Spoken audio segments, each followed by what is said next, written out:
you test the podium mic? Yes, sir. Make sure it's on. Yes, sir.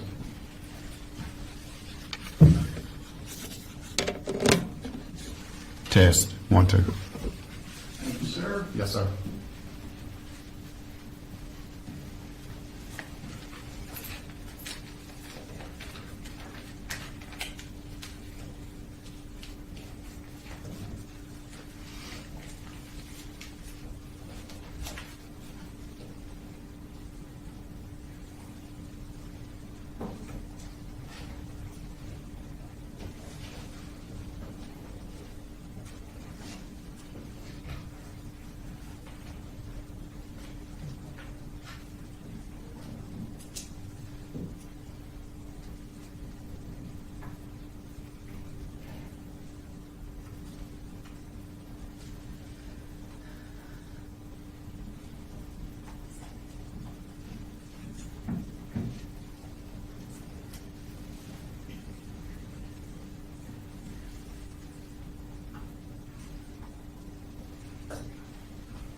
No, don't do that.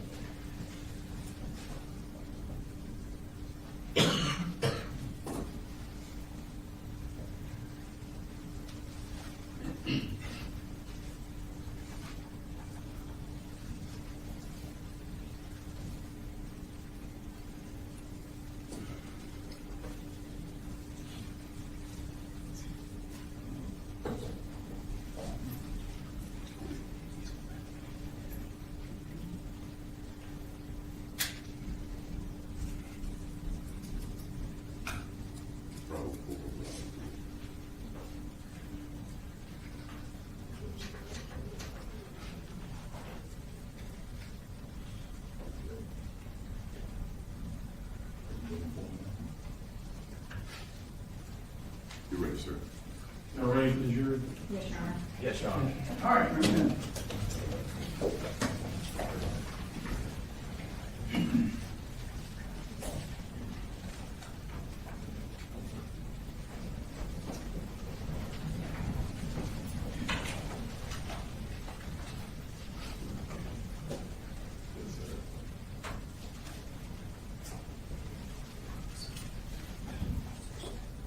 sir.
You guys can see.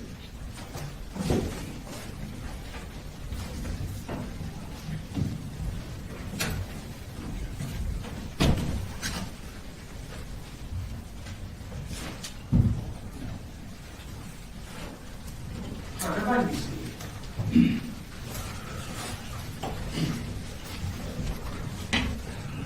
Let me just, good morning. Let me thank all of you for being on time. I understand everyone was on time.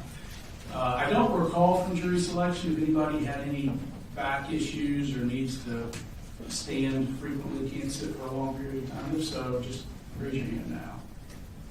Okay. What you may want to do is sit where she's sitting, the last chair here. You don't have to do it right now, but later on, that way you can stand up. It'll be a little easier for you to get up and down as you need to during the course of the trial, okay? All right, so ladies and gentlemen, the first thing I'm going to do is give you your trial oath. If you will stand and raise your right hand.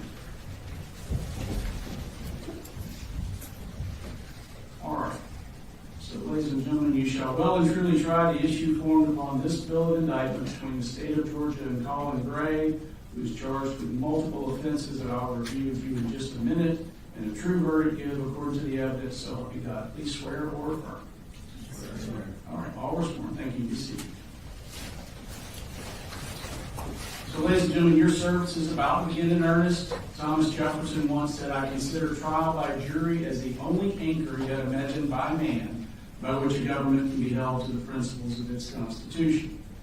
What I'm going to do next is give you some preliminary jury instructions. I know some of you have never served on a jury, so listen to these and let them guide you as you consider the evidence in the case. So you have been sworn in and paneled, and you are about to try a criminal case entitled State of Georgia versus Colin Gray. The defendant, Colin Gray, has been indicted by the grand jury of Barrow County in an indictment that I'm going to summarize to you now. I want you to understand, you will have a copy of the indictment with you during jury deliberations. That document is what controls as far as the language of the charges go. I'm summarizing it now to avoid reading all 29 counts. But you will have it with you in the jury room and understand that that is what is the controlling document regarding the charges, not what I say right now.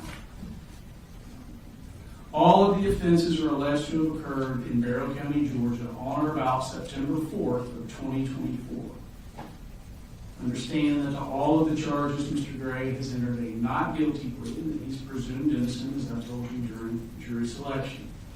He is charged with 2 counts of murder in the second degree, it being alleged that irrespective of malice, he did cause the death of Christian Angulo and Mason Skirmerhorn, human beings, while in the commission of cruelty to children in the second degree, as alleged in counts 2 and 4 of this indictment.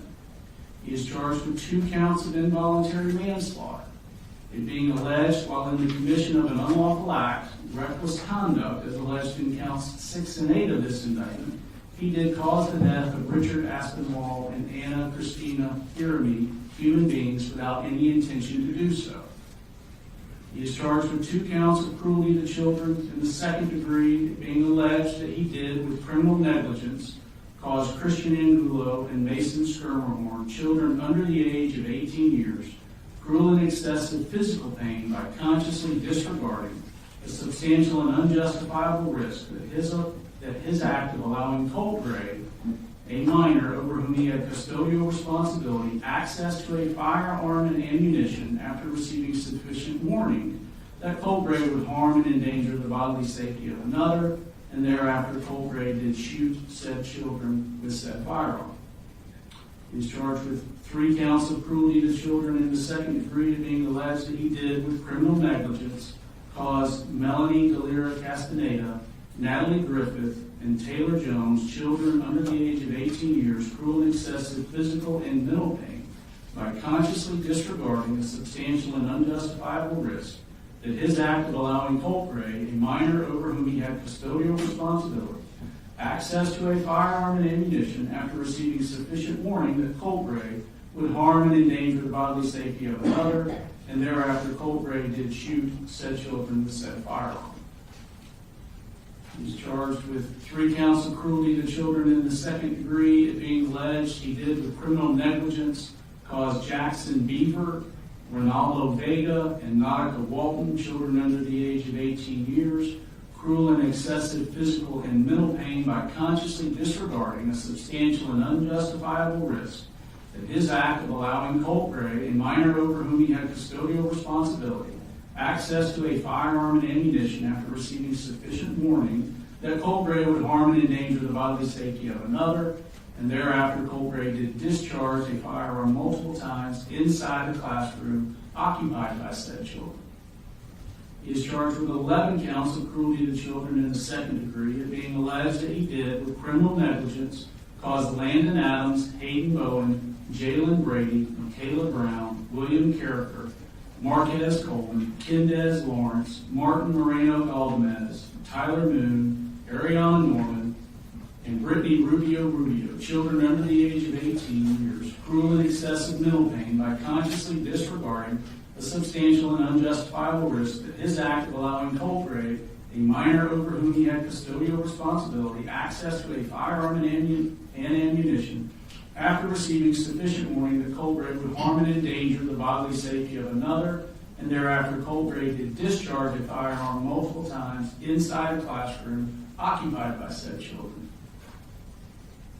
He is charged with one count of cruelty to children in the second degree. It being alleged that he did with criminal negligence cause Zane Zinni, a child under the age of 18 years, cruel and excessive mental pain by consciously disregarding the substantial and unjustifiable risk that his act of allowing Colin Gray, a minor over whom he had custodial responsibility, access to a firearm and ammunition after receiving sufficient warning that Colin Gray would harm and endanger the bodily safety of another, and thereafter Colin Gray did point said firearm at said child.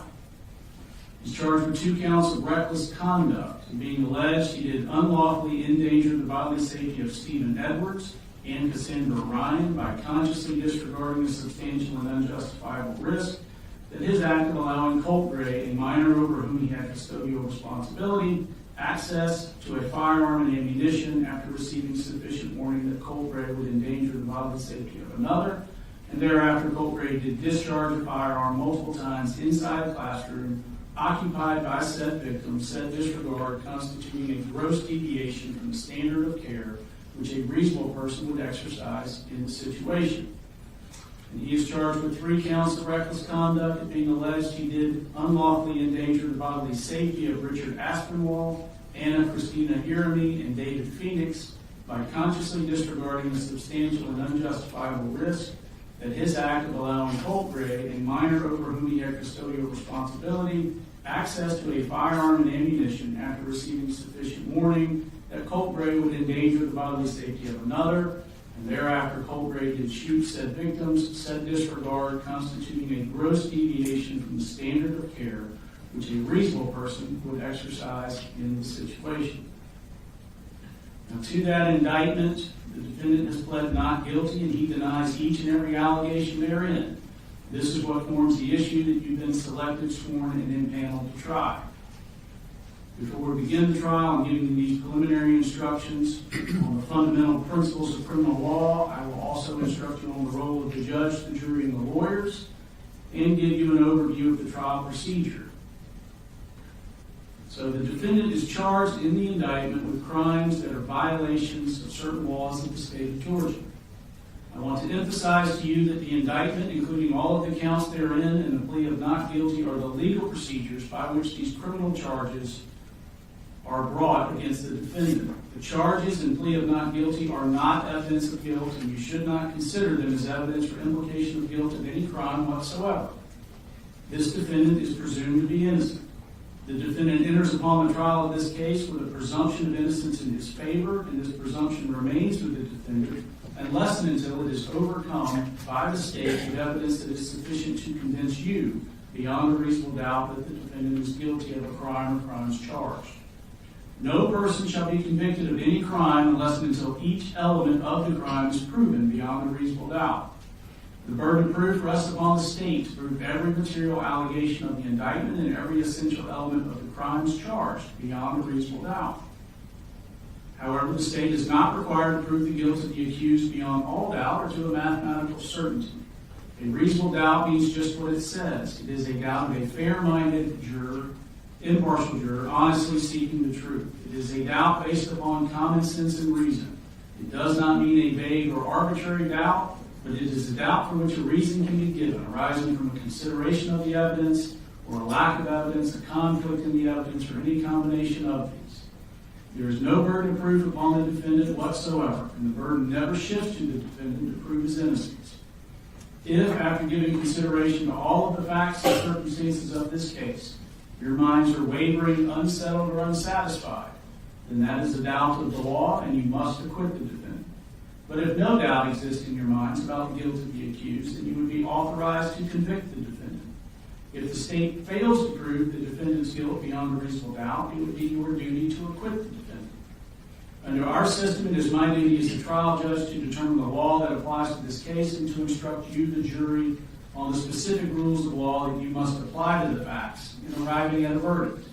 I'm giving you some of these instructions now. I will give you more detailed instructions after the evidence has been presented and the lawyers have made their closing arguments. During the trial, I may be called upon to rule on motions or objections to evidence. Nothing I say in making these rulings or at any time during the trial is evidence and should not be considered as an indication that I have any leaning in this case whatsoever. My only interest in this case is to see that it is fairly tried according to the laws and the Constitution of the State of Georgia and the Constitution of the United States. As expected, the lawyers serve as advocates for their clients and are duty-bound to represent their clients to the best of their ability. The lawyers also serve as officers of this court, and as such, they are bound to follow applicable laws, trial procedure, and rules of evidence during the trial. If at any time the lawyers believe that any law, procedure, or rule of evidence is being violated, they may make motions regarding the conduct of the trial or objections to the admission of the evidence. In making these motions or objections, the lawyers are simply seeking to fulfill their duties to their clients and to the court. Sometimes these motions or objections may require the court to consider outside your presence the questions raised, and you will be excused to the jury room. We'll try to minimize the number and length of these interruptions and ask for your patience in that regard. Ladies and gentlemen, trial procedure in a criminal trial is generally as follows. First, the attorneys for both sides have the opportunity to make what's called an opening statement. This opening statement is not evidence. Remember that what the lawyers say is not evidence, but it is a preview or an outline of what they expect the evidence to be. Following the opening statements, the evidence will be presented. Evidence can be in the form of testimony given by witnesses or physical evidence that will be labeled with exhibit numbers for identification. After the presentation of all the evidence, the attorneys have the opportunity to make what's called the closing argument or summation. At that time, the attorneys may suggest which laws are applicable and how they should be considered in light of the evidence, and point out to you certain parts of the evidence that they think are favorable to their position. The goal of a closing argument is to persuade you to decide the case in their favor. Following the closing arguments, I'll charge you more specifically on the law that applies to this case. I'll then ask you to retire to the jury room to deliberate and reach a verdict.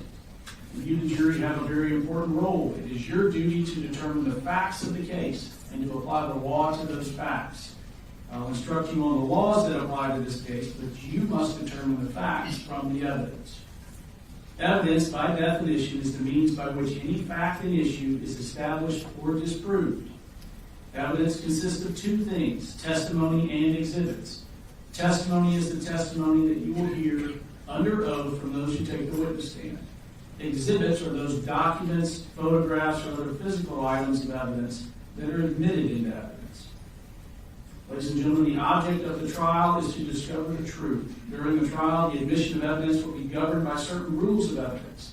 Those rules were established with one prominent purpose in mind, and that purpose is the discovery of truth.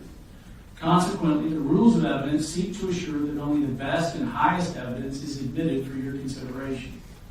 During the trial, the attorneys have a right to object to the admission of evidence if they believe its admission would violate a rule of evidence.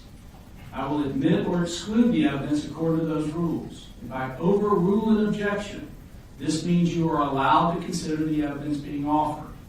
On the other hand, if I sustain an objection, this means that you may not consider the evidence being offered. You should consider only that testimony and only those exhibits that are admitted. And you should draw no inferences and make no assumptions about the evidence objected to if the objection was sustained. In the event that you hear or see inadmissible evidence before an objection can be made and ruled upon, if the objection is sustained, I would instruct you to disregard it, and you should disregard that evidence entirely in your deliberations and in reaching your verdict. You, the jury, must determine the credibility and believability of the witnesses.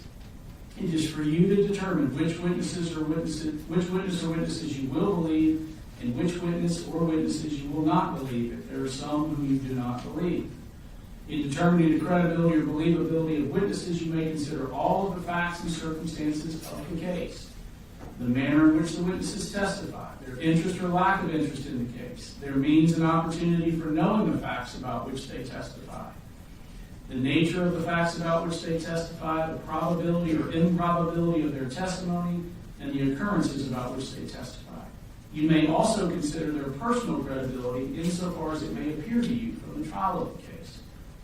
As the fact finder, it is for you alone to determine what testimony you will believe and what testimony you do not believe. Now, it's important that you pay close attention to the evidence as it is presented during the trial. If at any time you are unable to hear or see evidence being presented, or if you're suffering from any discomfort that diverts your attention, please feel free to inform me and we'll do whatever is necessary to assure that you're able to hear and see the evidence being presented and to give it your undivided attention.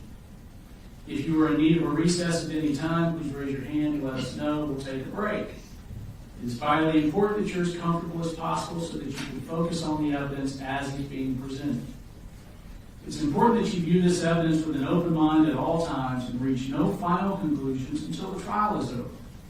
Do not jump to conclusions before all of the evidence is presented. Also remember that during the course of the trial, it would be improper for you to discuss this case with anyone or to allow anyone to discuss the case with you or in your presence or hearing. This applies even to discussions amongst yourself in the jury room or elsewhere before actual deliberations begin at the end of the trial. Now, the bailiffs have been asked to provide you with pencils and notepads for your use during trial. You may take notes, but you are not required to do so. If you decide to take notes, please remember that note-taking should not divert you from paying full attention to the evidence and evaluating witness credibility. Your observation of the witnesses during their testimony can be vital to your determination of the believability of their testimony. The notes that you take are for your use only and are not to be shared with anyone until you begin deliberations with your fellow jurors.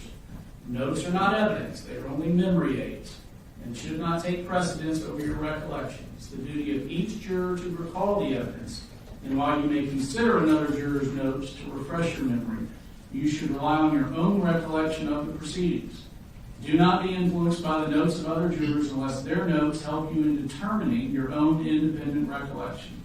Notes are not entitled to any greater weight than the recollection or impression of each juror as to what the evidence may have been. After the trial is over, the notes will be collected and destroyed. I instruct you, ladies and gentlemen, that you must decide this case for yourself solely on the testimony you hear from the witness stand and the exhibits that are admitted into evidence. So understand you are not to visit any scenes that may be depicted by the evidence. You're not to use the internet or the books for any reason, to do any research for your deliberations. I've implored you during jury selection, I'm going to say it again, pretend like it's 1980 to the best that you can. Stay off the internet, stay off of social media. Do not discuss this case with anyone other than your fellow jurors during deliberations. Now, the last thing I want to say is go with the flow. And I say that so that you'll be less frustrated. There will be times during the trial where the attorneys want to talk about something outside of your presence, and sometimes that requires me sending you to the jury room. Sometimes we'll take a break, and I'll say it's a 10-minute break, and you're still sitting in the jury room 20 minutes later wondering what's going on. Something's come up that we need to discuss outside your presence. You may be at your lunch break, and I tell you it's going to be an hour, and it turns into an hour and 20 minutes. We're not wasting time. We're talking about things that we can't do in front of you. You may be on a recess, come into the courtroom, and something comes up, and I've got to send you right back out. I just tell you this to set an expectation that trials are fluid, and I want you to just, to the best of your ability, go with the flow. Understand that things are going to come up that I have not heard before. I have not heard all the evidence in this case. I've heard very little of it. And sometimes I'm going to need to inquire with the lawyers just so I can speak freely with y'all outside the court. Okay? Now with that, I'm going to turn it over to the attorneys for opening statements, starting with the state. Thank you.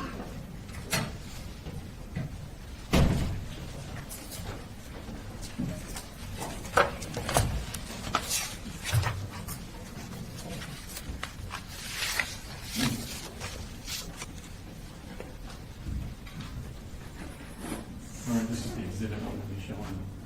Thank you.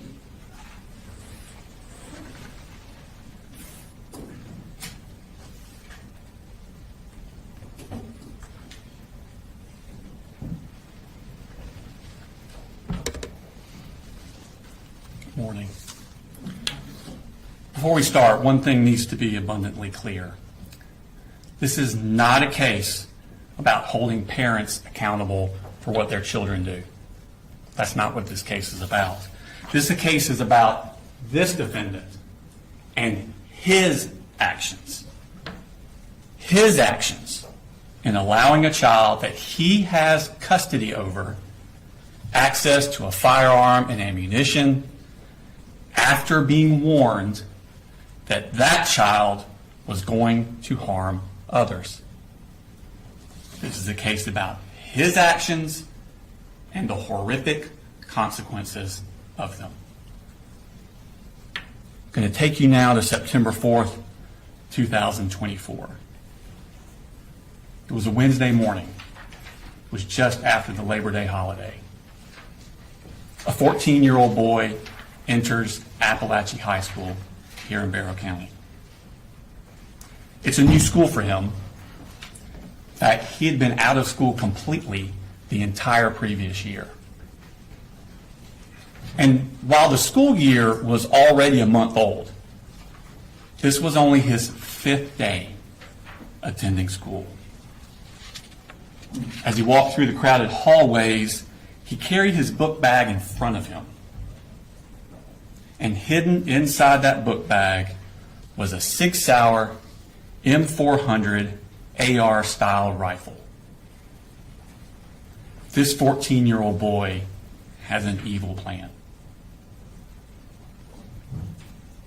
He goes to his first period class, located here. It's a computer science class. He sits down at the table, and he puts his book bag with the rifle next to him. At some point during the class, he gets up and approaches the teacher, and he asks her, "Y'all had any active shooter drills?" She says, "Yeah, actually, we had one last week. You were absent." He goes back and sits down. The teacher ponders on this a bit. It's an odd question to ask. She doesn't know this boy very well. He's only been there 5 times. So she emails the school counselor, and she courtesy copies her direct supervisor, the vice principal, about the question the boy had asked. At the end of class, at 9:38, this boy picks up his book bag with the rifle in it, carries it in front of him out of the class, heading to his second period class. But that first period teacher stewed on it a little more, and between the class breaks, she decided, I'm going to go up to the office and find the vice principal and talk to her. But at this very moment, that 14-year-old boy is entering his second period class. It's 9:40 a.m. He takes a seat, and he puts that book bag with the rifle in it next to him. 14 minutes later, at 9:54 a.m., that boy gets up, grabs his book bag, and he tells the teacher, I'm going to go to the counseling office, which is located down here. He leaves the class, but he doesn't go down to the counseling office. He goes down what's called J Hall, and he enters the boys' bathroom here. He goes into a stall, locks the stall, and he hides there for the next 26 minutes. Now, 4 minutes before he left second period, at 9:50 a.m., the boy's mother calls the school counselor, who's in this suite here. Now, the boy's mother doesn't live here in Winder. She's down in Fitzgerald, Georgia, which is in South Georgia. It's a 4.5-hour drive from here. But the boy that morning has sent some text messages that will bother her. And he's now not answering his phone when they call or try and get a reply. She's worried about his emotional well-being. Now, the counselor had actually met this boy the week before. He had a panic attack at school, went to her office, and was too upset to go back to class. So the counselor and the mother talk on the phone for 8.5 minutes about this boy's emotional well-being. And at the very end of that call, at the end of the 8.5 minutes, For the first time, that mother mentions to the counselor that this boy has access to firearms. This sends a red flag up to the counselor. She immediately hangs up the phone and she calls the vice principal. This phone call was ended at 9:59 a.m. But remember, the boy had already left the classroom 5 minutes before that phone call ended. 5 minutes before the mother said anything about firearms. And he's hiding in this bathroom where no one knows where he is. 7 minutes after the call ends, at 10:06, the vice principal and the school resource officers arrive at his second period class. Now remember, this boy that the vice principal and the SROs are looking for has only been to that class 5 times. And there's another child in that class who has an almost identical name. And that boy has also left the classroom to actually go to the bathroom. He signed out to go to the bathroom. Second period teacher thinks that's who they're asking for and says he just went to the bathroom. Gives the vice principal that boy's backpack. And the vice principal and the school resource officers head down to the bathroom to find that boy. That boy's just up in the sinks. He comes out with them, they talk to him, they search his book bag, and they realize this isn't the right kid. He doesn't have computer science for first period. They go back to the class. They arrive there at 10:11, back to the second period class. The teacher then tells them, oh, that child has gone to the counseling office, located here, because that's where he said he was going. Vice principal, school resource officers go to the counselor's office. Of course, they haven't seen him. He never made it there. At this point, they decide they're going to go look on the security cameras, see if they can locate this boy. They go down this hall, and it's not on this map. You'll see a more full map later. So around this area is where the vice principal's office is that has access to the security cameras. So they're about right here. At 10:18, the vice principal emails the second period teacher. When did he leave your class? They're trying to locate when exactly he left because remember, this boy's only been there 5 days. They don't really know what he looks like. So they're trying to find him on the video surveillance equipment. So she emails at 10:18, when did he leave your class? 2 minutes later at 10:20, second period teacher responds, he left towards the beginning of class. That's 10:20 a.m. when that email was sent. 1 minute later, at 10:21 a.m., that boy exits the bathroom he'd been hiding in. He's now wearing yellow work gloves. He's carrying that Sig Sauer M400 AR style rifle concealed with a poster board. And he walks back down J Hall towards his second period class. Now, when the vice principal had left that class to go look for him in the counselor's office, she shut the door behind her, and the door automatically locked. This boy is not going to be able to get into his second period class. But next door was another classroom, right here. It was taught by Cassandra Ryan and Stephen Edwards.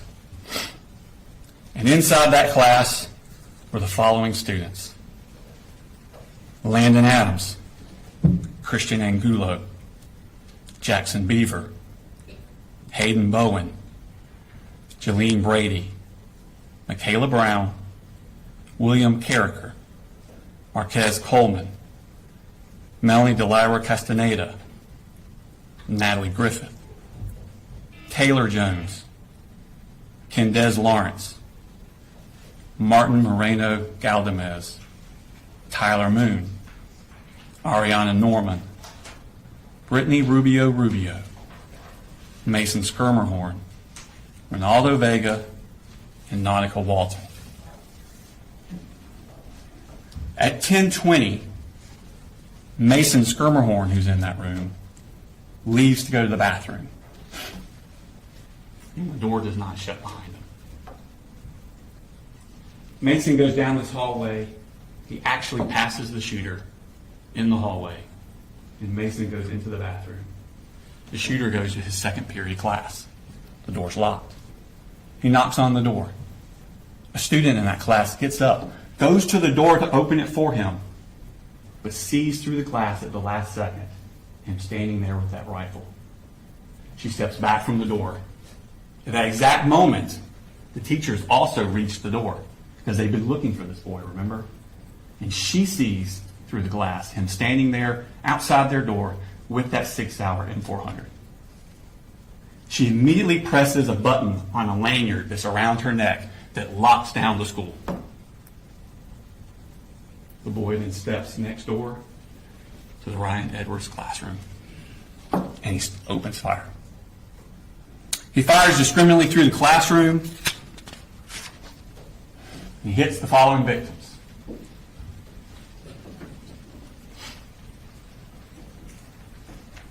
Melanie Lyra Castaneda seated here. This is the door he comes into. She's seated here. He strikes her in the left arm with a bullet. Natalie Griffith seated here. Strikes her in the shoulder, the upper arm, and the forearm. Taylor Jones seated here. Struck through the leg. Christian Angulo seated here by the door. He shoots him through the wrist, into the chest. He would not survive.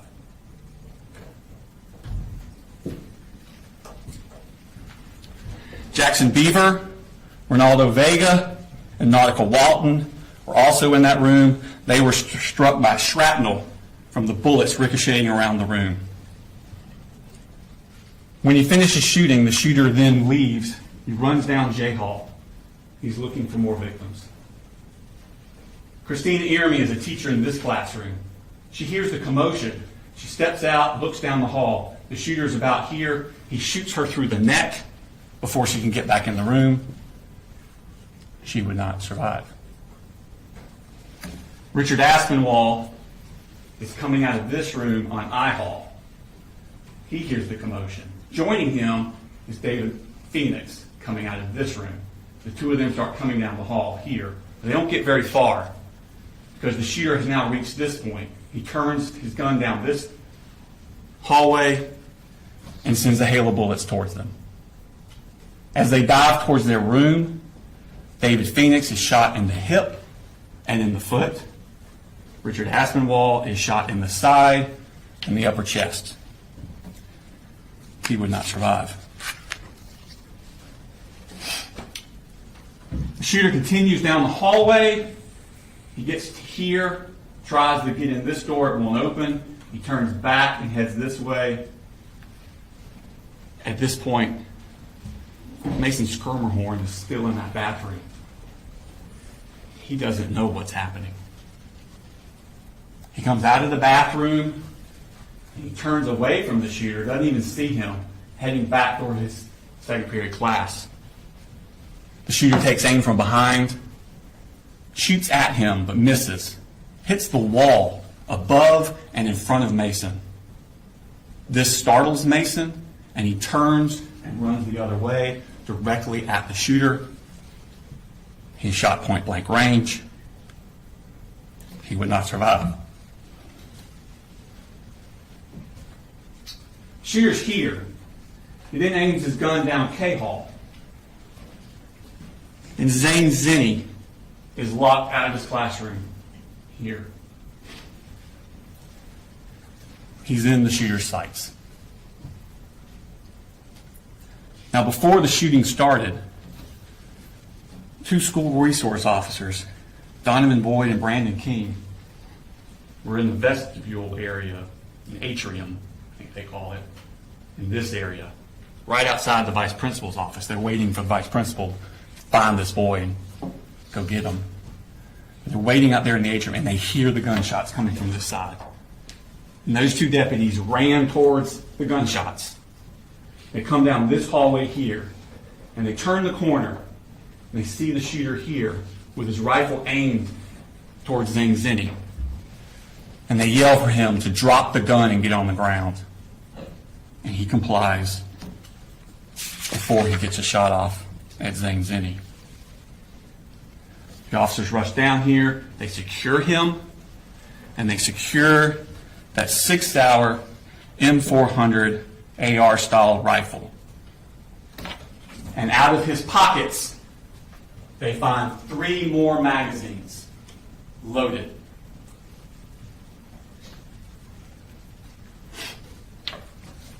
Now remember when the shooter had tried to enter his second period class and the teacher pushed that button?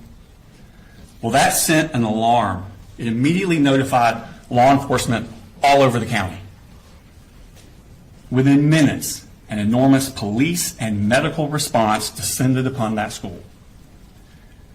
It was a dramatic and intense scene as the school was cleared and the wounded evacuated.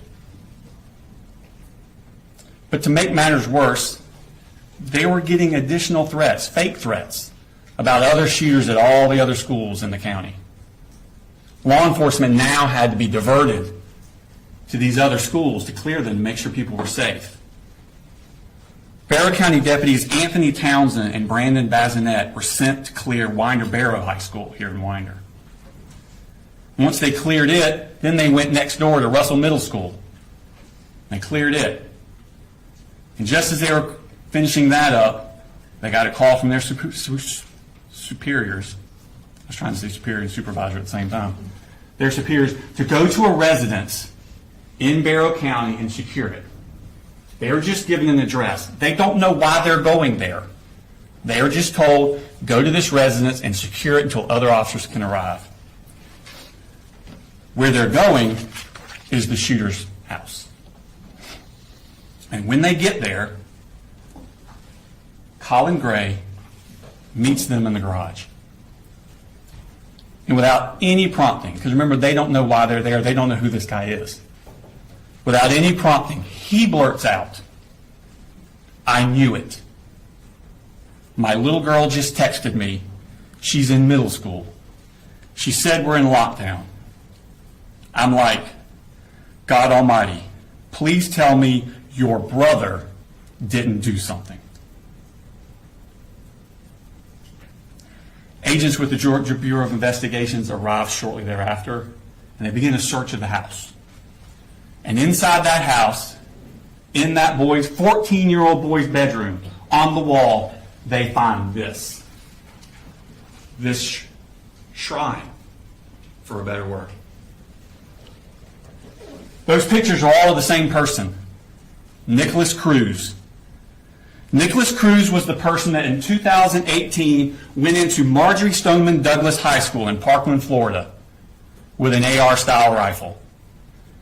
And there he killed 17 students and faculty and wounded another 17 more. Investigators look at this and they begin to wonder, who is this kid? His name is Colin Gray. He's the oldest son of Colin Gray. His mother is Marcy Gray. He has a younger sister named Jenny, who was 13 years old at the time of this incident. She was actually going to Heyman Morris Middle School, which is directly next door to Apalachee High School. He has a little brother, Coley, who was 8 years old, was going to his elementary school. Now, Colt Gray, raised here in Barrow County, he went to Statham Elementary School up until fourth grade, up till the beginning of fourth grade. And in the beginning of fourth grade, he was withdrawn from Statham Elementary School because the family had moved, they moved to Gainesville. And he goes to White Sulphur Elementary School, but only for a few months. Because again, the family moved again. Now they moved to Cumming. And he goes to Chattahoochee Elementary School. But again, only for a few months. In March of 2020, they moved to Fitzgerald in Ben Hill County, Georgia. It's South Georgia, kind of east of Tifton. Because there, Marcy's mother and father, Deborah Polhamus and Charlie Polhamus, live, and Deborah Polhamus's mother, Marcy's grandmother, Colt's great-grandmother, had passed away and left the house So there's an available house for them to live in. So they moved down to Fitzgerald on March 4th of 2020. But if you remember that day, that's the week before COVID shut everything down. That was the end of Colt's 4th grade year. 5th grade. Now this is going to be the fall of 2020 into the spring of 2021. That's 5th grade year. Colt goes to Ben Hill Elementary School. But remember, this is when COVID is raging, and it's mostly virtual. He's mostly at home using the school computers. The next year, 6th grade, fall of 2021, he starts a new school, Ben Hill Middle School, because he's in 6th grade now. And early in that year, 11-year-old Colt, at home, using the school computer, searches the word abuse. A few hours later, he searches the phrase, how to kill your dad. That was on September 19th, 2021, 3 years before he took that rifle into Apalachee High School. School resource officers are sent to the house to check on him. Everything's fine. It was just a mistake. Misunderstanding. But a defects case is opened on the family. But the family leave Fitzgerald and move to Jackson County 6 weeks later in November of 2021. So in November, they come up here to Jackson County, Georgia. But they don't enroll the kids in school until February of 2022. Colt finishes out his 6th grade year at West Jackson Middle School. 7th grade, fall of 2020. 1 year after he searched How to Kill Your Dad, and 2 years before Apalachee, 12-year-old Colt starts Jefferson Middle School. It's his 7th school in 4 years. That Halloween, halfway through the semester, Marcy, his mother, gets drunk, passes out in the car in the driveway of the house. Jenny and little Coley are trick-or-treating, and they get separated. Coley gets lost. Authorities are called. Another defects case is opened on the family. Marcy and the 2 siblings, little Coley and Jenny, they move back down to Fitzgerald in November of 2022. But Colt stays up in Jackson County with the defendant. Defects caseworker Tamika Mitchum is monitoring Marcy and the 2 siblings down in Fitzgerald, and defects caseworker Michaela Anderson is monitoring Colt and the defendant up here in Jackson County. And starting in March of 2023, during his 7th grade year, Michaela Anderson visits his residence monthly. Every month, she shows up to check on Colt, see how he's doing, check on his well-being. And the defendant always says the same thing.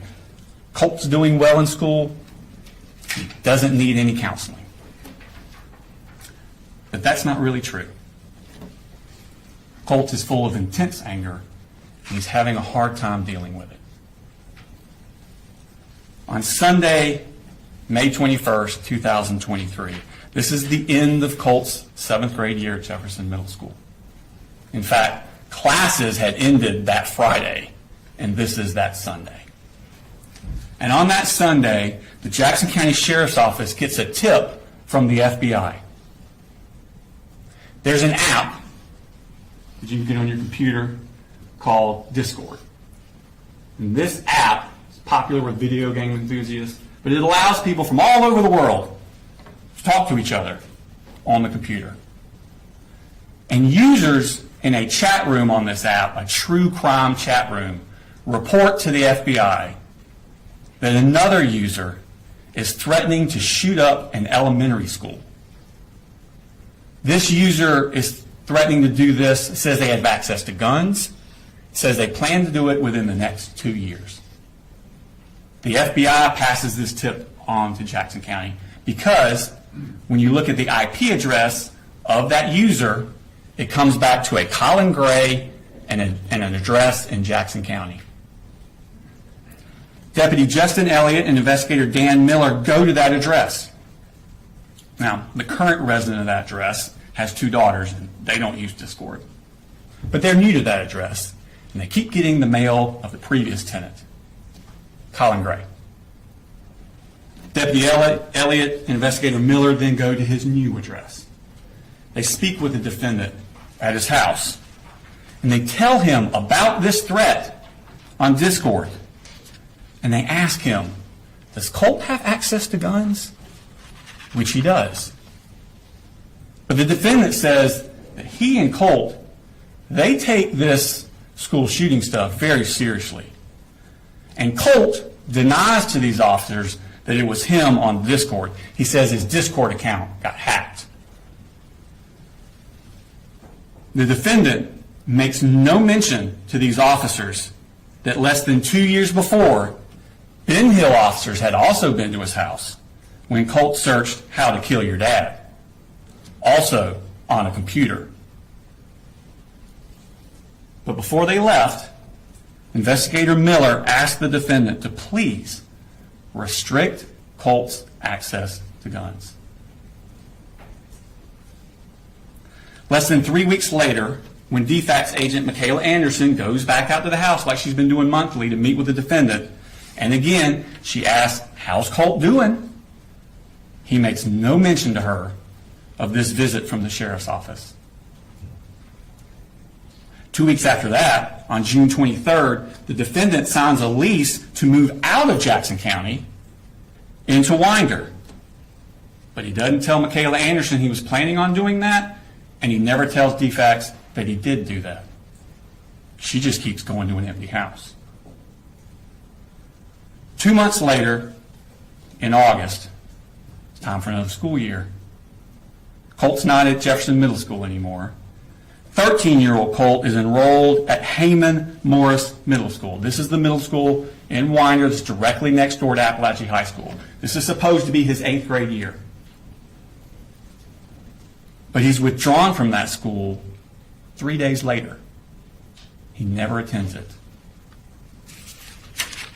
Instead, Colt goes back down to Fitzgerald to live with his mother, Marcy. And while he's in Fitzgerald, Colt is still filled with anger.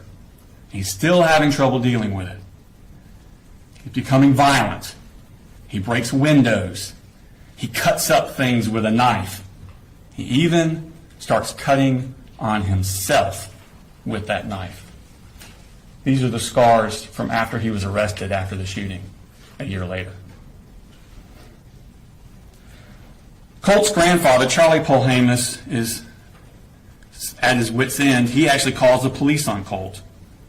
And at the beginning of October 2023, just a few weeks after being in Fitzgerald, Colt comes back up here to Winder to live with the defendant. But he does not attend school. 2 weeks later, on October 13th, down in Fitzgerald, Marcy, who you remember is still being checked on by DFACS, tests positive for drugs. She's going to lose the kids. DFACS worker Tamika Mitchum, who's been monitoring Marcy, calls the defendant, tells him to come down to Fitzgerald to pick up the other 2 kids, Jenny and Coley, and bring them back up. He now has sole custody of the 3 kids. Marcy's to have no unsupervised contact.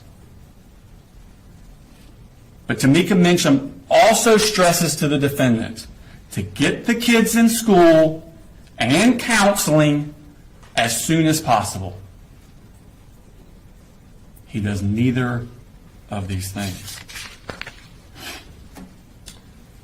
3 weeks after the kids are brought up here, on November 6th, 2023, back down in Fitzgerald, Marcy basically goes crazy. She wants to come up to Winder. She wants her mother, Deborah Polhamus, to bring her to Winder. And Deborah Polhamus says, you ain't going to Winder. So Marcy duct tapes her mother to the chair, steals her car, drives up to Winder, goes to the defendant's house, keys his truck, and gets arrested. She spends some time in the Barrow County Jail before she's transferred to the Ben Hill County Jail for the charges down there.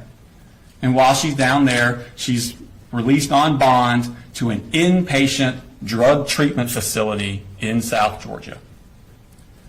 She has no supervision during this time over Colt.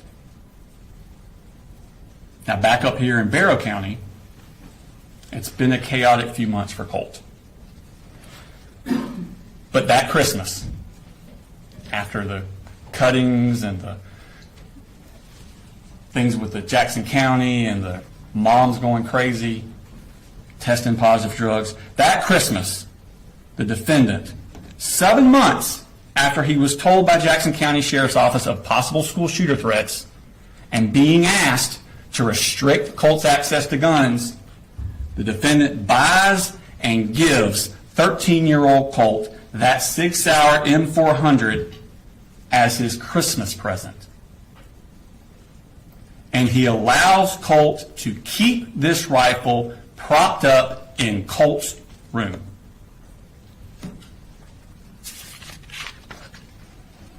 Now in February of 2024, 2 months after this Christmas, in February, Colt's siblings, Jenny and Coley, are finally enrolled in school.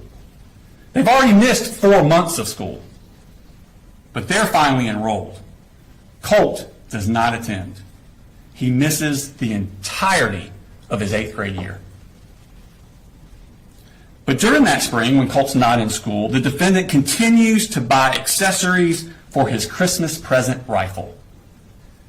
He buys a sight-marked ultra-shot sight to go on the rifle. He buys a bungee sling to go for the rifle. He buys an accessory rail set.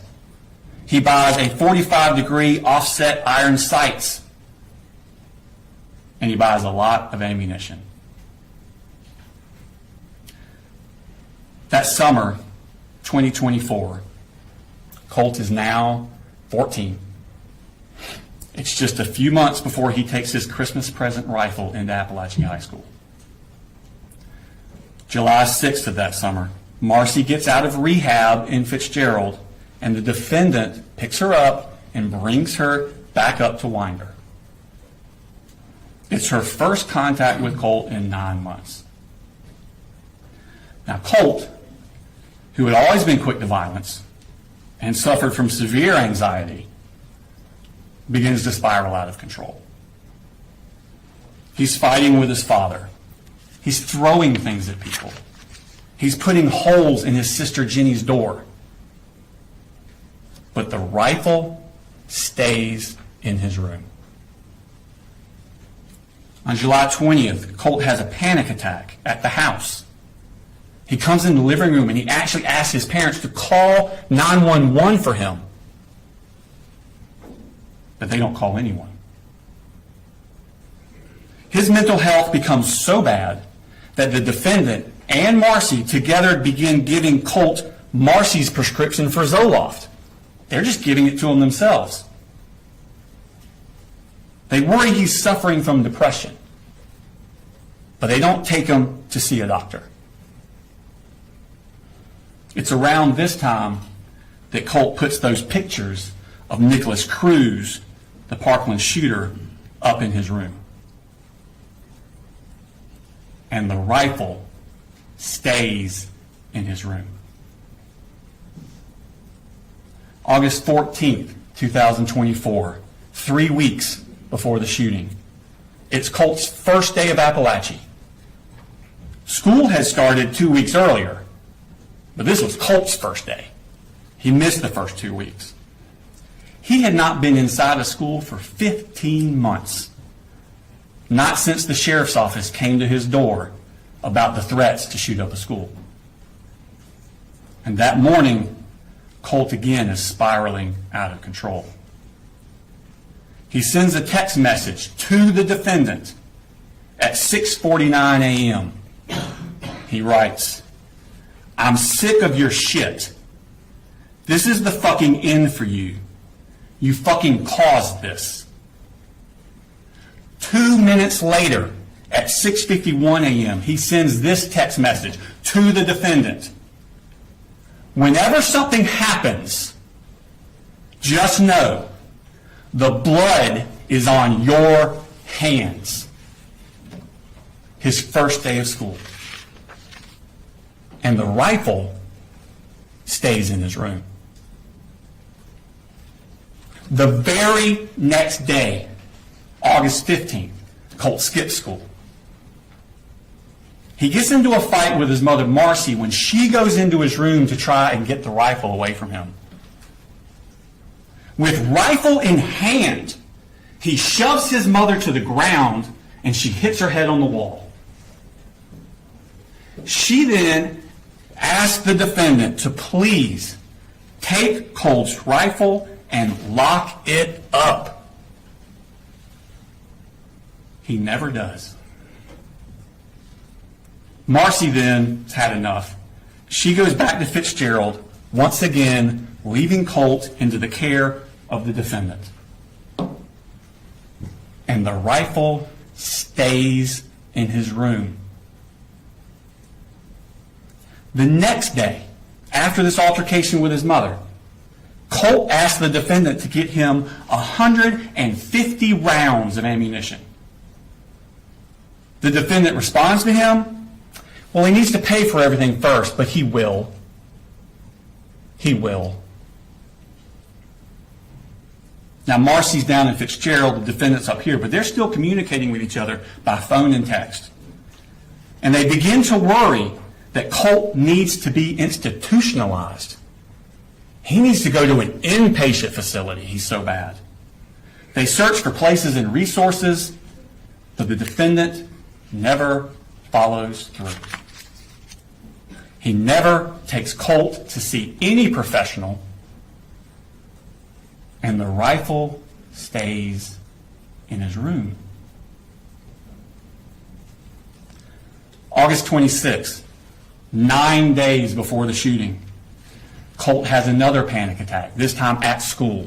It's the one I referred to earlier in the opening. It's only his fourth day he attended school. Remember, he missed the first 2 weeks of school, and he skipped school 5 of the next 8 days. Colt leaves his second period class that day. He goes to the counselor's office. He's too distressed to go back to class. They call his father, but his father can't come to get Colt. Colt ends up spending the entire school day in the counselor's office. That night, on the phone, Colt asks his grandmother, Deborah Polhamus, if he did something terrible, would she still love him? This bothered her so much, Deborah Polhamus, that the next morning she drives up to Winder from Fitzgerald. And on the way, she calls Advantage Behavioral Health Systems. It's a crisis stabilization inpatient place in Athens, Georgia. She talks to them on the phone, and they tell her he must be brought in by a parent. Marcy's in Fitzgerald. The defendant is here. They tell her that Saturday is a great day to come in because most people don't realize they're actually open on Saturdays, and you can just walk right in. But he needs to be brought by a parent. Deborah asked the defendant to take Colt on that Saturday, which would have been August 31st. He doesn't. Wednesday, August the 28th, Colt skips school. This is 2 days after that panic attack, the day after Deborah Polhamus is called crisis advantage behavioral. Colt tells the defendant that he hears voices telling him what to do. This is 3 days before the defendant is supposed to take Colt to advantage behavioral, and 1 week before the shooting. At 7:44 a.m. that morning, Colt texts the defendant, I have to kind of dance around the inconvenient truth at times. I have no control over what these things say and tell me to do. And the rifle stays in his room. Colt skipped school again the next day, which is a Thursday. That Friday and Monday, school is closed for the Labor Day holiday. And that Tuesday, September 3rd, Colt skipped school again. That brings us back around to that Wednesday morning, September 4th, 2024. Those pictures of Nicholas Cruz are still on his wall, and that rifle is still in his room. The defendant leaves to take little Coley to school. Jenny leaves on her bus for Heyman Morris Middle School, which again is directly next door to Apalachee High School. Colt gets his rifle, gets extra magazines, puts them in his book bag. He wraps a poster board around the part of the rifle that sticks out of the bag, and he takes a hat with a Fender guitar logo on it, a stocking hat, and puts it over the top so you can't see it. And then he heads out to meet the bus. A few hours later, just like he'd been warning he was going to do, Colt murders 4 people. Now, after the shooting, which I will remind you happened at 10:22 a.m., so after that, at 11:01 a.m., Jenny, the daughter, texts her father, 3 people are dead at the high school. The defendant texts back a minute later, how do you know? How do you know? She responds, people are saying, and there was an email. Please, I'm scared. She then texts the defendant, I can't call you, I'm in a lockdown. At 12:19, the defendant texts Jenny, Jenny, have you talked to your brother? Jenny replies, no. But I think we're thinking the same thing, and I don't want to talk about it over text. 1 minute later, the defendant replies, yep, 10-4. I'll be here in just a few. Let me know when you get back in the building and when I can come get you. A few minutes later, the defendant arrives at his home, not Jenny's school, not Apalachee. He goes home, and he runs straight to Colt's room. He has to confirm what he already knows. He goes straight to Colt's room to see if that gun is missing. And it is. Moments later, Anthony Townsend and Brandon Bazinet arrive at his house, and he utters those words, I knew it. Now, ladies and gentlemen, the charges in this case, it's the same acts that he did. The charges are divided up between whether or not the victim of those acts was a child or an adult. If they're a child, the charges that stem from their victimization would be cruelty to children, because you have to be under 18 for cruelty to children to apply. But through his negligence of allowing Colt to have this gun, knowing what Colt was going to do,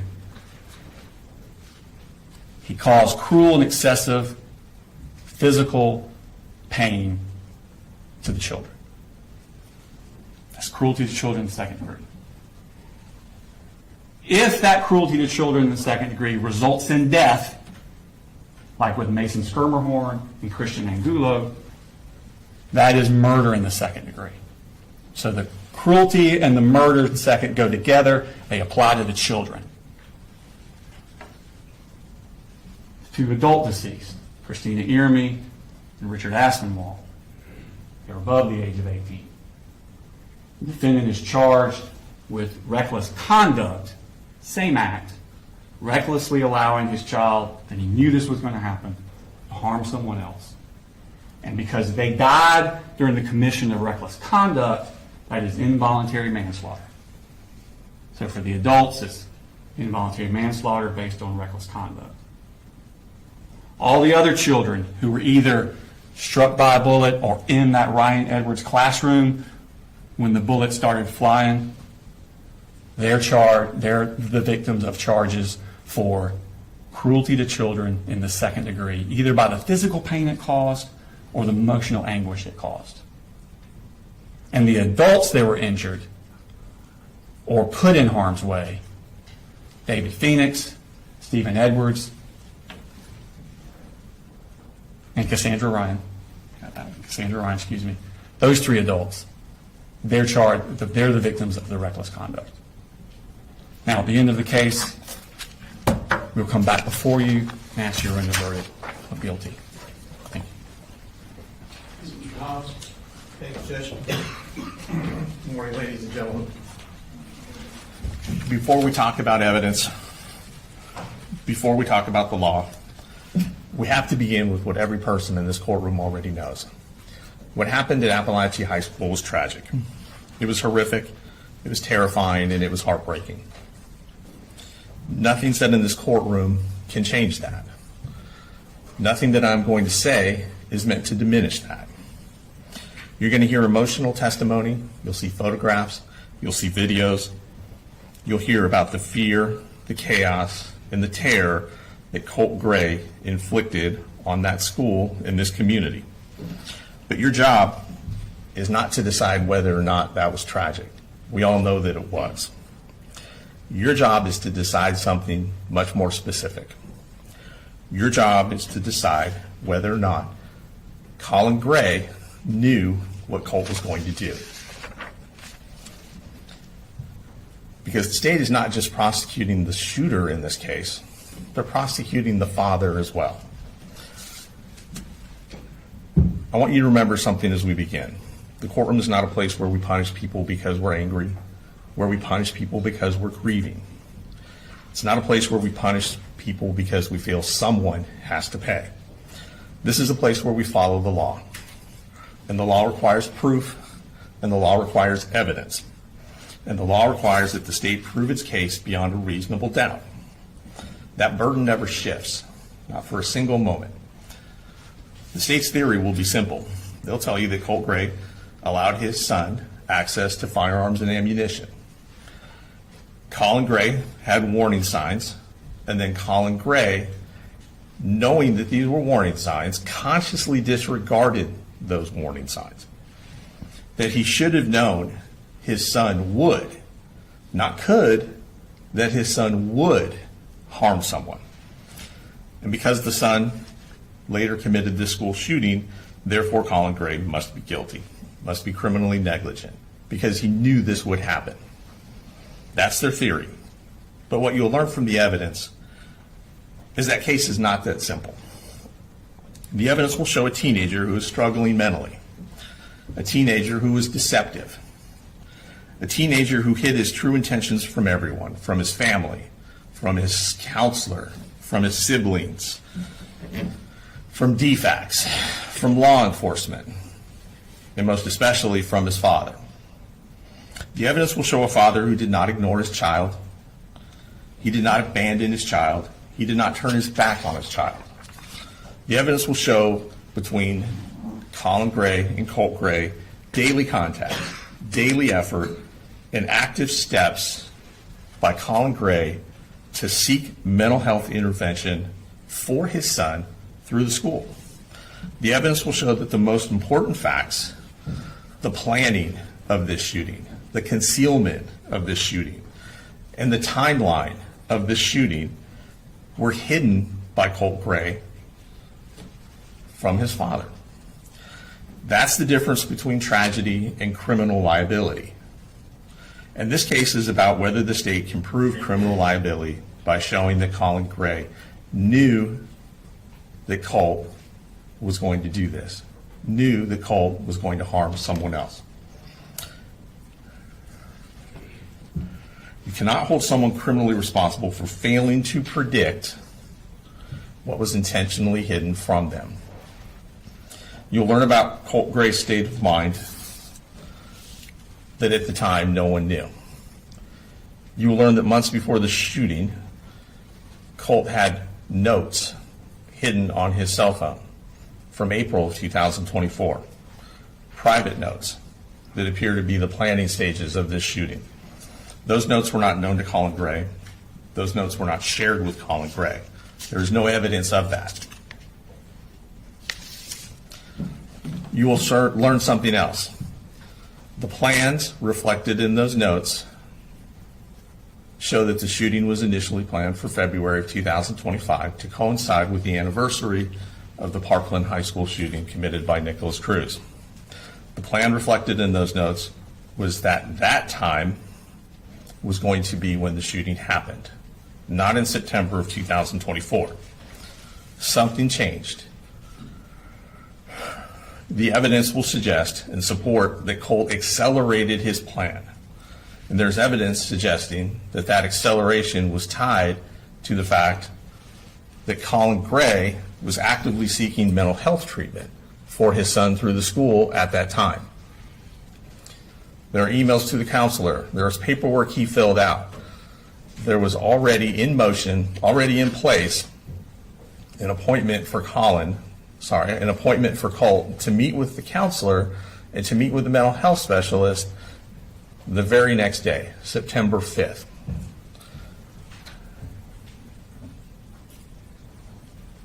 Colin Gray did not know about the plans. Colin Gray did not know that Colt was planning to do this and that he would in fact go harm someone else. The behavior that Colt exhibits, the behavior that you'll find from his notes in his cell phone, from his text messages, show that he was actively keeping this information from others, from law enforcement, from DFACs, from counselors, from professionals who know to look for these signs, and most especially from his dad.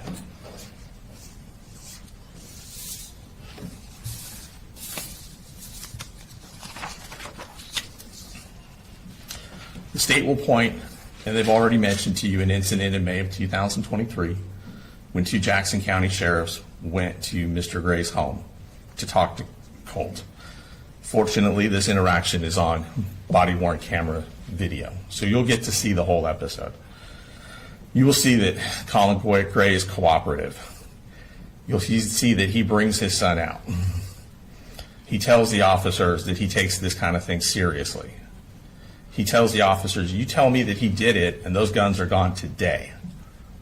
That is on video. That is undeniable. But the officers don't tell him that. The officers say that they're not sure that it was him that made the threat. He tells the officers that he has a gun in the home. He says that he has a son who is somewhat isolated, who's on the computer a lot. He says that when he was young, he used to enjoy hunting with his father, that they would go deer hunting. And so he was introducing Colt to deer hunting, that they had gone out a year before. Colt had killed his first deer, that the gun that they had was for deer hunting. The gun was to get him outside, which the officer in the video approves of. Get him away from the computers, that's good. But Colin tells the officers, if you think this is him, tell me, because those guns are gone today. And that is not what he's told.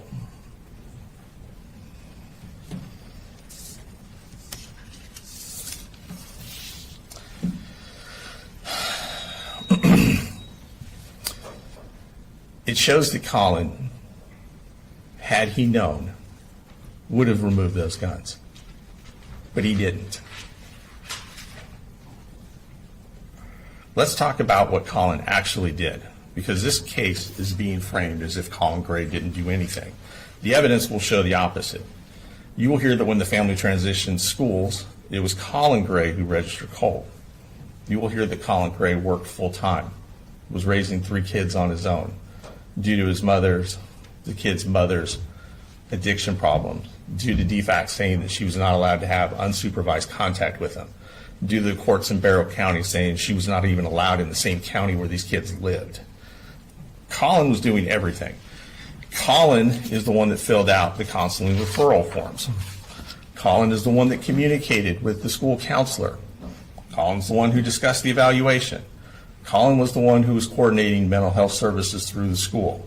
Colin is the one that filled out the paperwork to get the assessment done on September the 5th. You'll hear that the school had arranged, and it had already been taken care of, that Colin had completed everything he needed to for the assessment. You're going to hear from the grandmother who says that they wanted to take him to Advantage Behavioral in Athens, that it was urgent. This comes out after the shooting.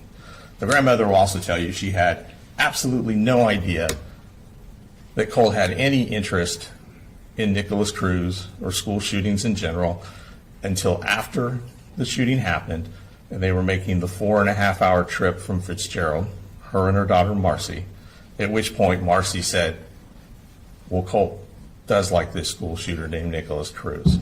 That's the first time that you hear Debbie learns any of that. You're going to see text messages from Debbie in August and September of 2024 when she says that they were so strongly trying to get him into a facility. What you're not going to see in those text messages is any urgency on Debbie's part. You're not going to see anything from Debbie saying, get the guns out of the house. You're not going to see anything from Debbie saying, I'm worried about Colt. We need to get him there today. Nothing. They don't talk about it at all. Debbie doesn't mention it one bit. Now, she mentions it in hindsight after the fact, and Marcy does the same thing. Who's Colin Gray? He's a working father raising 3 kids by himself. He had responsibilities. He had a job. He had a family to keep afloat. He had 2 other kids besides Colt. He was involved. You'll see his text messages to his children. You'll see his text messages to Colt. This is not a parent who's turning his back on what's going on right in front of him. Let's talk about what you're not going to hear. Because sometimes what you don't hear in a case like this is just important as what you do. Sometimes the absence of evidence tells you more than the evidence itself. You will not hear a text message where Colt says to his dad, I'm going to shoot a school. I'm bringing a gun tomorrow. I have a plan. I'm going to hurt someone. You won't see a single message like that. You will not hear that Colt ever told his father about the notes on his iPhone. You will not hear that Colt ever showed his father a plan. You will not hear that Colt told his father he was accelerating the plan. You will not hear that anyone called Colin Gray and said, your son is about to commit a shooting. You will not hear that law enforcement told him, your son made a credible threat. You will not hear a school official warn him his mental health treatment is imminent. He needs to see someone today. You will not hear anyone from DFACS told him, we have serious concerns that he's violent, that he's going to hurt someone else. You will not hear anyone say that they contacted the police on September 3rd and said there's a school shooting about to happen. You will not hear that Colin Gray encouraged violence. You will not hear that he glorified violence. You will not hear that he dismissed a specific credible threat. In fact, you'll hear something entirely different. You'll hear that Colt suffered from anxiety. You'll hear that Colt suffered from depression. You'll hear about his panic attacks. You'll hear that he didn't like going to school. These are serious issues, but these are not the same as homicidal ideations. These are not the same as suicidal ideations. These are not the same thing as proof of a probable school shooting. The state will ask you to connect dots after the fact using hindsight. Dots that became visible only after the shooting itself. But what you will not hear is evidence that at the time, Colin had sufficient warning that this outcome was probable. Not imaginable, not possible, but probable. That Colin knew that his son would harm someone else. You'll hear testimony from Colt Gray's counselor. And that's important because it gives you a professional's perspective on what was going on with Colt in the weeks leading up to the shooting. You will hear that Colt presented as a student suffering from anxiety and emotional instability, panic symptoms, an inability to function in class. And you'll hear something very important. You will hear that even the school counselor, a professional trained, did not perceive Colt as a threat. She described him as nice, respectful. That matters, because if a trained counselor did not perceive the imminent violence, then it's unreasonable to claim that the father should have seen it himself. You'll also hear testimony from her about how the father did in fact take steps to get him mental health treatment. The father was in communication with the counselor. The father submitted the paperwork. The father completed the referral, and the father was pursuing intervention. You'll hear the therapist was essentially scheduled to meet with Colt the very next day. The father was not ignoring the problem. Colin Gray was acting. They want you to hold him responsible because they don't think he was acting fast enough. You'll hear from his daughter, Colt's sister, Jenny Gray. Her testimony will corroborate the concealment that Colt was perpetrating on his family, on his dad. She'll testify that Colt was secretive, that he was constantly deleting and opening new accounts on Discord to avoid detection, that he was using usernames that were combinations of alphanumeric combinations. You'll find that he would not discuss, based on the statement that Jenny gave on September 4th of 2024, that he would not discuss school shootings or school shooters in front of his father. You will hear on the morning of the shooting, Colin Gray had already left home. You will hear that Colt, when he did discuss school shooters with Jenny, made her promise not to tell his dad.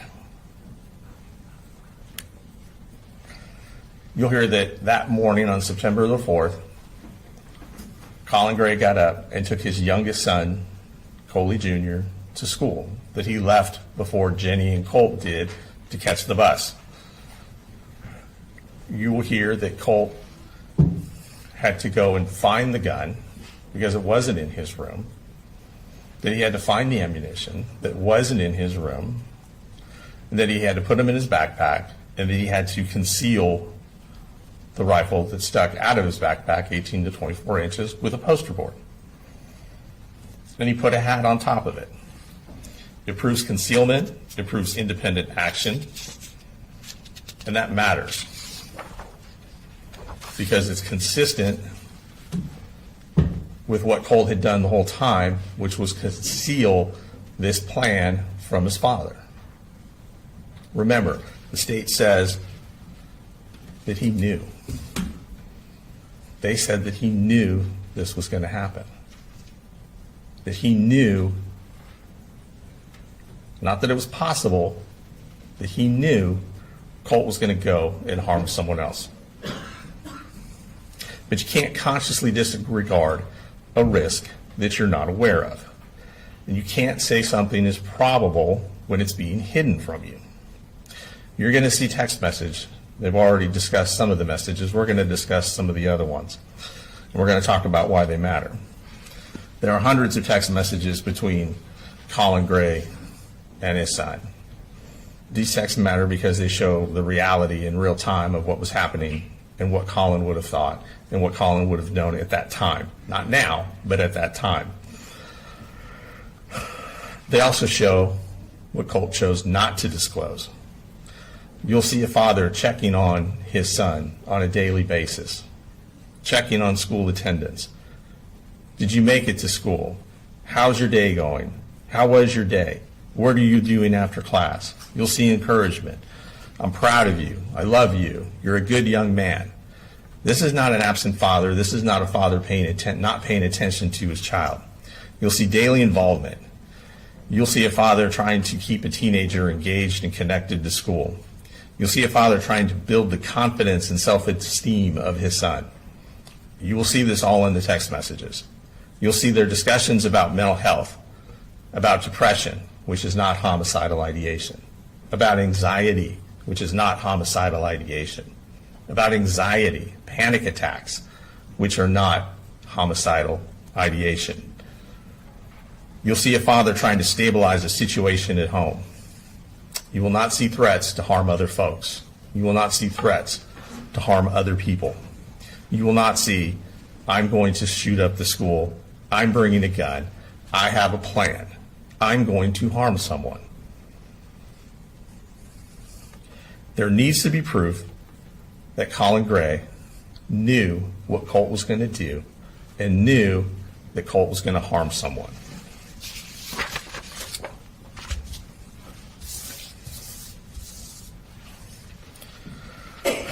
The text messages show something else as well. They show that Colt was capable of living a double life. He could text his father, love you, and have a good day, while simultaneously writing plans on his phone about shooting up the school. He could talk about liking school. School was good. The kids here are mature, referring to the Apalachee High School. They gave me a nickname. The teacher said I'm the tech guy. And you'll hear Colin respond happily that his son seems to be finding his way for the first time in a while in school. He could talk, Colt, about school being good, about having a good day, and what they're going to have for dinner, while also planning on how to sneak a rifle into the school. That's not something a father can foresee. He asked about ammunition. You'll hear evidence that they went to the gun range. You'll hear evidence that he taught his son safety. You will not hear evidence that Colt requested ammunition because he was getting ready to do a school shooting. That conversation is not a threat. There's no mention of harming anyone else. There's no talk of a timeline. The state's going to ask you to interpret these ordinary messages with extraordinary hindsight. But the law does not allow hindsight convictions.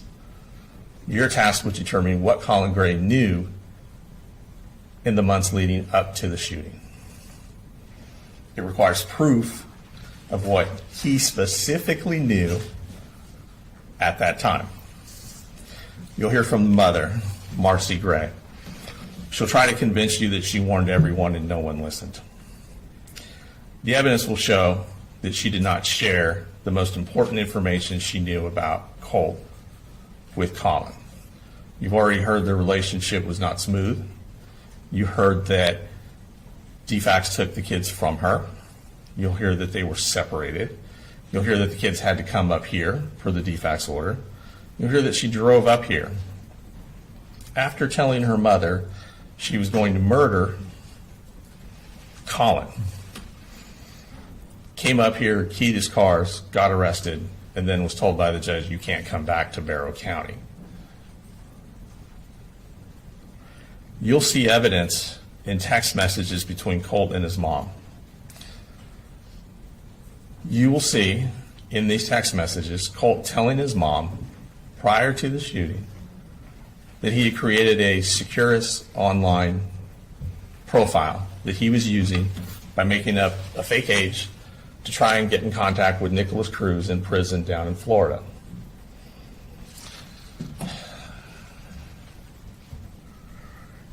He will text her that he had emailed Nicholas Cruz a couple times, and he'd even put money on his commissary. Marcy's response is to ask him where he got the money. And he tells Marcy in a text message, I told Dad it was to buy a video game on Steam. To which Marcy responds with a laughing out loud emoji. Marcy knew that he had this interest in Nicholas Cruz, but she did not share it with Colin. Immediately after this conversation, you will not see a text message from Marcy to Colin say, hey, did you know he's been emailing a mass murderer in Florida? Did you know that he put money on this mass murderer's commissary account that he told you was for a video game? She doesn't share any of that with Colin. She keeps that to herself.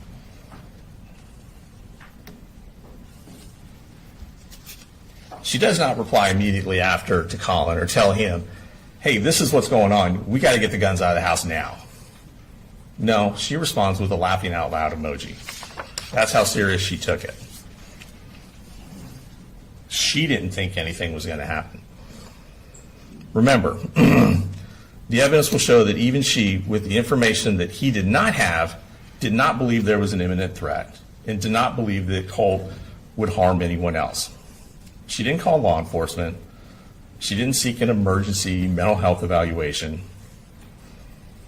you'll hear evidence that after the shooting, her conduct is inconsistent with what she tells the police. You'll hear evidence that even after the fact, she's still trying to assist him in contacting school shooters, in amplifying his profile across true crime community websites. And that matters, because credibility matters and bias matters. You will see that the state is asking you to convict Colin largely based on a hindsight narrative provided by witnesses who are not credible, that did not recognize the warning signs in real time. You will hear from the victims in this case. Their testimony will be emotional. And it's important to understand what happened inside that school. But respectfully, their testimony will not establish what Colin Gray knew and didn't know. They can't tell you what was said in the home. They can't tell you what was concealed. They can't tell you what was sent in text messages. And they can't tell you what warnings were communicated to Colin Gray. We're not going to dispute the horror of what happened. We're not going to dispute that they were harmed, that they were physically harmed and mentally harmed. But that's not proof that he was negligent. That is not proof that he knew what was in Colt's heart, that he knew what Colt was planning, and that he knew that Colt was going to harm someone else.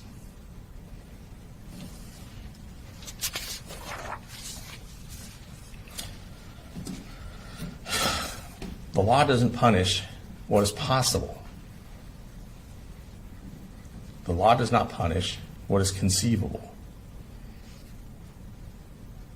He is charged with knowing what would happen. He is charged with knowing his son would harm someone else. In life, almost anything is possible. It's possible that a teenager who's angry might get into a fight.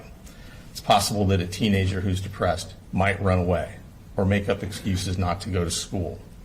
It's possible that a teenager who's anxious might break something or act out. But this is not a case about whether something bad is possible. This is a case about whether or not Colin Gray knew Colt was going to take a gun to that school and harm other people. That matters, because if the standard becomes it could have happened, then the law becomes limitless. If the standard becomes you should have imagined the worst, then every parent becomes criminally liable for what a teenager might do. But that's not the standard. The standard is proof. Proof that Colin Gray knew, that he consciously disregarded, not a vague fear, not a general worry, but a risk that made this tragedy. That he knew Colt was going to go to that school. That he knew what the counselor didn't, what the DFACS professionals who had met with Colt didn't. The state will ask you to look at the outcome and then work backward to say because this happened, it must have been foreseeable. But the law doesn't allow hindsight to substitute for evidence. That's why you're going to hear about what was actually known at that time, and most importantly, what was actually hidden from Colin Gray at that time. Because when someone conceals a plan, deceives the people around them, acts independently, the law does not allow us to pretend that the people left behind should have seen through all of it.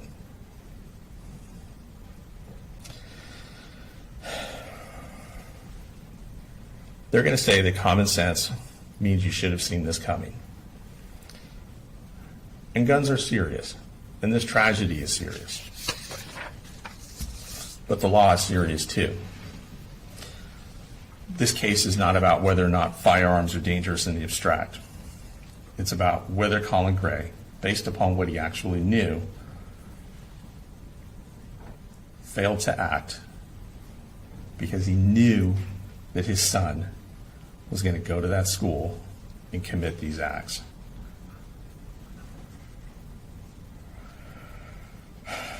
In a case like this, there's a natural human instinct.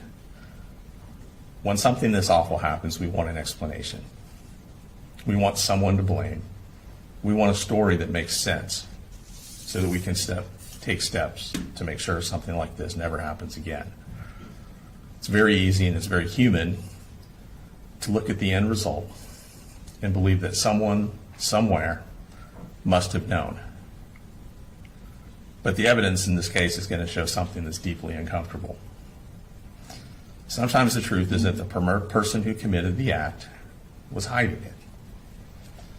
Sometimes the truth is that a family can be struggling, a child can be spiraling, and people can try to get that child mental health help. And still, something unthinkable can happen. It's not satisfying and it doesn't give anyone peace. But the criminal courtroom is not here to provide a scapegoat.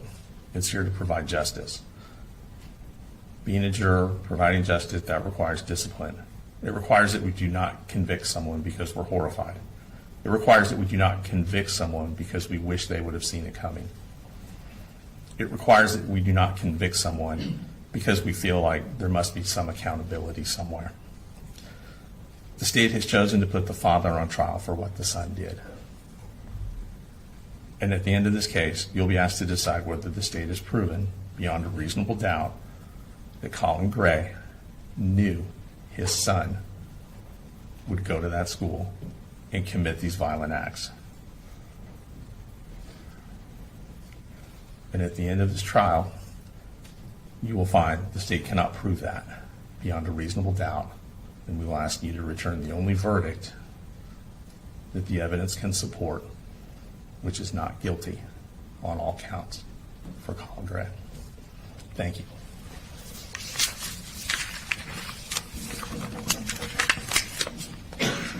Ladies and gentlemen, before the first witness is called, I'm going to go ahead and take a 10 to 15 minute restroom break. Just recall the prior instructions, do not to discuss the case, save that for deliberations. All right, we'll be in recess for 10 to 15 minutes.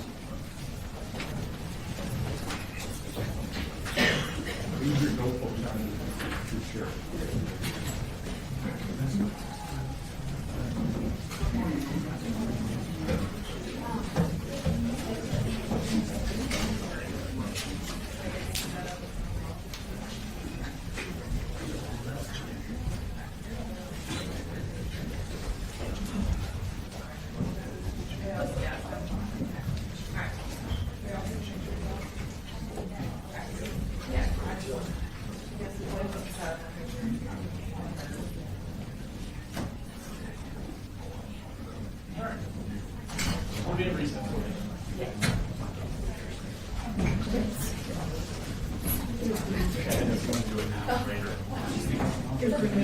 Oh, yes.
settle down very quickly.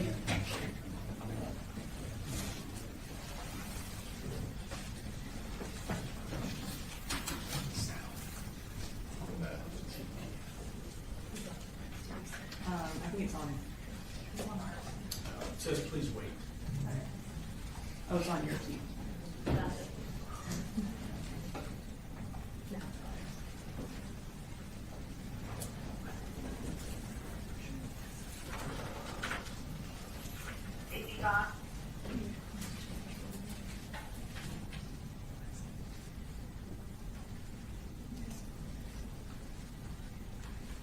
Are you able to turn up your sound a little bit? Not drastically.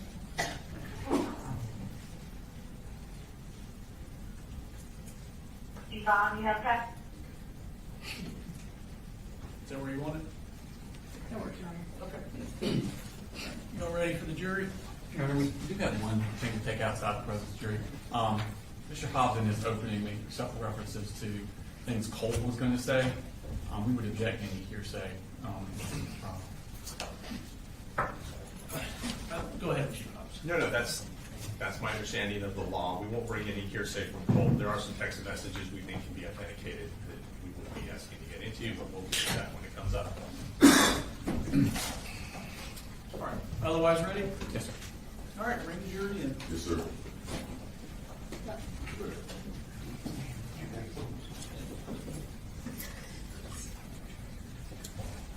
All right, I'm gonna black out the TV until you tell me.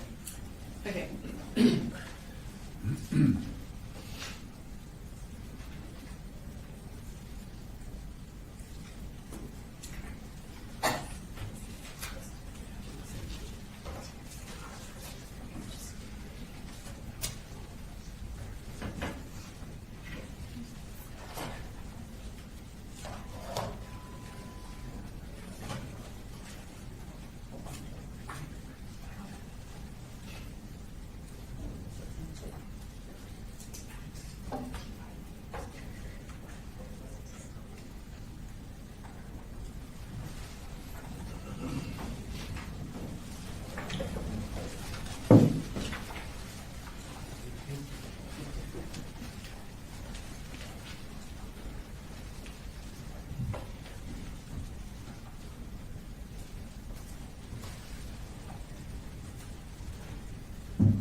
All right, now was my back problem guy gonna, okay, there you go. I'm good on you. You don't wanna sit down there?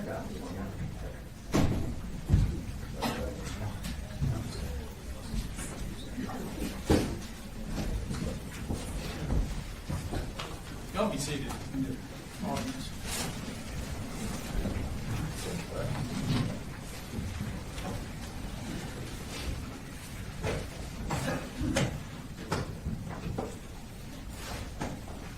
All right, state call first witness. The state calls Lieutenant Barry Chandler.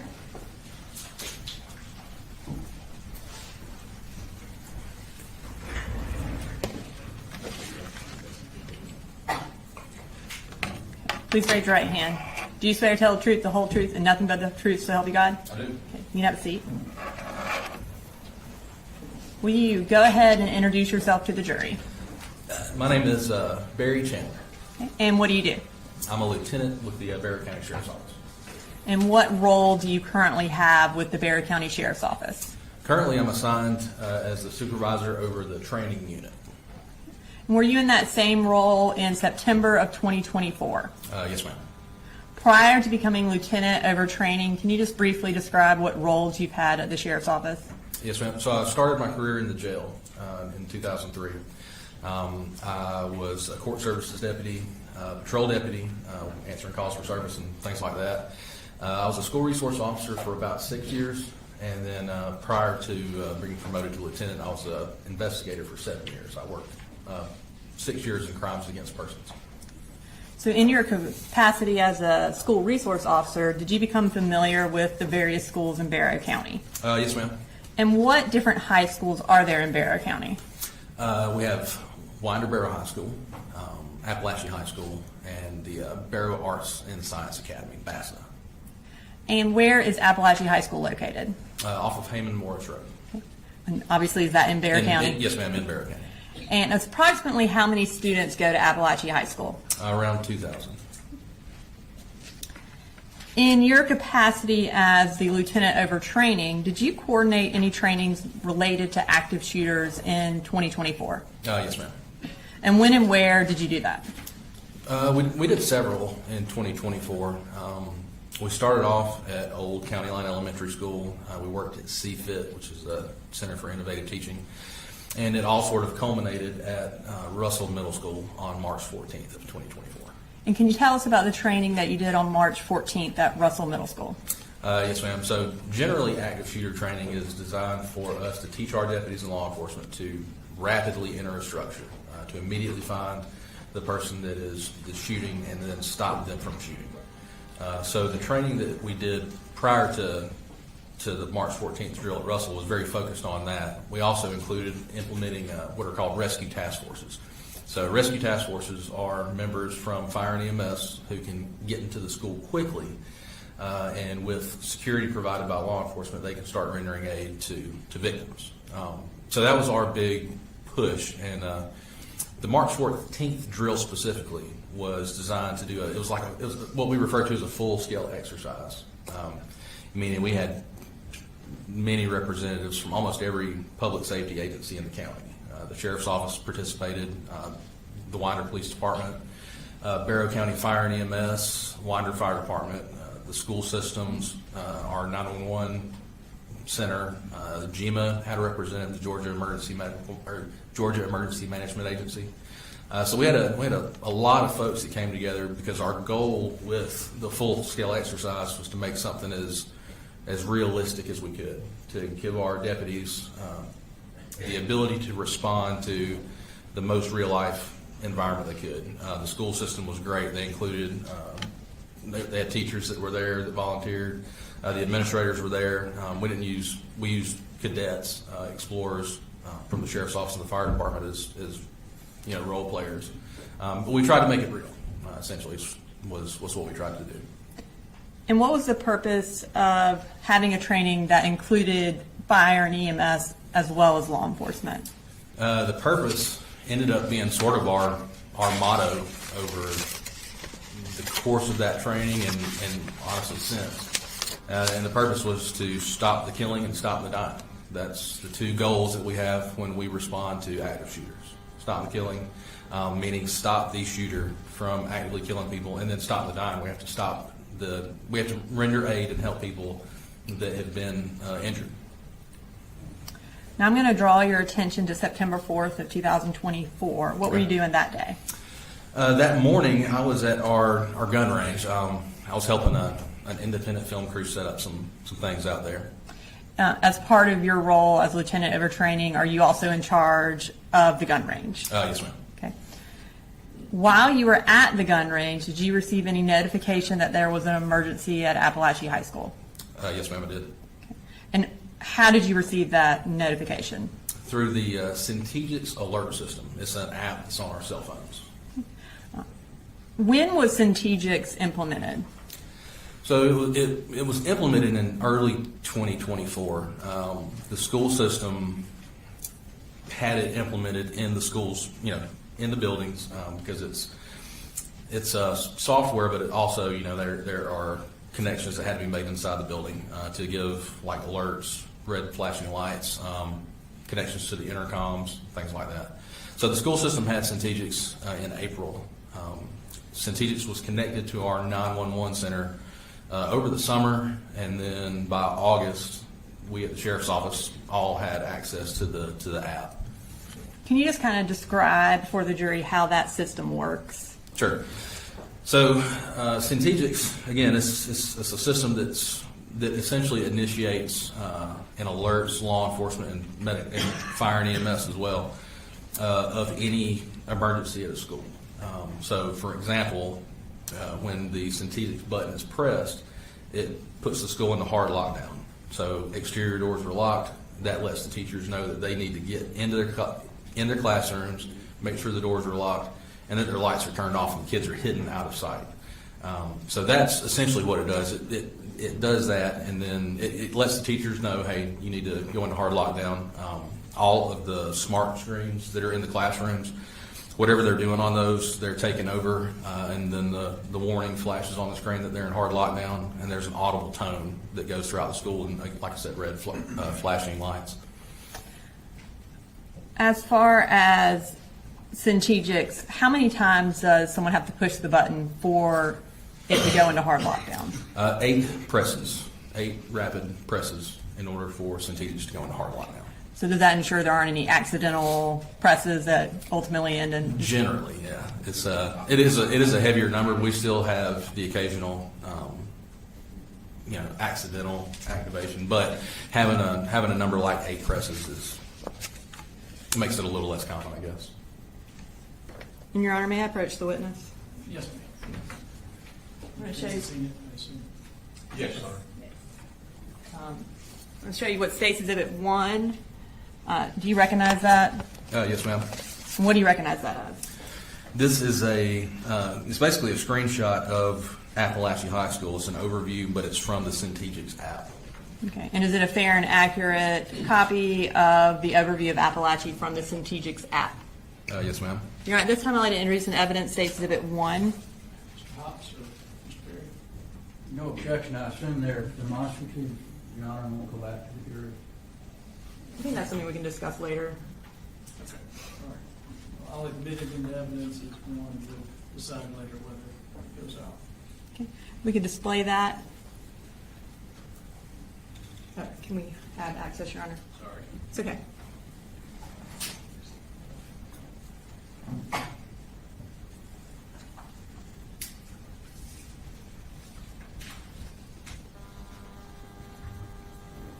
I pushed it.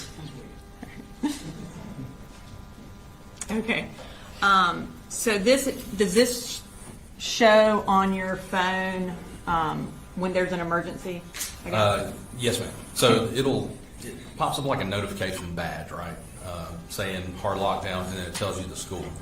And then once you open the app, you can pull up this map. And does it tell you where specifically the emergency notification came from? Yes, ma'am. So kind of going back to September 4th of 2024, when you pulled up this screen, what did you see? So initially, when I heard the alerts going off on my phone, I looked at it, and then I didn't immediately go to this screen because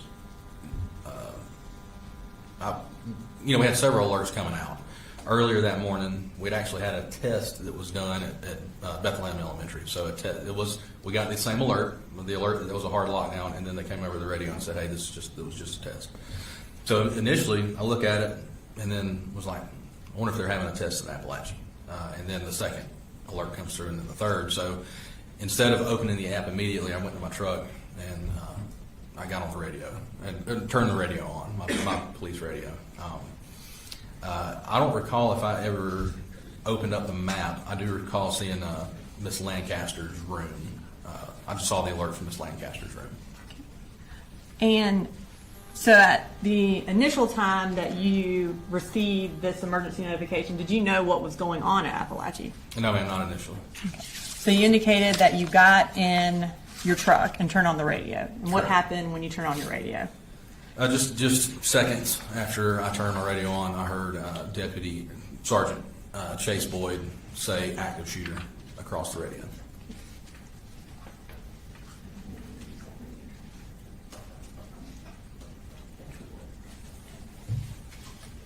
I have in my hand State's Exhibit 2.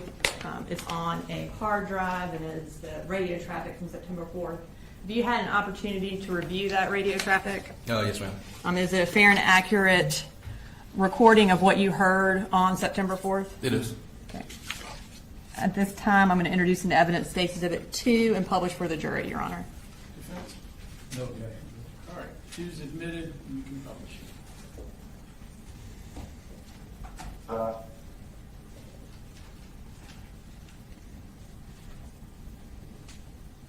55, you have traffic. Sure. Active shooter. That's active shooter at Apalachee High School. 10-1. And you said it was from Deputy Boyd, and who is that? Sergeant Boyd he's a supervisor with the SRO division. He's one of their immediate supervisors. So when you heard that, what did you do? I immediately I had to, so being at the range and being in our ammunition house, I didn't have my standard uniform on, so I threw on my gun, jumped in my truck, and I went to Apalachee as fast as I could. About how far from Apalachee were you? Close to 5 miles. Do you remember approximately what time you arrived? Around 10:30. And I'm going to show you what's been marked as exhibits 3.1, 3.2, and 3.3. Do you recognize those? Yes, ma'am. And what do you recognize those as? They're overviews of Apalachee High School. They show rooms, room numbers, so essentially school maps. Okay. And just for the record, is 3.1 a full map of the high school? Yes, ma'am. Okay. And is 3.2 a partial map of the high school? Yes, ma'am, it is. Okay. And I'm going to have you look over to your left. Okay. Is that also 3.2 right there? Yes, ma'am. Okay. And then is 3.3 an overview, like a street view from Google Maps? Yes, ma'am, it is. Okay.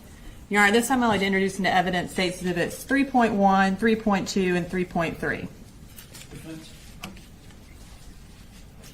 Same objection, good. Just as far as going out. Whether it's demonstrative or not, okay. Right. All right. 3.1, 3.2, and 3.3 are all good. All right. Now we're going to start with 3.1, if we could display that for the jury. All right, so is this the full map? Yes, ma'am, it is. Can you, and I'm going to hand you this because Okay. you need it. Can you show us on there where you went when you arrived? So I entered the school through the front door. Front door is going to be here. I made my way to the main atrium, and then from the main atrium, I moved down F Hall until it intersected with J Hall. Once it intersected with J Hall, I made my way. So I could see a large law enforcement presence, obviously, at this point. So I moved down towards the end of J Hall, and that's where I came into contact with Sergeant Boyd, and he had the shooter in custody. Okay.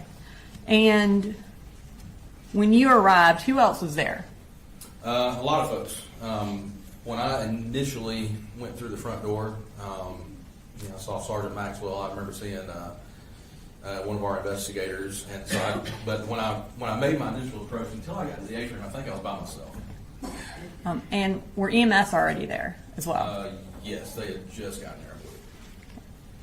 And for you, what was your purpose of making entry?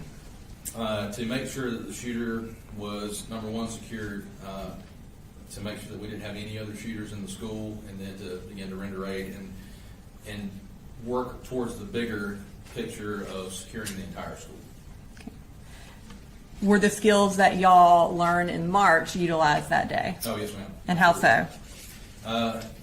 So a lot of the people that we spoke to after the event said that, it's extremely stressful. I can't put into words how different the actual event is than all the training that we've done over the years. And we've done it since, I've been at the sheriff's office since 2003, and in 2004, we did an active shooter drill at Apalachee High School.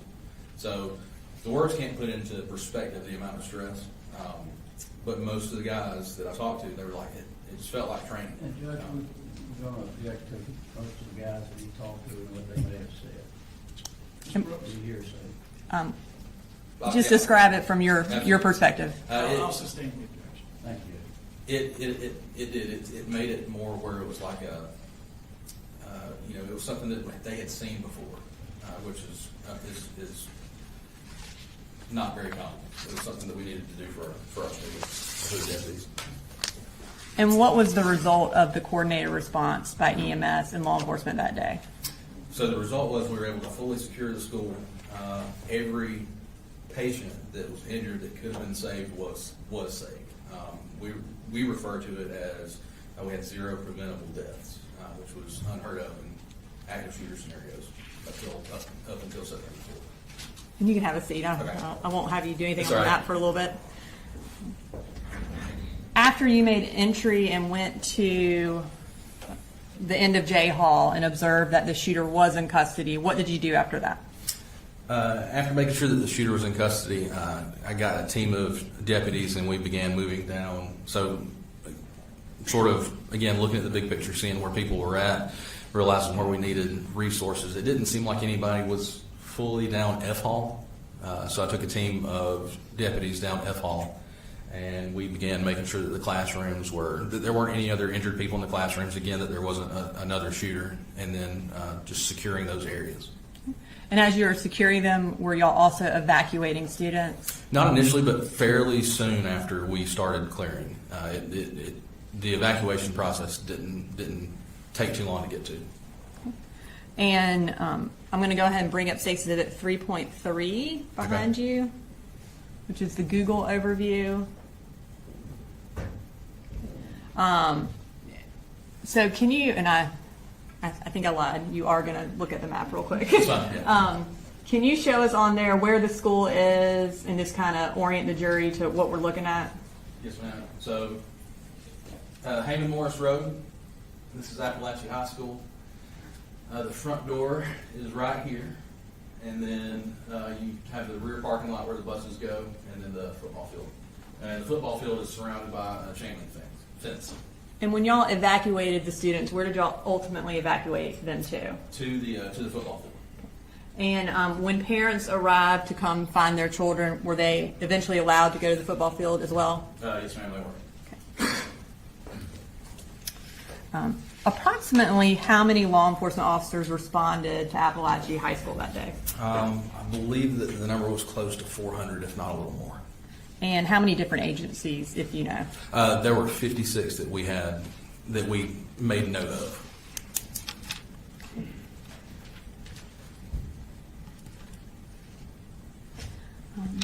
I'm going to go back to when you were in the school. Did you observe any dust-like substance present in the school when you were clearing it? Yes, ma'am. And where was it located? So I noticed it the closer I got to J Hall. As I was going down F Hall, I noticed it as I was getting towards J Hall. And had you had experience with that kind of dust before? Yes, ma'am, years ago. Okay. And based on that, your training and experience, where did that dust originate from? I almost immediately recognized that it was from the ceiling tiles. The concussion from the gunshot caused the dust from the ceiling tiles to start to fall and settle. In 2008, we had done an active shooter drill at Old County Line Elementary School, and I was picked to be the suspect, the shooter. I was given a blank gun, so it doesn't fire real projectiles, just really loud and puts out the flash. And they put me in a bathroom, and when they gave me the signal, I shot, and the dust fell down from the ceiling tiles, and it created something very similar to what I saw at Apalachee. And in your capacity as lieutenant over training, have you had an opportunity to review the surveillance videos from September 4th? Yes, ma'am. Okay. In reviewing it, did you see the dust come from the ceiling tiles like you just described? Yes, ma'am. What was your purpose in reviewing that surveillance video? Just to review the actions of our first responders, of the deputies, of fire and EMS, and to learn if what we did well, what we could have done differently, and then to implement that into training. After watching that video, did you become aware of the path that the shooter took on September 4th? Yes, ma'am. Okay. At this time, I'd like you to go through that path for the jury, Okay. and if you could use the large map over there. And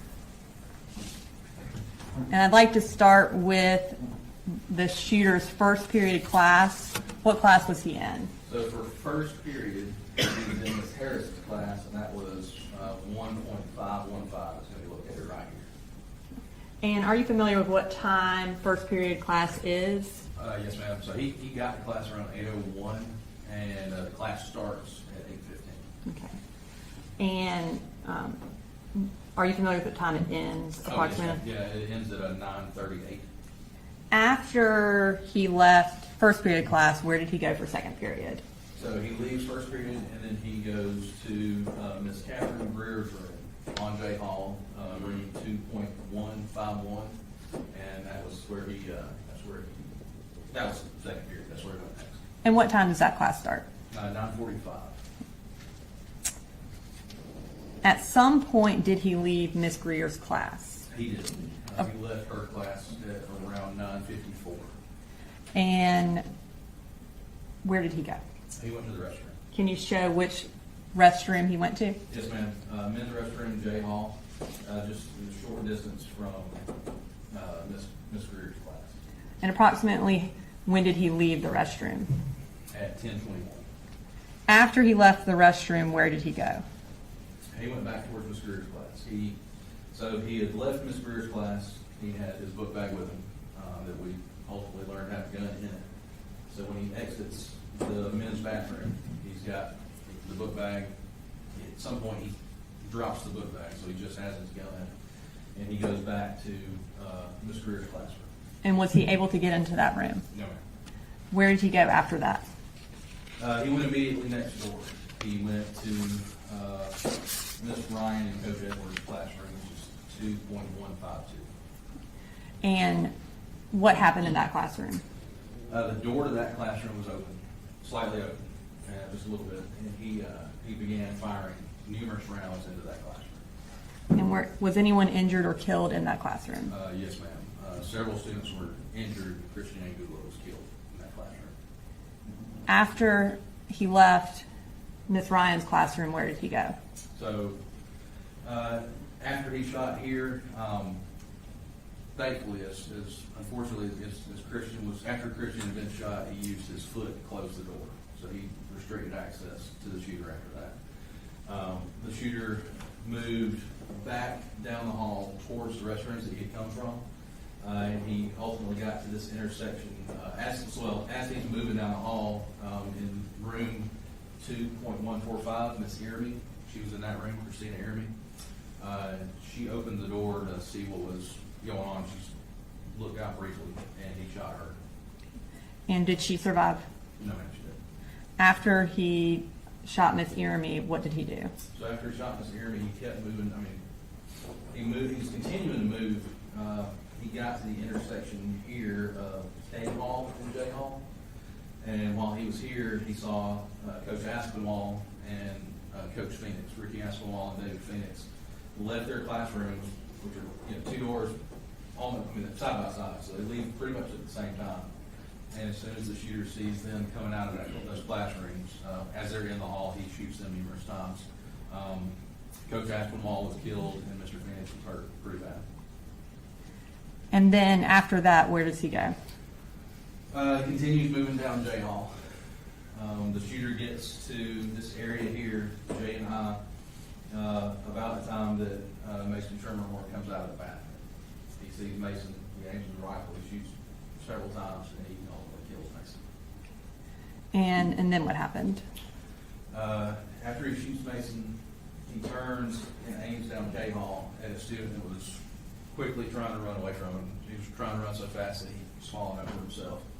As soon as he aims this way, Deputy Brandon King and Sergeant Boyd made their way down F Hall. They actually came out at the intersection on J Hall, so they could tell that there was, through the haze of the dust that had fallen, they could tell that somebody was down there. They heard the shots when he shot Mason, and then they immediately started giving loud verbal commands for him to drop his gun, and he immediately surrendered.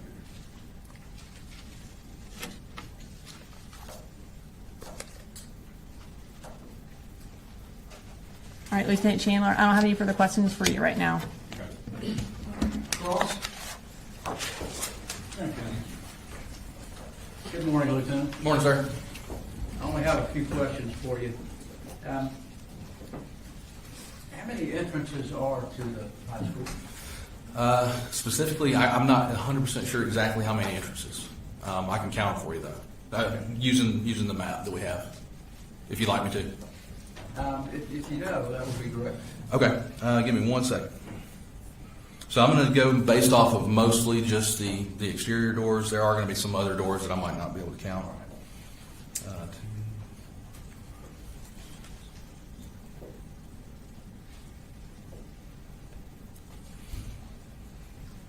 I would say upwards of, I'd say, a little more than 15 exterior doors. Okay. And are all of those doors secured when the kids first come in? Yes, sir. So other people can't get in from other places? Correct, they're supposed to be, yes, sir. So all the students have to go in through the front? No, sir, not necessarily through the front. So basically, I think that the way they have it set up is car riders will go through the front, and then the bus riders will go through the back side of the school. Okay, so you got actually two entrances? Two main entrances, yes, sir. And the entrance that Colt made would be from the bus? Correct, yes, sir. And do you know what time that bus arrived? Slightly before 8. Okay. You know how many children were on that bus with him? No, sir, I don't. I assume you didn't take possession of any evidence at all? No, sir. My role after the initial response was that I did supplement CID's efforts, but I didn't specifically collect evidence. Okay. Nothing further. Thank you. Judge. Based on crossing, you agree with that? No, Your Honor. May Lieutenant Jan be excused? Yes, ma'am. All right, thank you, sir. Yes, sir. Thanks. Second question, please. Is the next witness a long one we made break for lunch before cross, if so? Maybe about 20 minutes. Okay. Go ahead. The state calls Dr. Matt Thompson.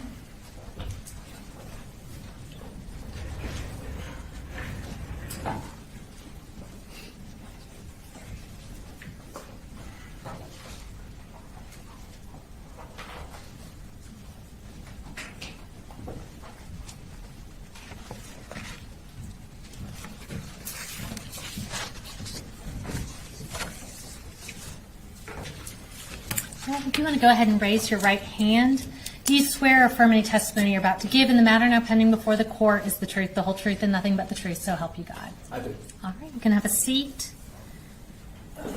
And if you will start by just introducing yourself to the jury, and you can go ahead and tell us where you're employed.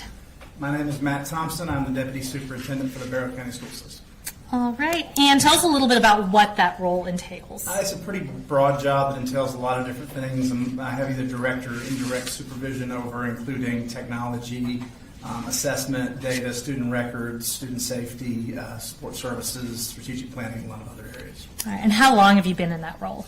For this particular role, 4 years. Okay. As part of that role, do you have access to the surveillance system for the Barrow County school system? I do. And does that specifically include surveillance video for Apalachee High School? Yes, ma'am, it does. Tell us a little bit about the surveillance system that Apalachee High School has.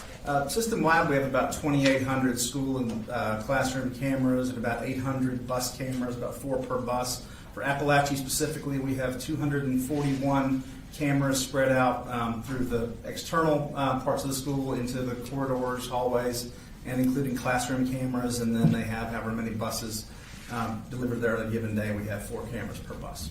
Okay, and approximately how long has this surveillance system been in place? We went with the particular server model that we're using in around 2015, so a little more than 10 years. And does that record 24/7? It depends on the camera. The classroom and hallway cameras record continuously 6 a.m. through 6 p.m., and then they have a mechanism that if there's a sensor that detects motion, it will start recording it at a given point. The external security cameras and some of the key entrances record 24/7, and then the bus video records as long as the bus is actually cranked and engaged. It records continuously. Gotcha. And do any of these videos have sound? The bus videos do record sound. Teacher classroom videos do if the teacher chooses to engage it, if they're recording a lesson for their instructional purposes. But unless the teacher turns on the classroom cameras, they do not record sound, and the hallway security videos and the external do not record sound. All right, so are you aware if any of the videos relevant to this case have sound recorded on them? I'm not aware of any that do, Okay. except possibly the bus video. I'm not 100% sure on that. Okay. So the bus could go either way? Bus could, yes. Okay. And we'll start with the school proper, how is the surveillance video stored? So the videos, when they're recording, are feeding data into a server. That server is organizing those. You can use our software to kind of query the server. We use a software called Video Insight. You can watch live streams, or you can also watch archived data. But that data feeds into the server room, where it's stored for 30 days, unless we choose to mark it for non-deletion, at which point it will be retained. Otherwise, it cycles over after 30 days. Okay, and who has access to these videos, to the server? The server room? Yes. That'd be anybody with a master key at the school, which would include school administrators. That would also include maintenance staff, handful of IT staff, and then also a very small number of district staff, including myself. Okay. And how can you yourself access these recordings? We would never really have a reason to go to the server room. We just access those videos through the Video Insight platform, which is an installed app that's on our computers that we use to, we can watch again the live stream, or we can pull video clips out of that, or we can just review archival footage.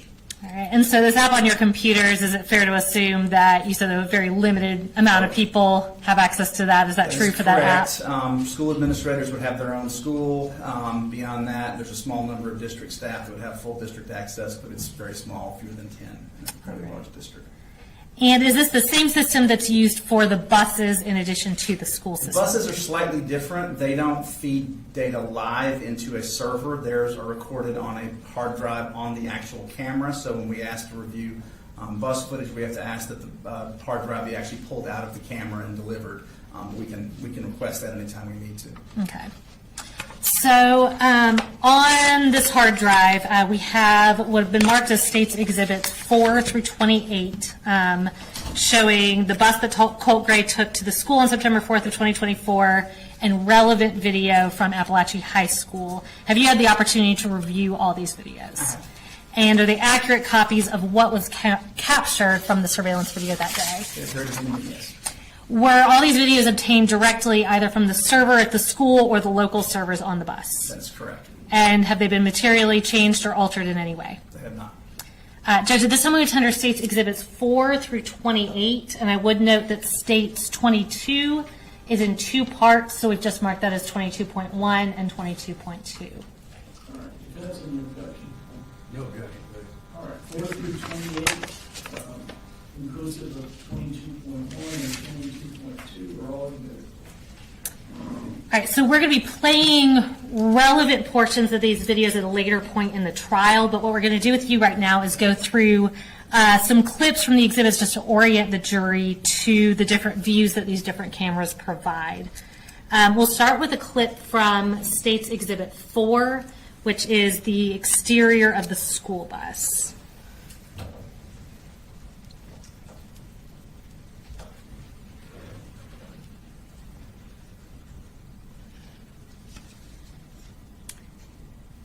And looking at this video, is that the video that you obtained relevant to this case? It is. Or a clip from it? And One clip, is yes. the timestamp and date accurate on this video? They appear to be accurate, yes.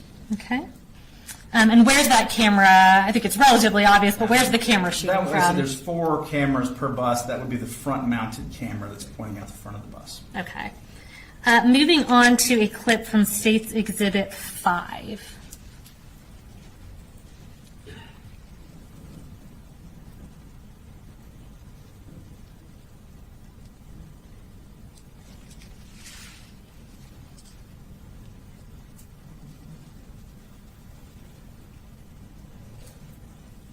And is that the interior of the same school bus that we previously saw the exterior of? That would be the camera that's pretty standard mounted behind the driver. Okay, and once again, is the date and timestamp accurate on that video? It appears to be, yes. All right, now shifting to cameras at the school, we're next going to show a clip from States Exhibit 6.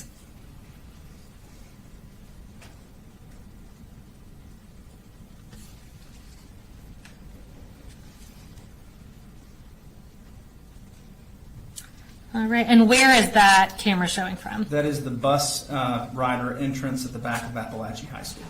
All right, and I see we've got 2 date and timestamps, but they look to be exactly the same. Are those correct in Those these would be videos? correct, yes. Okay.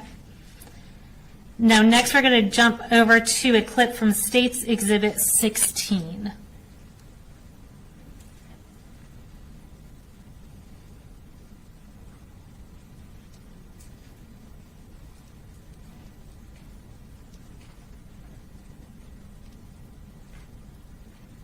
All right, so this one obviously looks a little different or significantly different from the other videos we're looking at. Can you just kind of explain what we're looking at here? This is one of the classroom cameras. This is actually, I believe, in Miss Suzanne Harris's classroom. They're mounted at the center of the classroom, or not every classroom is perfectly square, so sometimes they're configured as close as we can get it, and they provide a fisheye view of the entire classroom. Some of the newer ones can be actually angled a little bit if a teacher wants to use them for instructional purposes. They typically are not done that much for that purpose, so this is typically the view you're going to get from a classroom camera, sort of the fishbowl view of the entire classroom. Okay, and so are all the cameras inside the classrooms this style of camera? Yes, there's not any that will look any different from this. As I said, you can sometimes angle them, but in this particular case, it's not angled, and I don't believe any of the footage that was relevant September 4th were angled. That was my next question, thank you. And are there any other cameras that show the interior of these classrooms as part of the school surveillance system? No. Is the date and time stamp on this video correct? It is, yes. And just to kind of further orient the jury, in this video, can you tell us where the entrance to the classroom is? It would be in the upper left-hand corner of the screen, when you can see a sort of brown door. That would be the entrance to the classroom, and this is, like I said, this is a computer classroom, so there's rows of desktop stacks. Okay, so that brown door with the little window on it, right? Okay. And next, we're going to pull up State 17 and show a clip from that.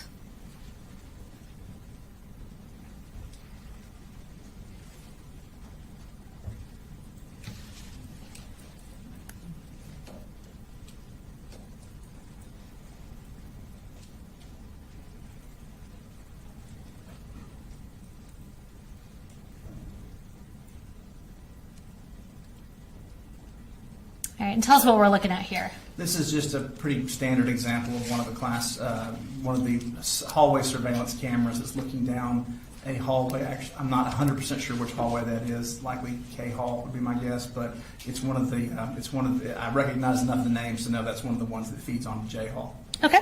And generally, these hallway cameras, where are they located throughout the hallways? We try to strategically place them through these are very large schools, hundreds of thousands of square feet to cover, so there are going to inevitably be, particularly in the hallway surveillance cameras, some occasional blind spots or some places where you have a long view to see something, but we try to place them along strategic points in the hallway to get maximal coverage. Okay. Is every square inch of every hallway covered by a camera? No, ma'am. We unfortunately do have some blind spots occasionally. Okay. And is there any video surveillance that specifically covers any part of the interior of any bathrooms? No. For obvious student privacy reasons, we don't have any surveillance cameras within restrooms. We do try to typically have one facing the entrance or the exit to the restroom, but we don't place them inside. Okay. And on this video, and I believe any hallway videos, I see we have two timestamps that are actually slightly different. Can you tell us which one is accurate? So the upper left-hand corner is the camera's particular internal timer that is specific to the particular camera in use. Those can, unfortunately, due to connectivity issues, battery issues, those can be off. Those sometimes will lag what actual time. So when these are queried on the server, the bottom right is going to be the server time that is synced to national clocks and is the independently verifiable time. So in this particular case, anytime you see two timestamps, the one on the bottom right is going to be the accurate date and time. Okay, so in this case, we're looking at these two times, and the accurate time is 9:39 a.m. That would be correct, yes. That would be the server time. All right, thank you. Did you also review and recover surveillance footage from any dates besides September 4th related to this case? Yes, ma'am. We also reviewed and pulled footage from August 26th and August 28th. Okay. And again, we'll provide more relevant context and publish those videos through subsequent witnesses. But starting with August 26th, what were you generally looking for? That was the last date Colt attended school prior to September 4th, and we were particularly interested in verifying that he spent the majority of that day in the counseling suite. So in this particular case, we pulled videos related to his first period class, his second period class, and then his moving into the counseling suite for the majority of the rest of the day. And was that video recorded and stored in the same capacity as you previously described? It was, yes. And did the timestamp appear to be accurate, or in the case of any hallways, that bottom right timestamp appear to be accurate? Yes, they did to me. With these videos from that date, did you combine multiple camera recordings of Colt related to him going to the counselor's office? We did. It's a little clunky when you're trying to parse through a server. So Sure. a lot of times we'll create curated like pathway videos through a school. So in this particular case, we pulled sequential clips off of multiple cameras and sort of stitched them together using just very basic video software, just so that you have an unobstructed view of the student moving through the school. And we did that for the August 26th for Colt. Okay, and other than putting those videos from different cameras into one file, were the videos changed or materially altered in any way? They were not. And Judge, again, we'll publish this at a later time, but at this time, we would tender State's Exhibit 29, which is also stored on this hard drive. No objection.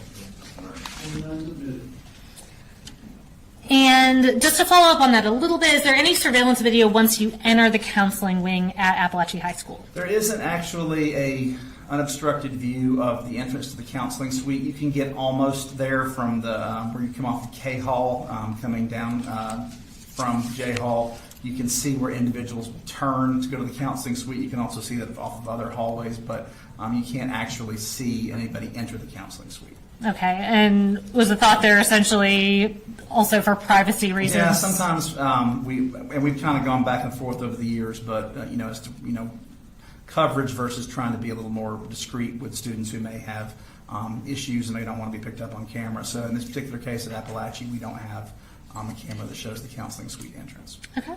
And shifting your focus to August 28th, which is the other date you referenced, were you looking for a specific person on that date at Apalachee High School? We were, yes. Okay, and who was that? That would be Colt's grandmother, Miss Deborah. I think I had her name mispronounced all these years. I think it was Pummelhoose or... Okay, I believe Paul Hamus, Paul Hamus, there we go. but I think we will clarify later. She had visited that day to meet with a counselor, discuss her concerns, so we pulled video showing both her entrance and her exit from Apalachee High School. Okay, and again, did you combine the multiple camera recordings of her on that date into one file? We did. And other than putting them into one file, were they changed or materially altered in any way? They were not altered in any way. All right, and is that the video that we've marked as State's Exhibit 30 and put onto this hard drive, a fair and accurate depiction of what you pulled off those It is. cameras? And Judge, at this time we would tender State's Exhibit 30 and again play it at a later time. Yes. No objection, Judge. All right, 30 is admitted without objection. Right. Now, lastly, I'm going to show you what has been marked as State's Exhibit 31. And can you just identify what this is? So this is Apalachee's bell schedule for 2024-2025, specifically the fall semester. Appalachee's instructional day is tied into 4 main instructional periods with a shorter advisement period. Okay, and before I make you talk through it twice, what I've handed you fair and accurate? This is Okay. the accurate bell schedule from the fall of 2024. Okay, and Judge, we'd go ahead and tender that as State's Exhibit 31. All right, and we'll go ahead and pull that up on the screen just so it's a little easier for people to follow. So yeah, if you'll just kind of talk us through what this shows. Sure. So what this is going to be doing is, as I said, there's 4 instructional segments, and there's also an advisement period that is built in on certain days. So in this case, what this is showing is the beginning and ending of each class segment, and then the time students have to traverse to their next class before they would be considered tardy. Okay. And nothing further from me. The defense may have a couple questions for you. Cross. I just have one question. Yes, sir. At that time, Apalachee High School did not have metal detectors. That is correct, sir. Right. Thank you. All right, you be excused. Yes, sir. All right, thank you, sir.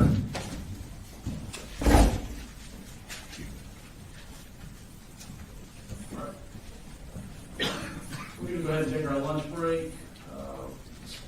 12:10, break till 1:10. And here's we point out to you as you go to enter the jury room, before you turn in, there is a microwave and sink right at the end, and of course you have the fridge and whatnot. All right.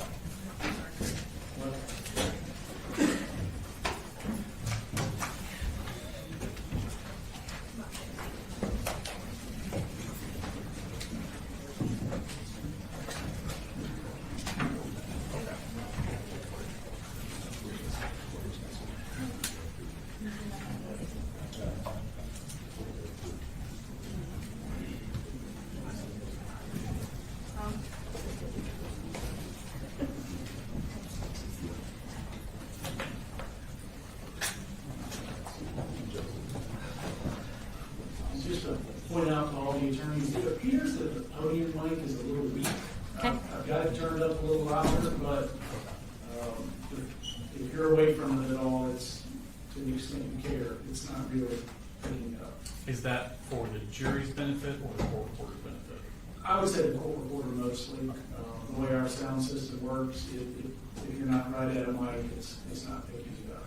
Obviously, she's close to you there, and she can hear you. But just so you all know, Can you put a different mic on there?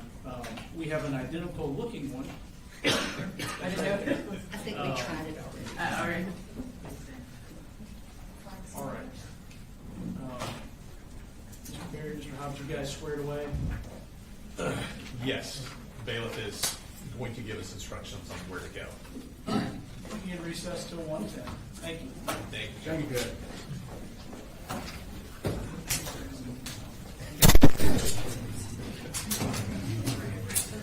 I think it's gonna be a lot of.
I got it, I'm sorry.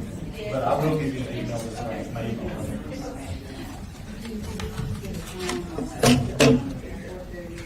Hello. Hi.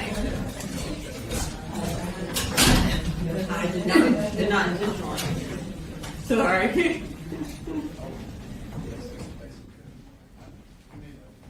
Yeah. How you doing? No.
nothing to do with, we figured they were over here, they're next door. Yeah.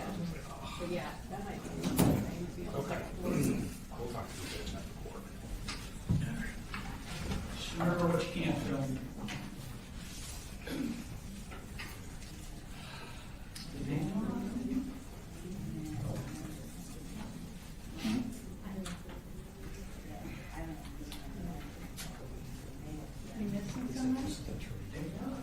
No, I hadn't seen her. I thought she was back there with you. You know she's gonna be upset that you left her.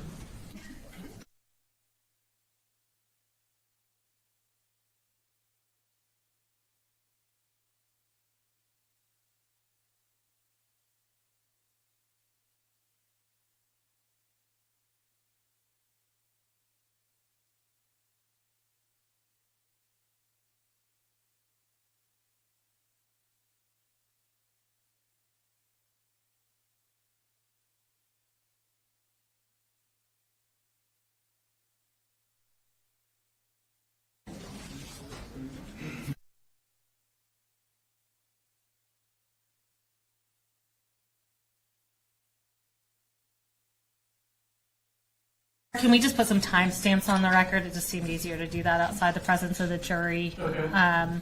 The clips we introduced through Dr. Thompson from State's Exhibit 4, we played from 41 minutes 16 seconds to 41 minutes 29 seconds. From Exhibit 5, 39 minutes and 29 seconds to 39 minutes and 51 seconds. From State's Exhibit 6, we played the first 10 seconds. State's Exhibit 16, we played 20 minutes and 3 seconds to 20 minutes and 13 seconds. And from State's Exhibit 17, we played the first 10 seconds. We'll also provide that in writing to the court reporter once we get through evidence. You all ready for the jury? Yes, sir. Okay. All right, you bring them in.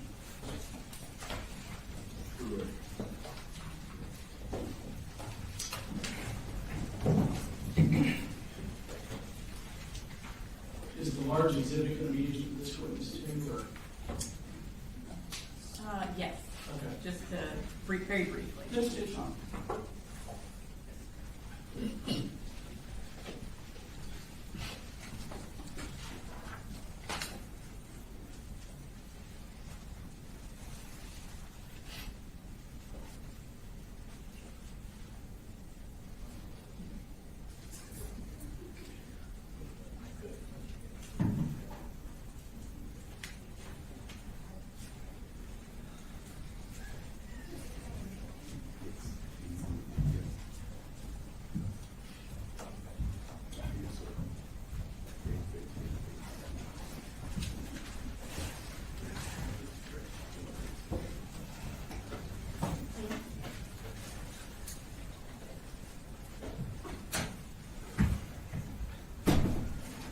Everyone can be seated.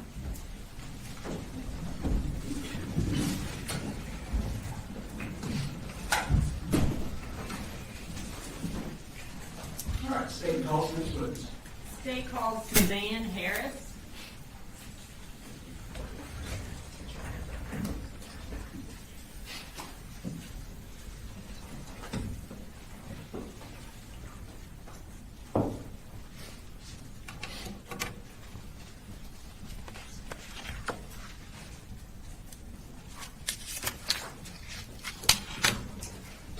Please raise your right hand.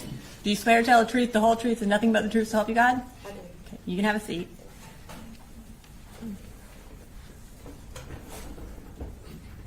Will you go ahead and introduce yourself to the jury? My name is Suzanne Harris. I was a teacher at Apalachee High School. I've been in the county for 14 years. This is my 18th year teaching. Well, you went ahead and answered my next question, which was, what do you do? So you indicated that you worked at Apalachee High School.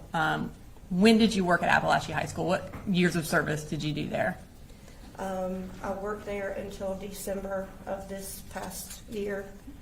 So I've been there for 4.5 years. And while you were at Apalachee High School, what subject did you teach? Computer science. In September of 2024, were you teaching computer science at that time? I was. And I'm going to ask you if you could show me on that map right next to you which was your classroom. Okay,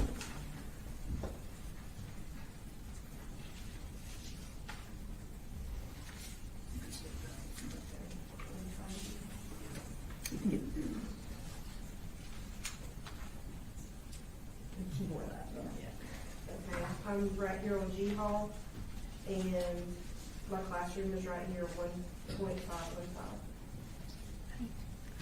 Thank you, Ms. Harris. You can have a seat.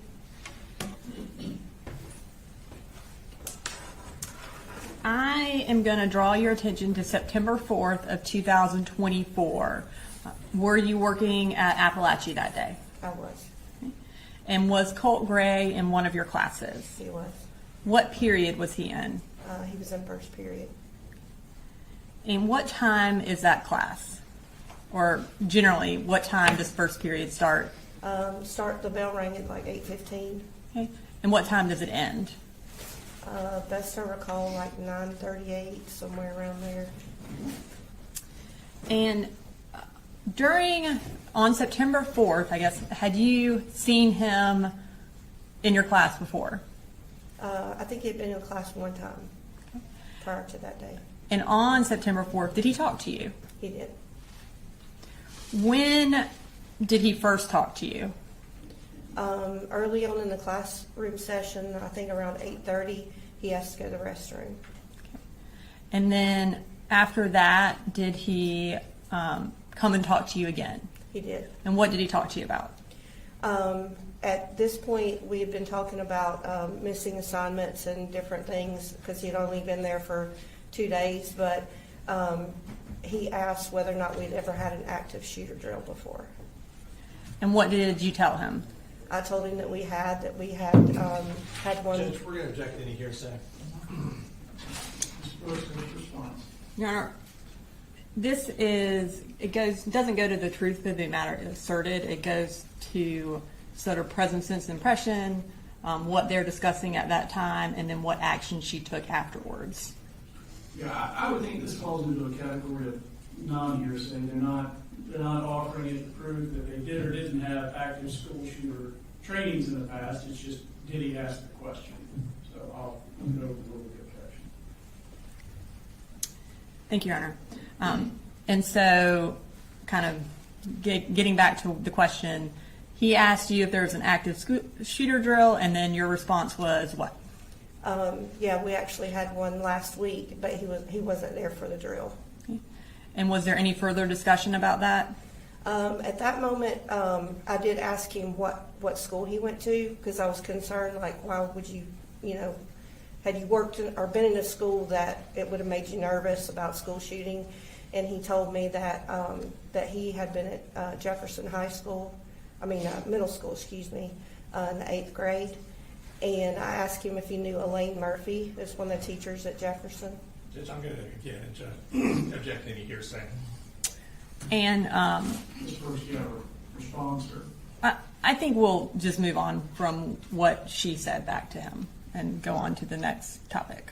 All right, so I'll sustain the objections to his last remarks. Okay. So after y'all had the discussion, did he go back and sit down? He did. Okay. And this time, I'm going to publish a clip from State's Exhibit 16. It's been previously introduced in the evidence, and the clip is from 38 minutes and 23 seconds to 39 minutes and 12 seconds.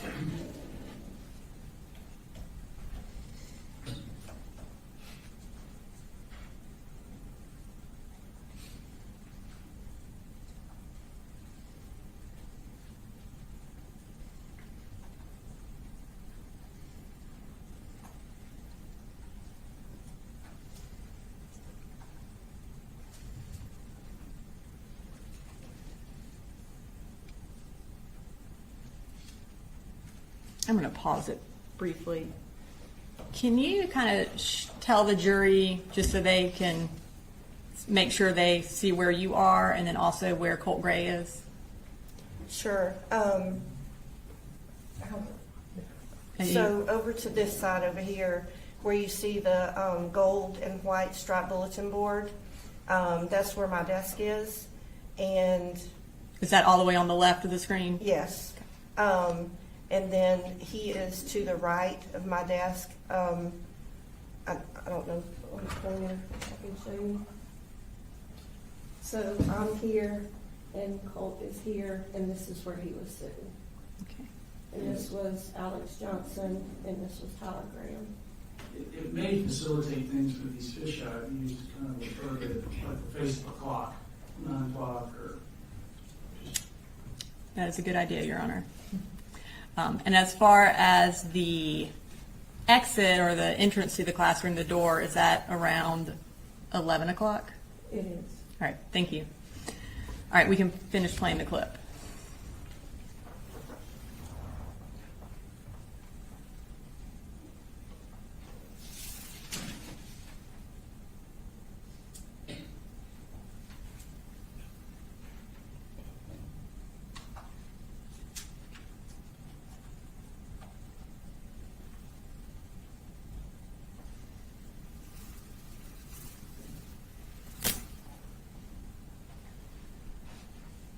Okay. And does that clip show where he asked you about the active shooter drill? Yes. Okay. When he asked you that, did that concern you? I mean, you don't expect to hear that in the classroom. I mean, we hear about school shootings, but you don't think it's going to happen to you. So it was a little bit alarming. And I did send an email to the counselor in regards to that, in regards to my concern.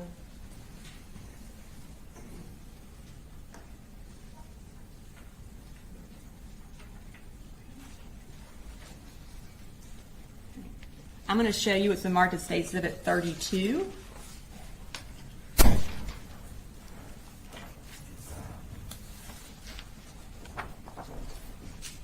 Do you recognize that? I do. And what do you recognize that as? It's the email that I sent to Miss Butler. Okay. And is it a fair and accurate copy of that email that you sent to Ms. Butler on September 4th?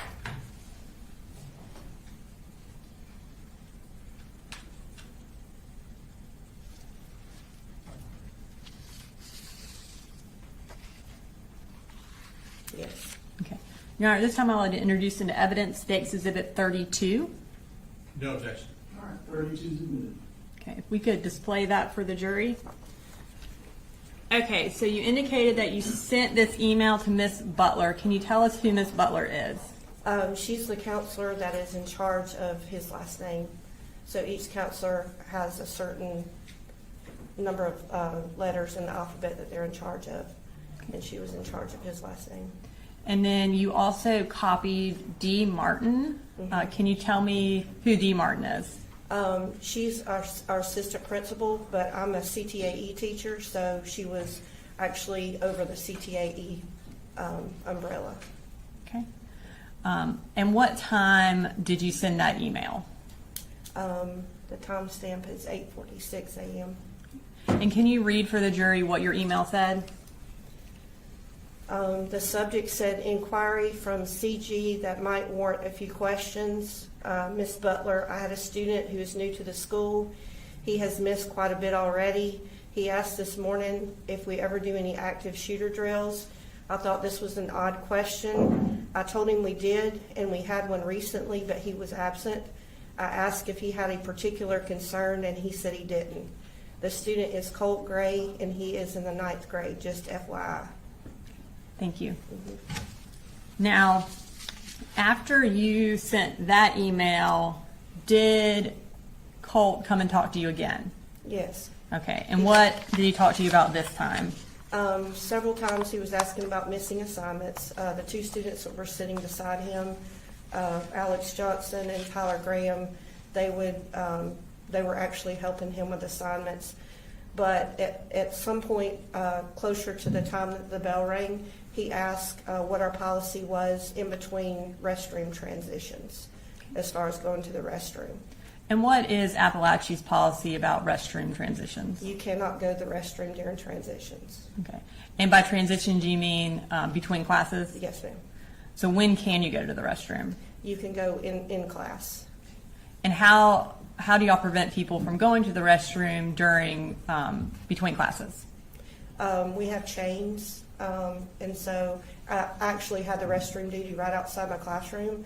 So there's chains, and you just walk out and clip the chain and stand there and make sure that the students don't go in and out of the restroom. Okay. So at this time, I'm going to show another clip from State's Exhibit 16, which is from 1 hour and 30 minutes and 54 seconds to 1 hour and 31 minutes and 18 seconds.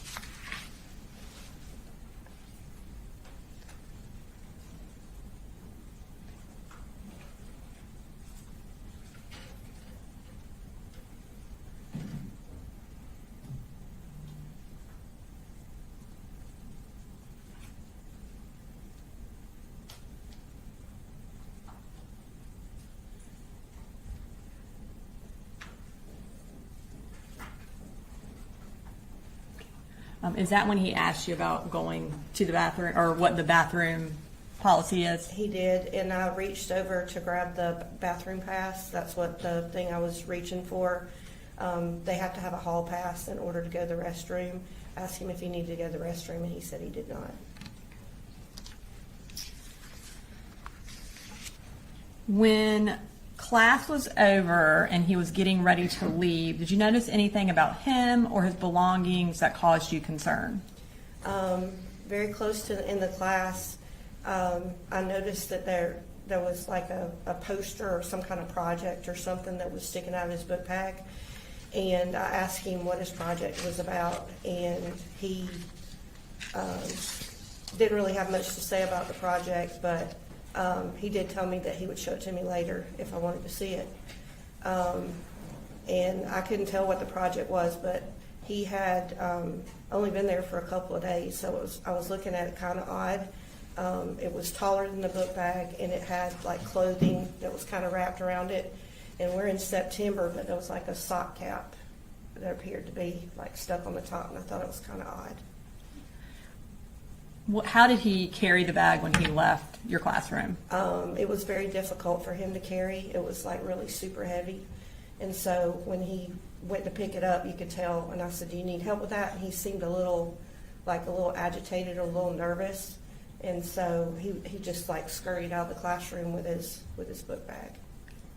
Now, as a teacher, as an educator, do you have the authority to search a child's backpack or a student's backpack? No, I do not. Okay. And so based on what you observed with his backpack and with the questions that he asked you about the active shooter and about the bathroom, what did you do? Initially, I went straight out the door and went to the restrooms to put up the chain because the class was in transition, and that's where my restroom duty is. But as I was standing there, I wasn't standing there very long, but I heard a voice that said, "He's got a gun." And that's just like a voice in your head, kind of? Voice in my head, yeah. And what did you do when you kind of felt that happen? I got cold chills from the top of my hair all the way down to the toes of my feet. And I stood there for a minute, and it quickly runs through your mind, like if you make an accusation and you tell somebody's got a gun, they're going to think you're crazy. But as I stood there for just a second, it just got louder. And so I just darted down the hallway and went straight to D. Martin's office. Okay. And what did you do when you got to D. Martin's office? I was going to attempt to tell her that I thought that he had a gun, but she was in there with another student, and so the door was closed. So I immediately came out. Mr. Broughton, who was our other AP, he was standing out in the atrium because we're in class transition, and I went up told him that I really needed to talk to somebody, and he said, "Well, have you already been talking to Dee about this?" And I said, "Yes." And about that time, somebody came on the radio and said that she was releasing that student to the media center. And he said, "Oh, well, she's done, so you go ahead and sit." Oops, sorry. you go ahead and go in there and talk with her. And so that's what I did. So, And what was that discussion, or what did you tell her? I mean, when I went in, there was another teacher that was coming in behind me. It was Mandy Pugh and 2 of her students. And Dee was coming out of her office, and she thought we were together regarding another situation. And I told her no, and there was somebody in the office that was next door to hers. And so there was still a student that was in her office, and so we went into Mr. Neely's office, which is the 3rd office. And we went straight back and we're trying to find some place private.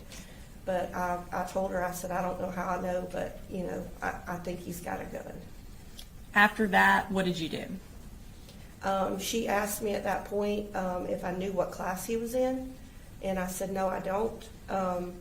But when I went back to my classroom, then I looked up who the classroom teacher was, and it was Captain Greer. Okay. Now I'm going to show you what's been marked as State's Exhibit 33.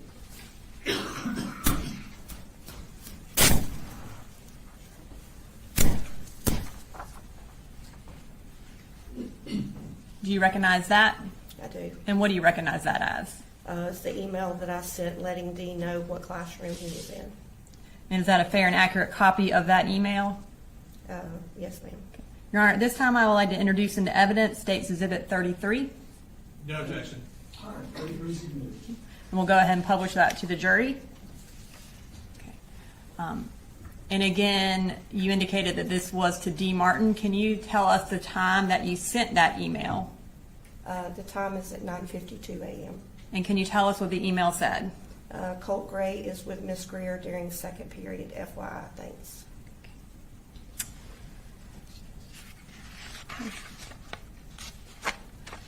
Your 2nd period class, was it a planning period for you, or were you teaching a class? It was planning period. Okay. After that email, can you tell us what happened? So I have other students that share the classroom. They come in, we share the classroom together. And Alex English, which is another teacher, it's his 1st year teaching. He was teaching audio, video technology, and film. And he came in with his students. And so at some point during the class, I was just really nervous, and I just stood up and kind of addressed the whole class without asking him first. I just was very stern, and what I said was, don't ask me how I know, don't ask me any questions, but do not leave this classroom unless it's an absolute emergency. Because I just felt in every fiber of my being that something was wrong. At some point, did you become aware that there was shooting going on in the high school? Yes. At one point, Alex kind of came towards the door, and we kind of stepped out in the hallway, and I told him what I was suspicious of, and he was like, oh gosh, that sounds, scary or whatever.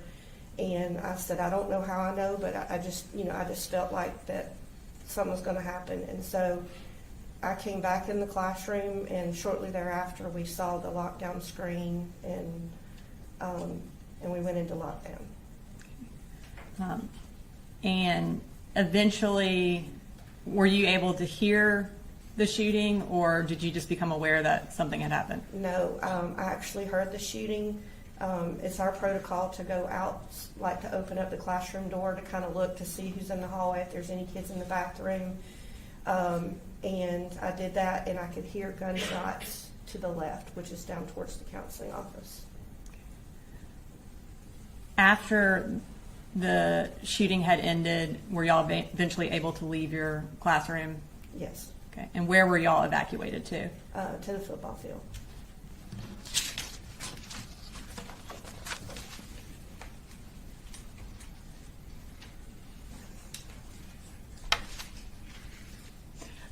And I'm going to play one more clip for you, which is the clip for when Colt was leaving your classroom. And it is from 1 hour and 39 minutes and 11 seconds to 1 hour and 40 minutes and 14 seconds. And that's, again, from State's Exhibit 16.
And just to be clear, did you ever actually see a gun? No. Okay. And so you had a feeling that there was a gun, but you never saw one? No. Okay. Nothing further. Ross? Yes, Sean. Good afternoon, Ms. Harris. I have a few questions. If I ask a question that doesn't make sense or you'd like me to clarify, please let me know, and I'll go ahead and take care of that. All right. So you were in class and you observed this backpack that Mr. Gray had, correct? Yes. And I believe you said it looked like it was heavy. When he got ready to leave the classroom is where it appeared to be heavy. Based on how he was lifting it, is that what you're referring to? Exactly, yes. Okay. And at some point after the shooting, you gave a statement to a couple officers from GBI, is that correct? Mm-hmm. And you have to say yes or no for the court reporter, Oh. sorry. No, you're fine. Do you remember telling them that you were familiar with guns? Yes. And I believe you said that you thought based on the length of the object that was extending from his backpack, that kind of made you suspicious. Is that fair to say? Yes. How was it about the poster board? How far was it extending out of the backpack? It appeared to be about that far. So you're holding your hands, and so I have to make a record for the court reporter, like a foot and a half more? 2.5 foot. Okay. Yeah. Okay. And you said there was a hat stuffed down the tube of the poster board. Is that correct? It appeared to be clothing, and best I recall, it looked like a sock cap. Like a toboggan? Yes. So like a winter hat? Yeah. And of course, this was September. Right. And I thought that was odd. Right. And it wasn't cold that day? No, it was not. Okay. All right.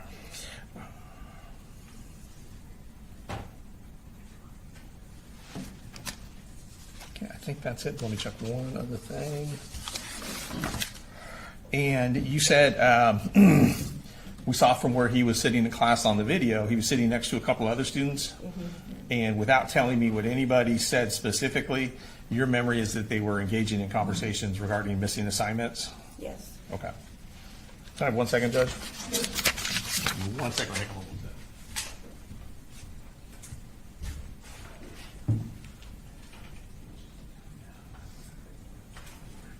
Ms. Harris, that's all the questions I have. Thank you. Based on Carl's, any redirect? No, Your Honor. May Ms. Harris be excused? Yes. Thank you, ma'am.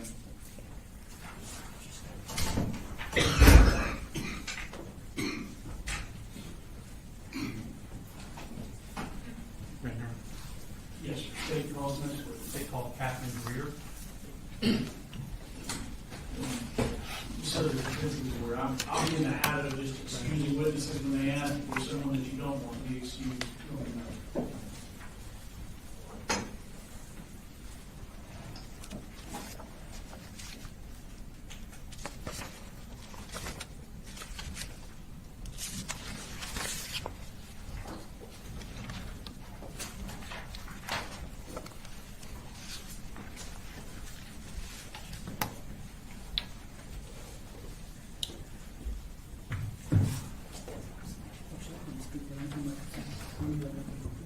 If you raise your right hand, please.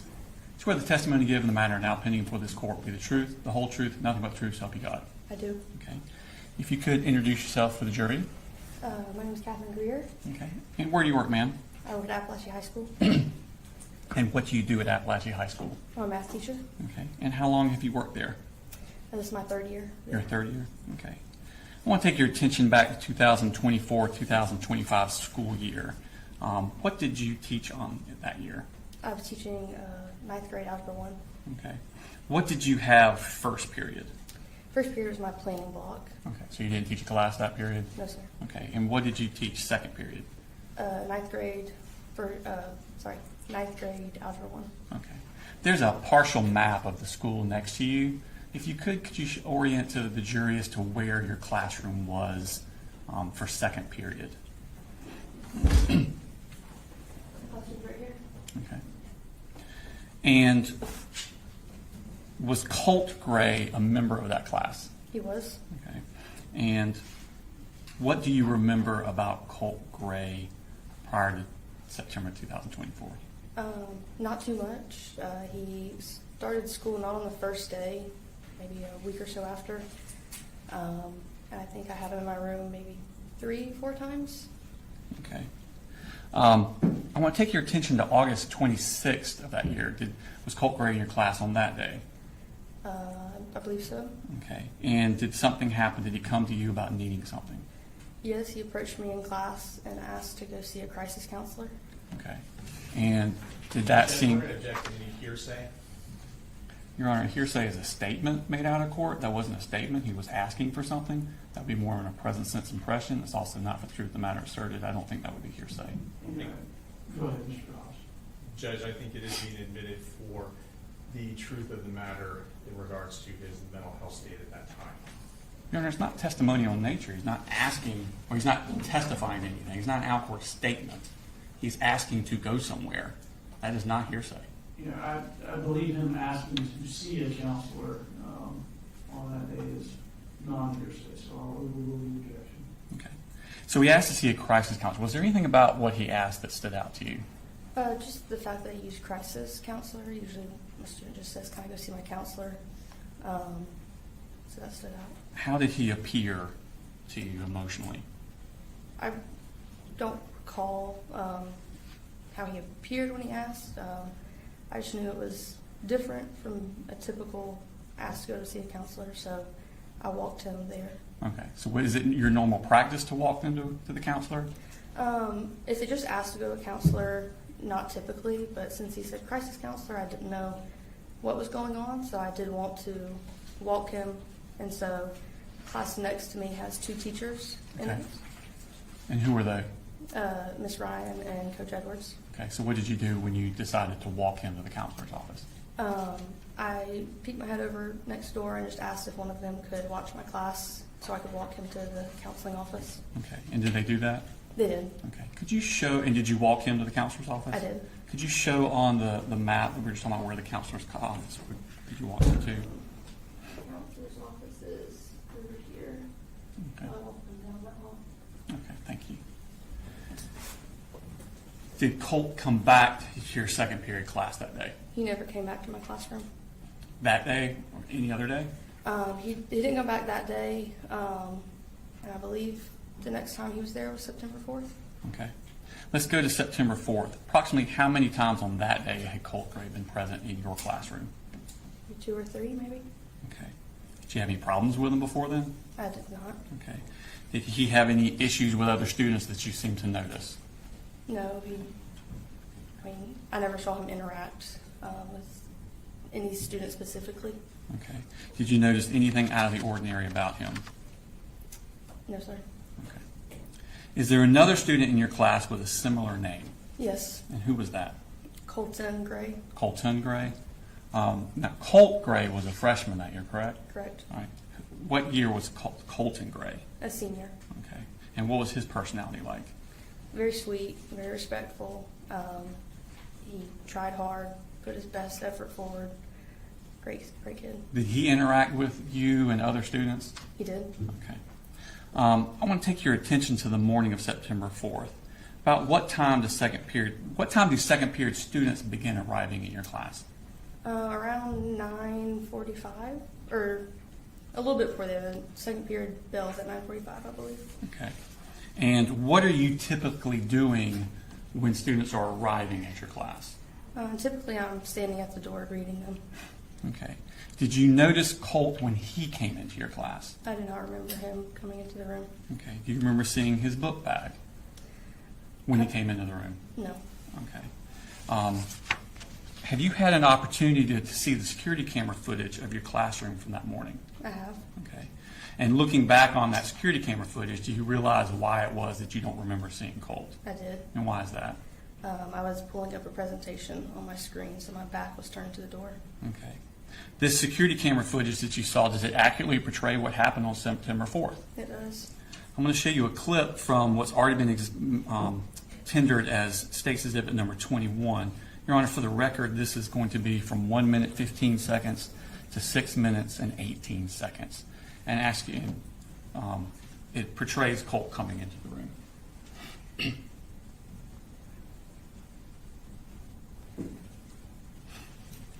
Is that you at the 4 o'clock position? It is Okay. And what are you wearing? Just a color? green, Okay. And where's the door in this? diagonal to me Okay. on the other side of the wall. All right, thank you. You play.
Kid that just entered the room, who was that?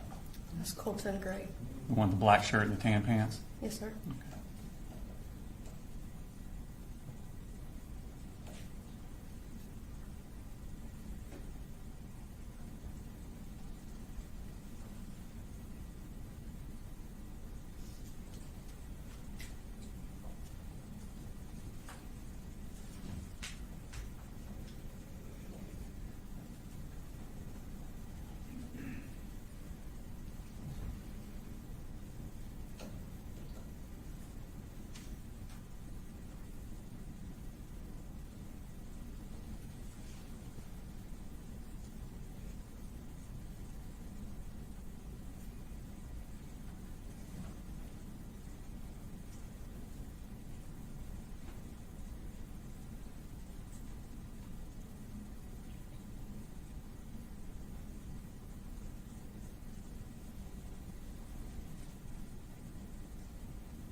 So at this point, class changes ended. Yes, sir. At some point during class, does Colt ask to leave the classroom? He does. Okay. And what purpose does he ask to leave the classroom? He has to go see his counselor. Okay. At this point, do you take him, did you walk him this day? I did not. Okay. And did he take his stuff with him or did he leave it in the room? He took his book bag. Okay. And is this also shown in the security footage? It is. Okay. Your Honor, this time I'm going to show what's 13:22 to 14:22. It's close to 10 minutes. And this is another. It's also from the same, from States 21, Your Honor. And let me just clarify for a second my last ruling. So I overruled an objection previously about hearsay on he asked to see a crisis counselor. I think him asking the question is admissible for the fact that he asked it. It's not admitted for the purpose of establishing that he was in fact having a mental health crisis. All right.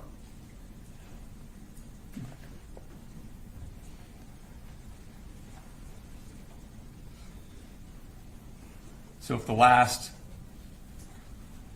clip ended at 9:45 and this is 9:53, we're now about 8 minutes into the class. Okay.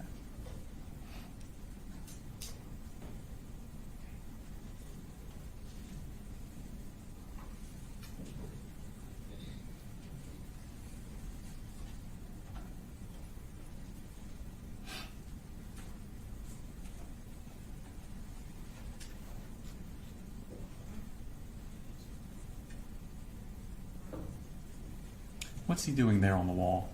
He's grabbing the pass, the office pass. So different passes have different destinations on them? There's a restroom pass and office pass. Okay.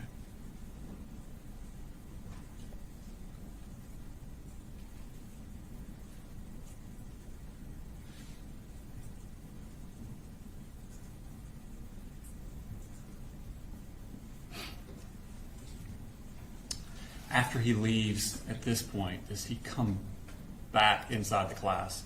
No, no, sir. Okay.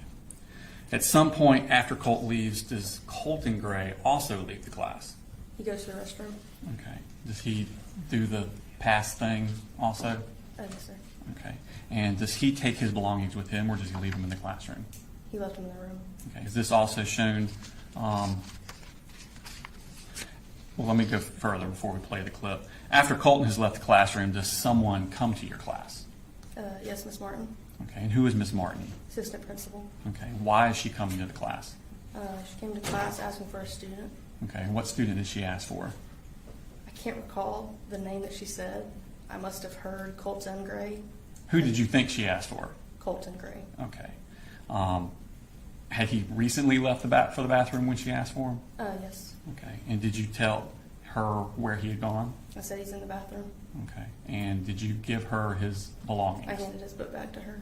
Okay. Is this also shown on the security footage? It is. Okay. Your Honor, this time I will show clip from 2342 to 2633, also from State's Exhibit number 21.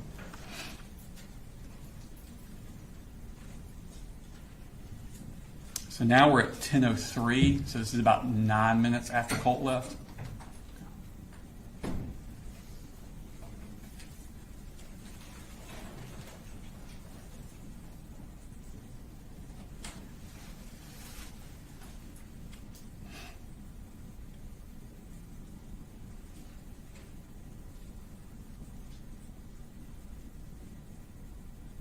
What's he doing there, Colton? He's signing out. Okay. So you have to get a pass and you have to write on the... Put your name down. Okay.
that Miss Martin coming in there? It is. Okay.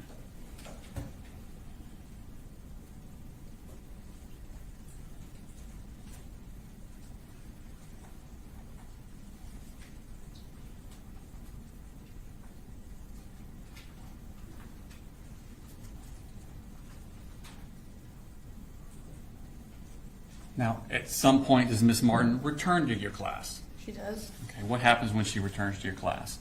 She told me that she needed Colt Gray. Okay. And what did you tell her? I said he went to the counseling office. Okay. Does she then leave at that point? She does. Is this also shown on the security footage? It is. All right, this time on State's Exhibit 21, I'll show a clip from 30:25 to 30:53.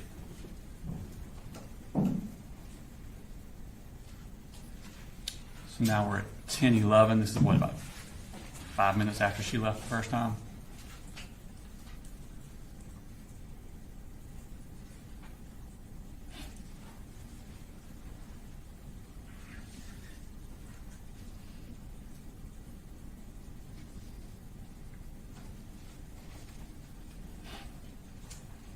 Now, after she leaves there, does she, and when I say she, I mean Miss Martin, does she communicate with you any more about Colt Gray? She does. And what does she do? She intercomed into my room. I'm sorry, she what? Intercomed Okay. into my room. So she got on the intercom? Yes. Okay. And she asked me to check my email. All right. And did you check your email? I did. She was asking around what time he left the room. Colt left the room. Okay. I'm going to show you Smart State Exhibit number 34.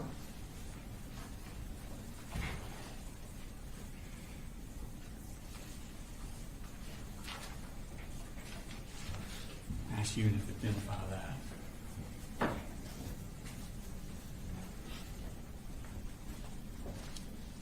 What is that?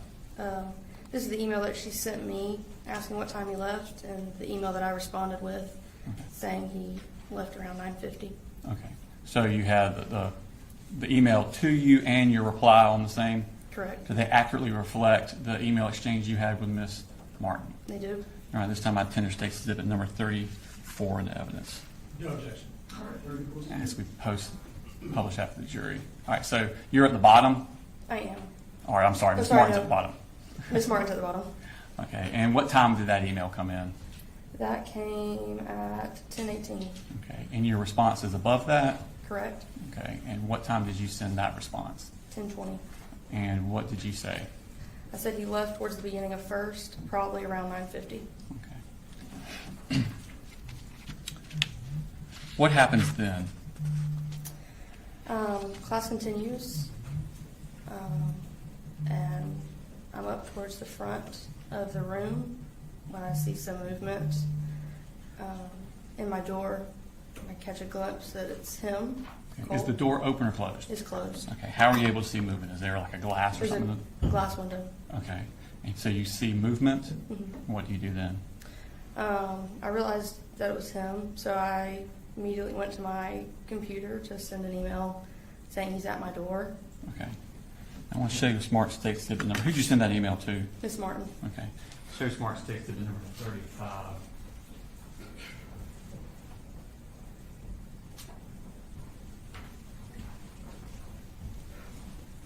Let's see if you recognize that.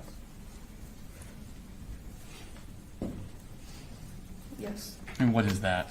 That's the email that I sent to Miss Martin saying he just came back to class. Okay. And is it an accurate reflection of the email that you sent to Ms. Martin? It is. Now, this time I tender State Exhibit number 35 in the evidence. No objection. All right, 35 submitted. Post that. So, what time did you send that email? I sent that at 10:22. Okay. When you send that email, what happens? I sent the email, and I guess immediately, Miss Martin came back on the intercom and said he's at your door. And at that point, I'm walking towards my door, and I said yes. I got to my door, and I saw that it was him, and that he had a gun. Describe how he was holding the gun. I guess just across his body. Okay. And what type of gun was it? I mean, I don't even know what type, but just. It was a large gun, a rifle, I guess. Okay. What did you do at that point? I said he's got a gun. I told the kids to get in the corner. I started pressing my Centegix badge. All right. Tell me about this Centegix bag you're referring to. All the teachers have a badge that, sorry. That's fine. Take your time. If you press it 3 times, admin and an officer and the nurse are coming. And if you press it up to a certain amount of times, it shuts alerts to the police department and the school, and sets off an alarm in school. How many times do you think you pushed it? A good amount. Couldn't tell you how many specifically. Okay. When you push the button, what happens then? All the kids come in the corner, and there was a kid that was in front of the door that decided to drop where he was, so I crawled over and grabbed his hands. I reached up and flicked off the light, and I went back over to the kids in the corner. Did he ever come into your room? He did not. Could you hear the gun being fired? I could. Okay. How many shots do you think you heard?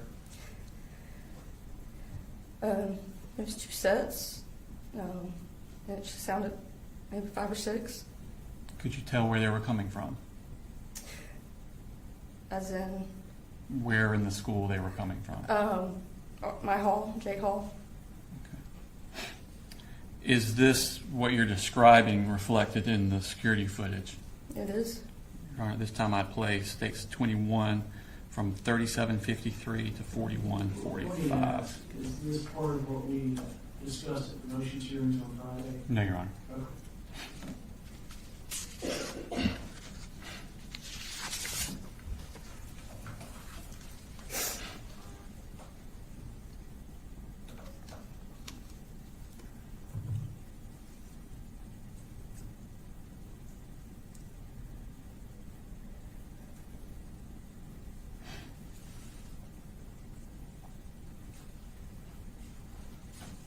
Is this when you're emailing with Miss Martin?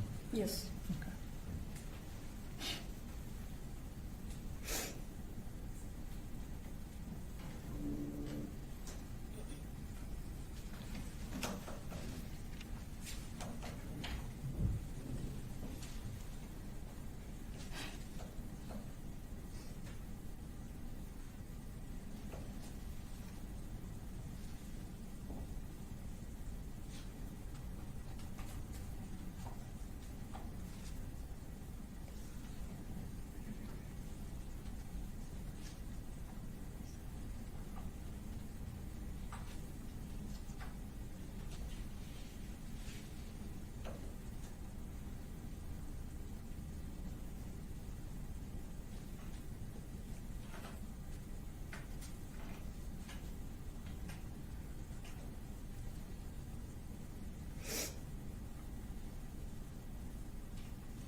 Is that him in the door there? It is. Is this you sending the email? Yes.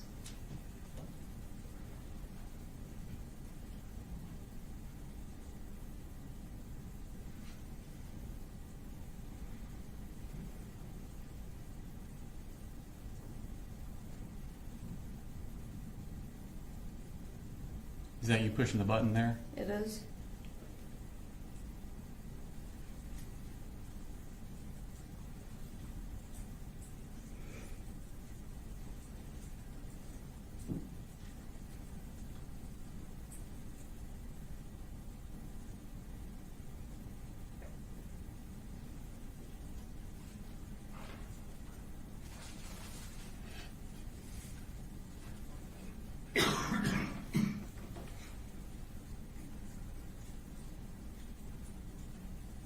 Is this what y'all are trained to do during the shooter drill? Yes, sir.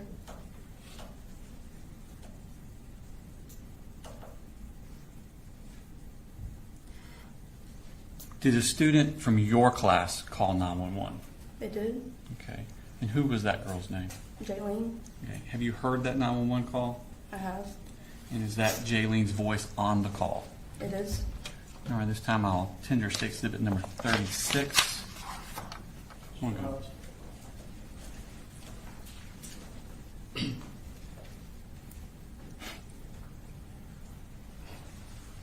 No objection, Judge. All right, 36 is in Your Honor, that this 36 is the business certification record, and 36, the call itself is on the hard drive. We're going to play a clip that is 5 minutes and 42 seconds long. 5 minutes 42 seconds long.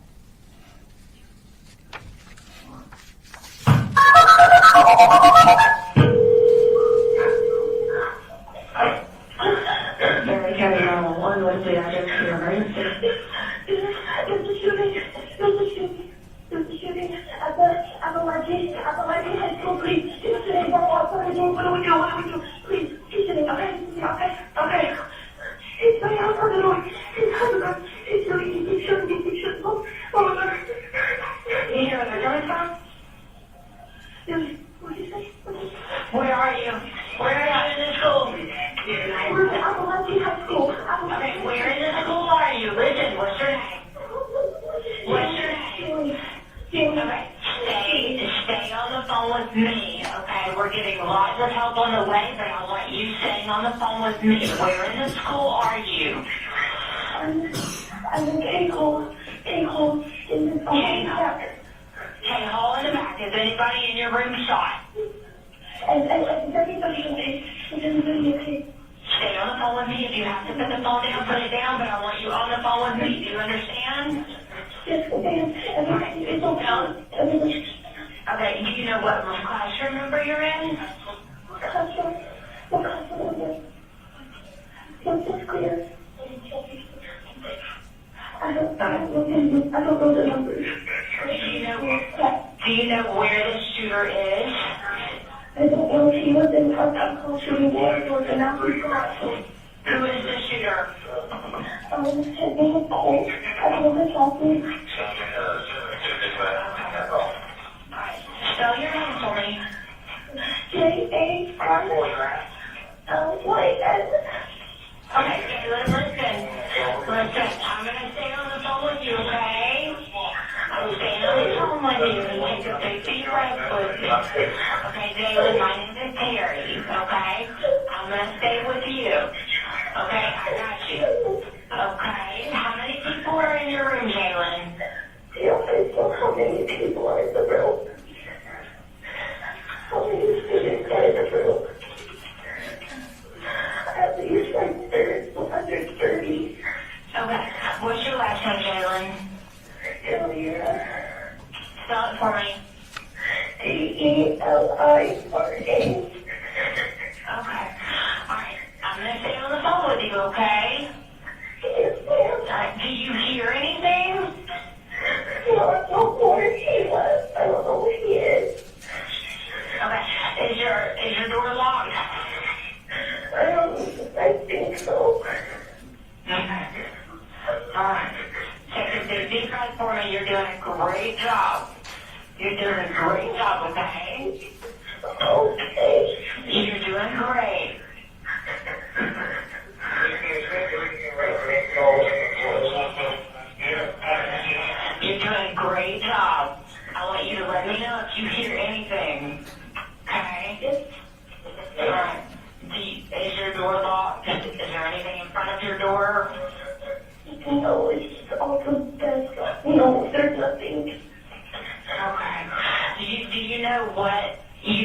Like what classroom number?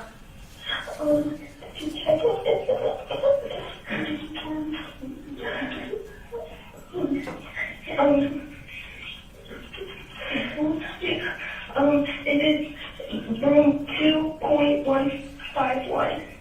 2.151. Okay, is your teacher there with you? Yes. Okay. All right, what's your teacher's name? Miss Greer. Miss Greer. Okay, where is she at right now? Is everybody hiding? Yes. Okay. I got a whole lot of people coming and I got a whole lot of people there. But I'm staying on the phone with you, okay? I'm not going to go anywhere. I'm going to be right here with you. Okay. You're doing a great job. I want you to let me know if you hear anything at all. Do you know what Colt looks like? There was like dyed blonde hair. Dyed blonde hair? Practice.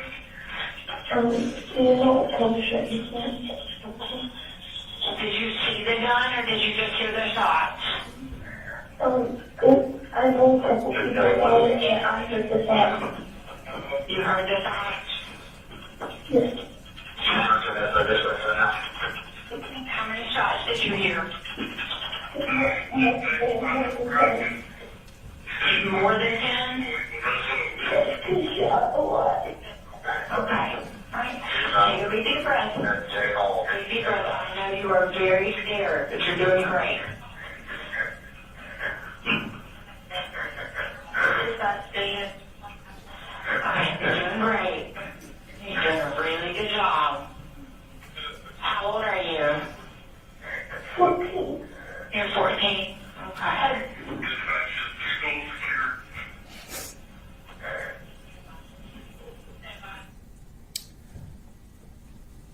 How long did y'all stay in the room before the police arrived? Maybe 10, 15 minutes. I'm not sure. What happened after the police arrived? Our door was unlocked by an SRO that came in. He asked us if there was anyone in the room that wasn't supposed to be there. I answered no. He closed the door, said he would be back. He came back to the room and told us to stand up and walk outside with our hands up. And did you do that? We did. And where did y'all go? We walked out of J Hall up the hill, I guess to like just a lawn area. Mm-hmm. And then I guess once more classes started to come out, we walked towards the stadium. Okay. Did y'all go to the football field? We went to football field. What was the scene like on the football field? I just started helping make sure kids got into the bleachers, and then it became chaos pretty quickly with lots of families coming looking for their kids. And how long were y'all out on the field? Hours. At some point, were you interviewed by law enforcement? I was. Okay. And they asked you about the same type of questions I asked you? Yes, sir. Did you answer them about the same type way? Yes, sir. Just a second, please. I have no further questions. They may have some for you. Carl? Yes, John.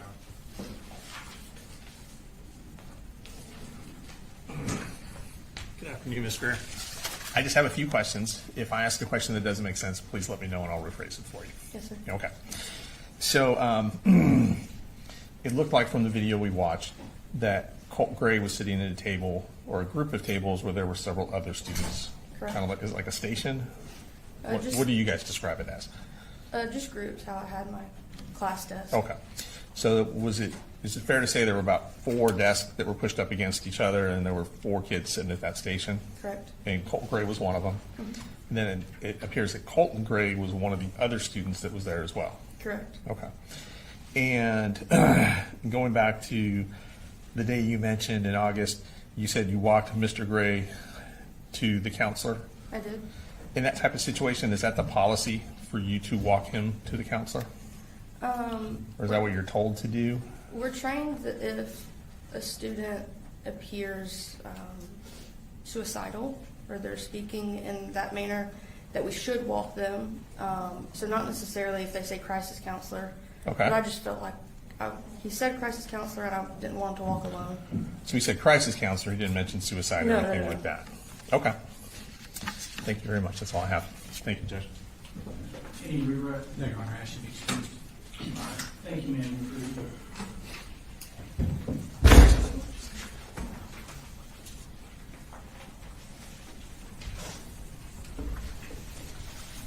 State Paulson. State calls Jason Wilkerson.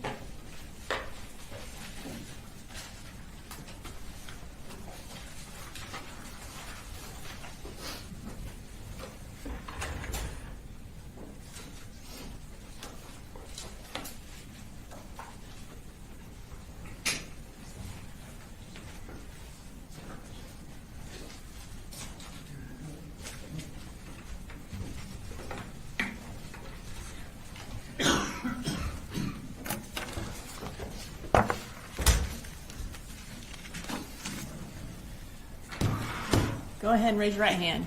Do you swear to tell the truth, the whole truth, and nothing but the truth so help you God? Yes, ma'am, I do. Can you introduce yourself to the jury?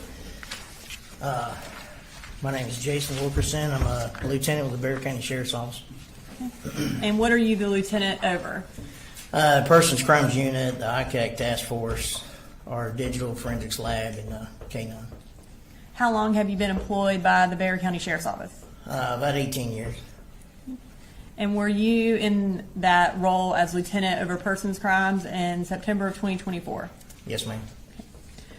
I'm going to draw your attention to September 4th of 2024. Did you receive any notification that there was an active shooter at Apalachee High School? Yeah, I had turned my radio down. I was going to make a phone call, and Lieutenant Roberts come running in the hall saying there was an active shooter at Apalachee. And when you say Lieutenant Roberts came running down the hall, were you at the... I was at the sheriff's office, yes, ma'am, our main office. Okay. And is she the lieutenant over property crimes? Over property crimes, yes, ma'am. When she came running down the hall telling you that there was an active shooter, what did y'all do? We ran outside, got in our cars, and drove down there and got there as quick as we could. About how far away are y'all from Apalachee? I don't know how many miles. I mean, we were in excess of 100 most of the way. It took about 4 or 5 minutes to get there. Around what time did you arrive? Right around 10:30, I believe. What did you do when you arrived?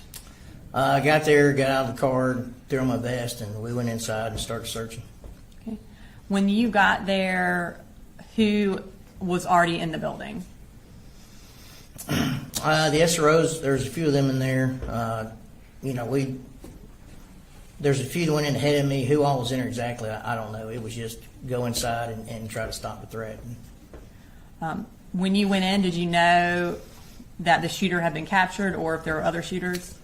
Didn't know that, and we thought there could have been a second shooter. So with our training, if you don't hear gunshots, you start searching. So as I came across classrooms that were unlocked, I'd go in by myself and make sure no one was in there. So when you were searching, did you come across any injured individuals? yeah, so on the back hall, J hall, there's a student who got my attention, and that was Miss Irma's classroom. So I go in there to see what was going on. There was a female laying in the floor. There's a lot of blood. The student that helped her, he had done a really good job. He had held pressure. Her bleeding had stopped, and I knelt down to try to help her out, and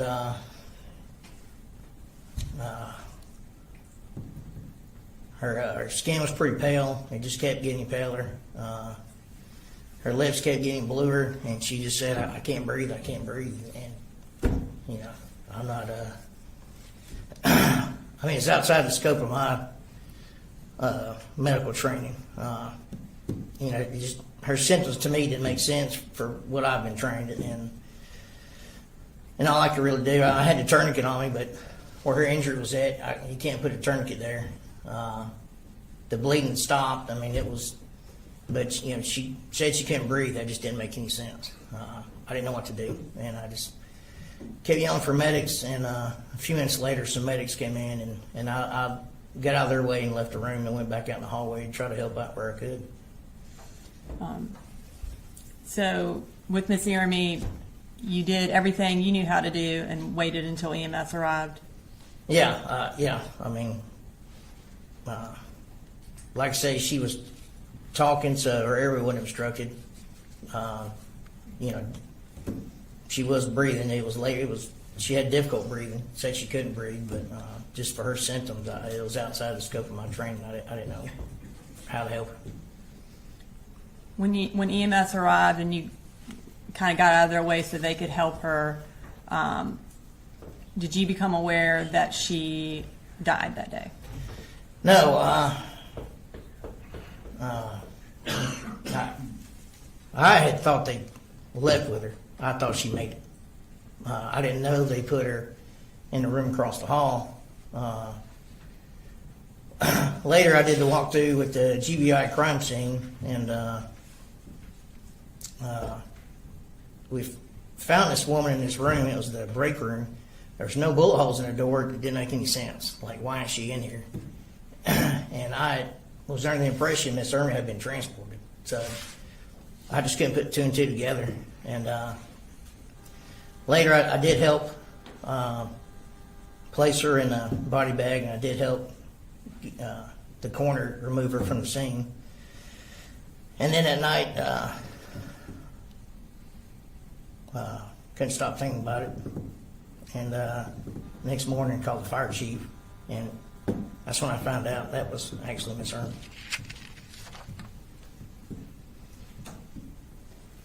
I'm going to show you what the Martin Estates is in at 41. Do you recognize that? Yeah, that's Christine Irma. Your Honor, this time I'd like to introduce in evidence State Exhibit 41, which is a school picture of Anna Christina Jeremy. No objection. All right, 41's in I'd like to display it for the jury. And you indicated that as Miss Jeremy? Yeah. And was she one of the deceased at Apalachee that day? Yes, ma'am. So you indicated that you then, I guess, started clearing the school more. Can you tell the jury what you did after you left Miss Jeremy's room? Went out in the hallway. There's a Hispanic juvenile female that had a gunshot wound to the shoulder. The injury was too high for a tourniquet, so another investigator held pressure and walked her out to the medics.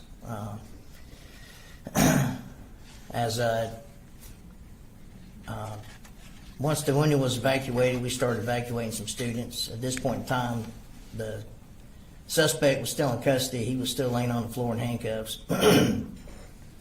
So I moved him to an empty classroom. I told the deputy to keep an eye on him, and I needed him interviewed. So I ran to go find investigator Jason Smith. Found him in the cafeteria. And I said, hey, we got one in custody. I need you to interview him. And we go running back, and I put those two in a room together, and that's where investigator Smith conducted his interview.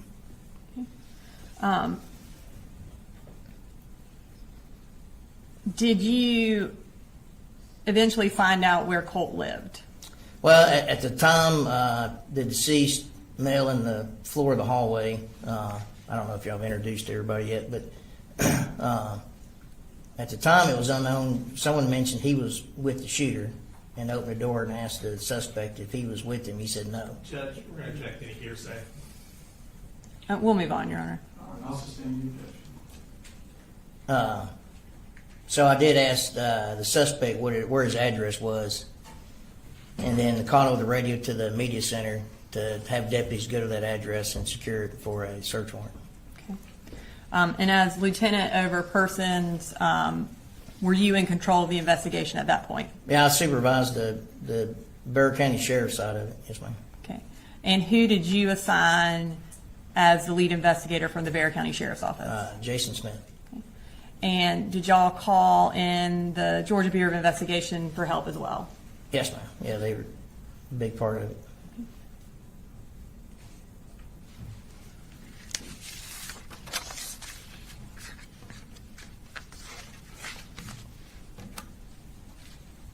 Nothing further. He may have some questions for you, though. Okay. Ross? No questions, sir. All right. Thank you, sir. All right, thank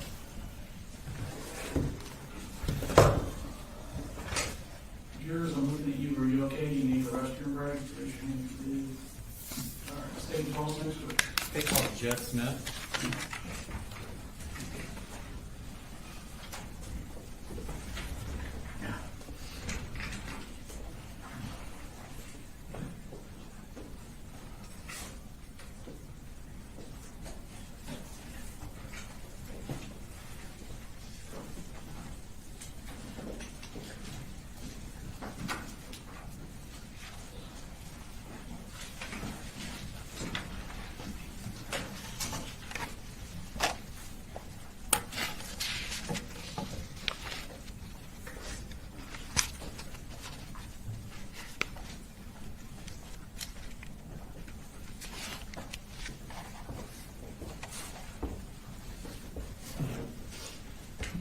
Swear the testimony you give matter now pending before this court be the truth, the whole truth, and nothing but the truth, so help you God.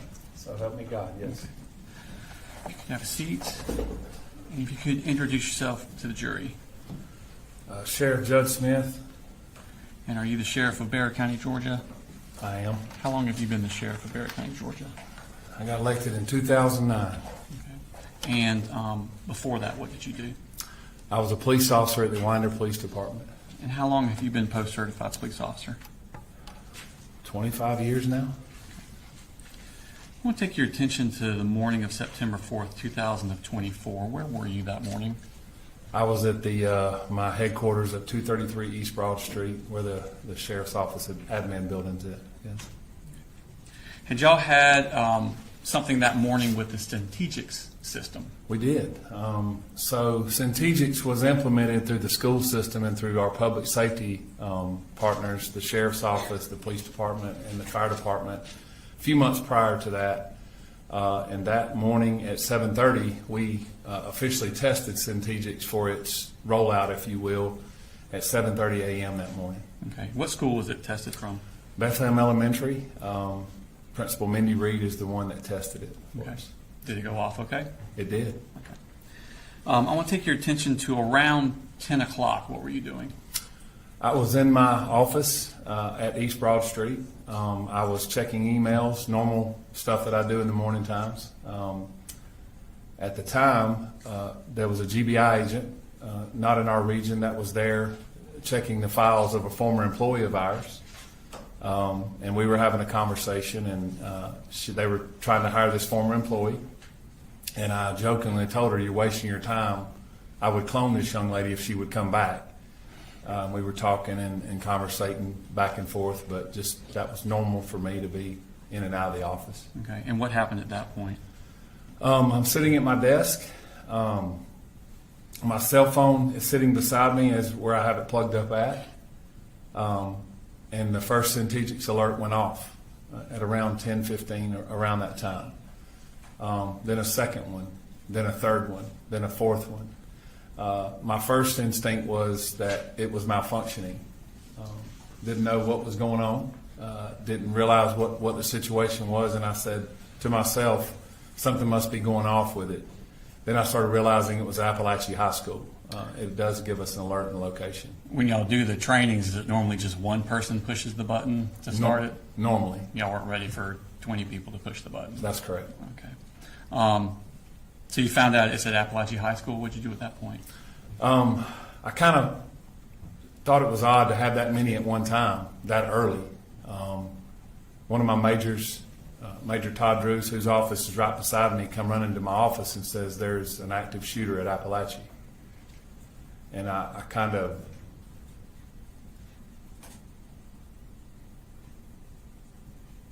I said, there's no way. So I remember the GBI agent standing right there beside me, and I ran outside, put my vest on in the truck, and I don't really recall driving from 233 to Heyman Morris, where Apalachee was at. How far away is it? I'd say 3 or 4 miles. My phone was ringing. I do remember turning down Heyman Morris Road, and there was a line of blue lights and red lights from as far as I could see. And when I turned in, Apalachee has a circle drive, and I remember going to the left. I don't recall ever hearing on the radio where the location was at. Let me pull up the school map. Could you pull up States 3.1, which has already been tendered into evidence, Ron?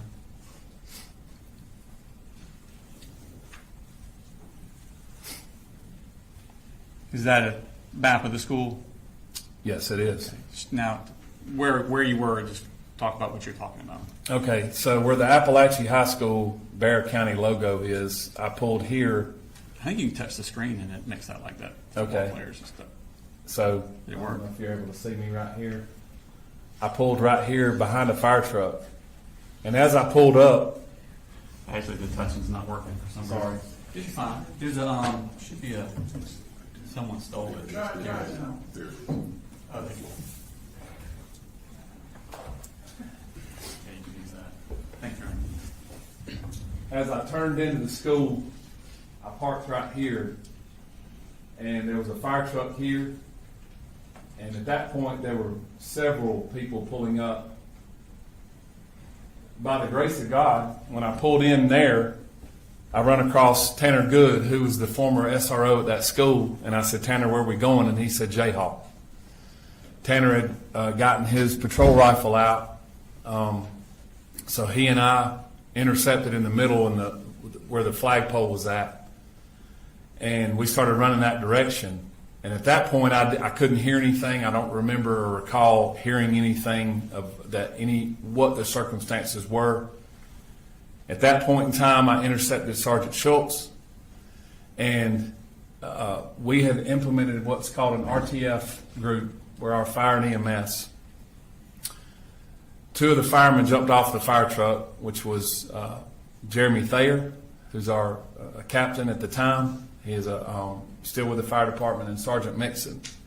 They got their helmets on, their vests on, and grabbed their bags, and they started going in the building with us. As we entered the building, we run down this side here, and Jay Hall is here. That's where we entered.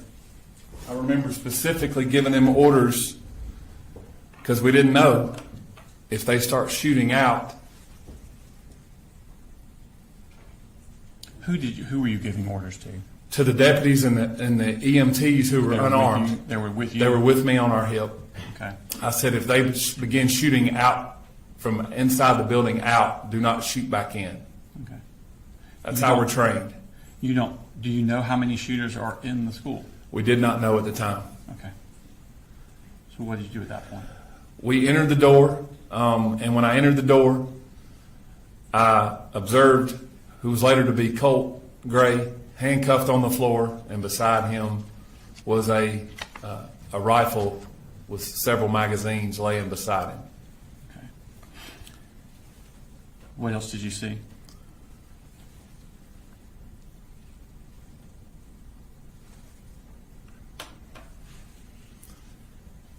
Just beyond him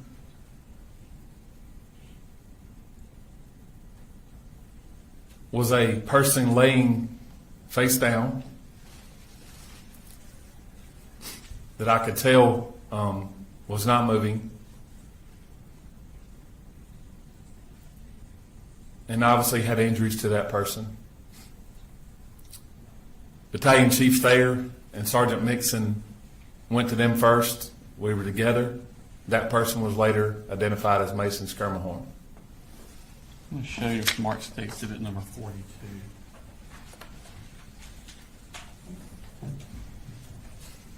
Actually, you identify what that is. That is a picture of Mason Skirmahorn in the parking lot. On September 4th, 2024, was Mason Skirmahorn under the age of 18? Yes, he was. All right, this time I'd like to post State Exhibit number 42. No objection. 42 submitted.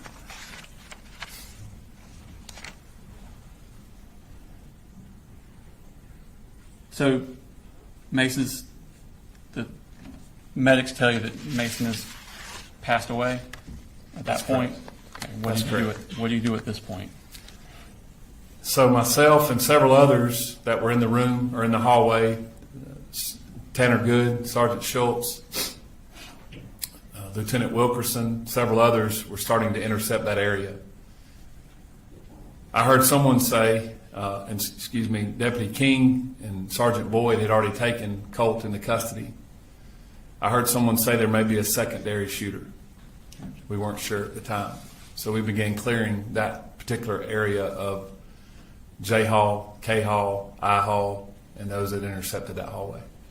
We have a map here, so you can show on that. Probably easier. It's kind of zoomed in. It's a portion of the map you were looking at already. And when you say clearing, what's your objective? Our objective is to stop the killing and render aid, whatever that may be. Our job is to go in and intercept whoever's doing the damage and whoever's doing the killing at this point. That's our job at that point. So myself and several others were clearing the bathrooms to try to find out if other people were in the building. All right. Show us about where you're talking about. J Hall here. The bathroom is where we first started. Workroom and bathroom area right here. This is J, right here. This is where we went and started clearing, and we started clearing each hallway as best we could. Then we started fanning out, and what we use is what's called a bubble technique, where the bubble expands like a balloon. Okay, so instead of everybody just running down one hall, you're all kind of... We're fanning out, yes. Okay. Do you have any difficulties getting into the rooms?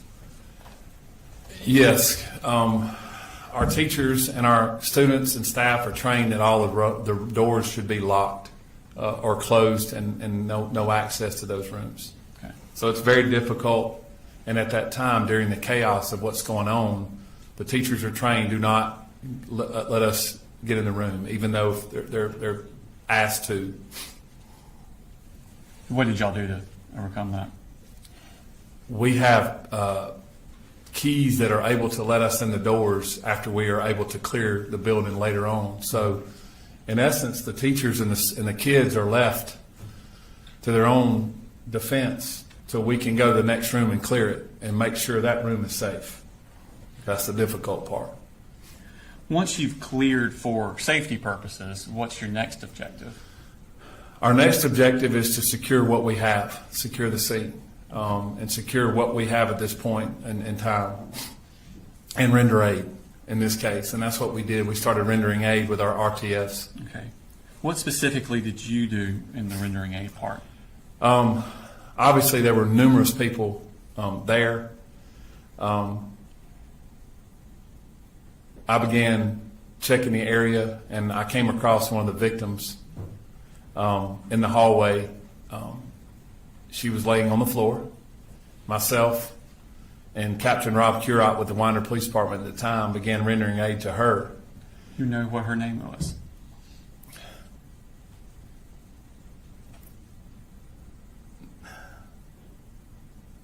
I'm drawing a blank. Tell me about her injuries. Did you see them? Yes, and I'll think of it in a minute. I'm so sorry. She had extensive injuries to her. She was bleeding in a lot of different locations that I could see.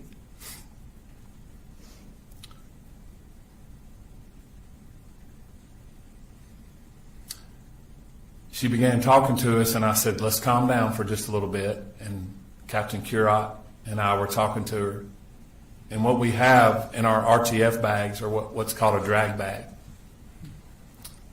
And in that drag bag, it's able for us to put a patient on that and take them out a whole lot easier and pull them out of a situation that's like this.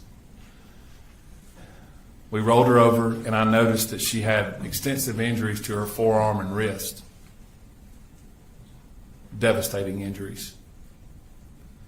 I remember later on I had a lot of blood on me from her injuries.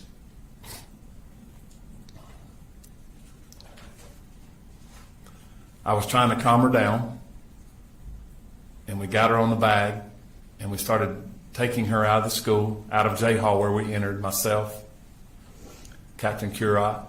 Before you took her out and you're putting her on that drag bag, did she make any statements to you?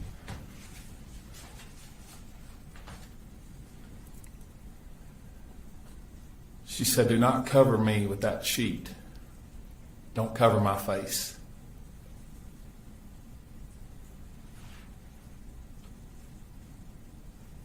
Please don't let me die.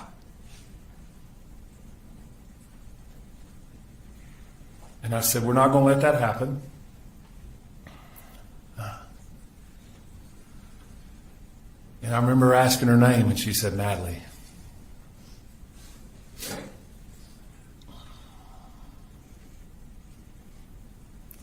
It's a beautiful girl. And she said, please,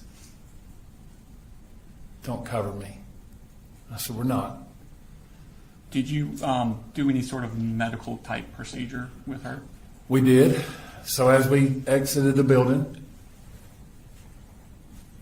Lieutenant Chad Norris had lined up about 4 or 5 ambulances right outside the door. And as we got her outside, I'm trying to calm her down. She's obviously very distraught. She's losing a lot of blood. I yelled for a tourniquet, and I didn't have one on me. And as we were lining up behind one of the ambulances, I yelled for a tourniquet, and Colonel Ham grabbed a tourniquet from one of the ambulances, and it was pink. I'll never forget it being pink. And I leaned down and I said, Natalie, this is not going to feel good. She said, what do you mean? I said, we have to put a tourniquet on you. You're bleeding pretty bad. And as I put the tourniquet up her arm, and Captain Curot did, I said, we got to go higher. And we got it up to her shoulder. And I said, this is not going to feel good, baby girl.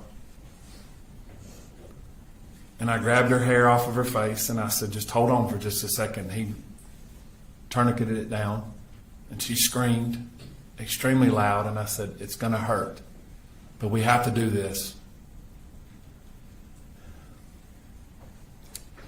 We got that tourniqueted on, and at that point, she calmed down a little bit.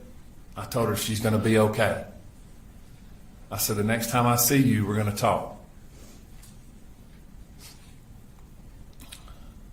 We loaded her in the back of an ambulance with another patient. Then I ran back in the building. When you were taking Natalie out, was Colin Gray still in the hallway? He was. And did Natalie see him? She did. Did she make any statements to him?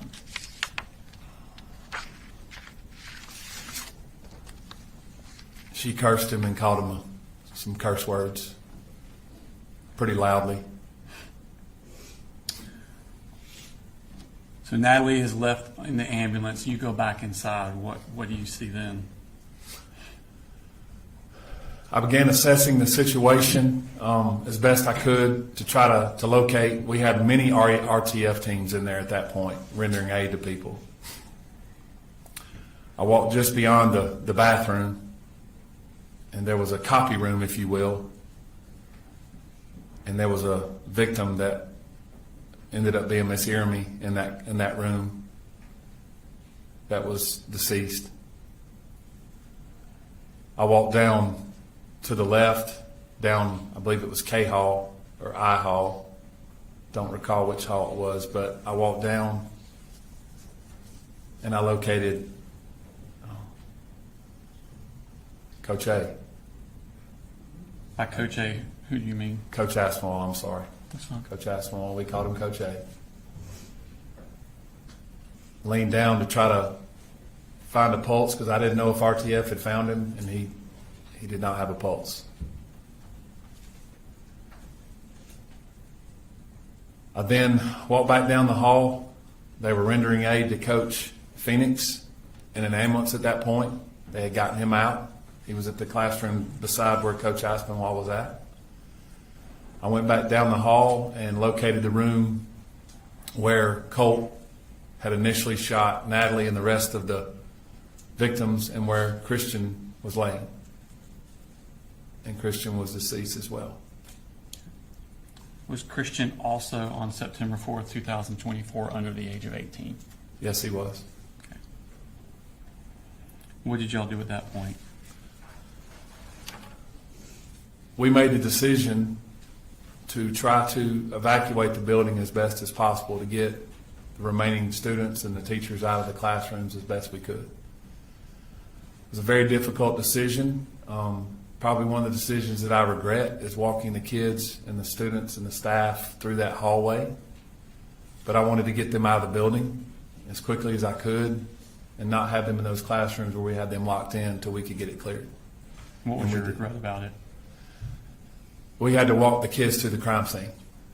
A lot of kids had to see things that I don't think children of that age should see. Teachers did not need to see that. But we had to get them out. I wanted to get them out of that building as quickly as possible. And where did y'all take them? We escorted them out of the building to the football field, where we did the unification with the parents and the staff as best we could. When did parents start arriving? Almost immediately. Were there parents there when you arrived? There might have been one or two there that had gotten there because the phones start going off pretty quickly. Parents start getting notifications that the school's locked down.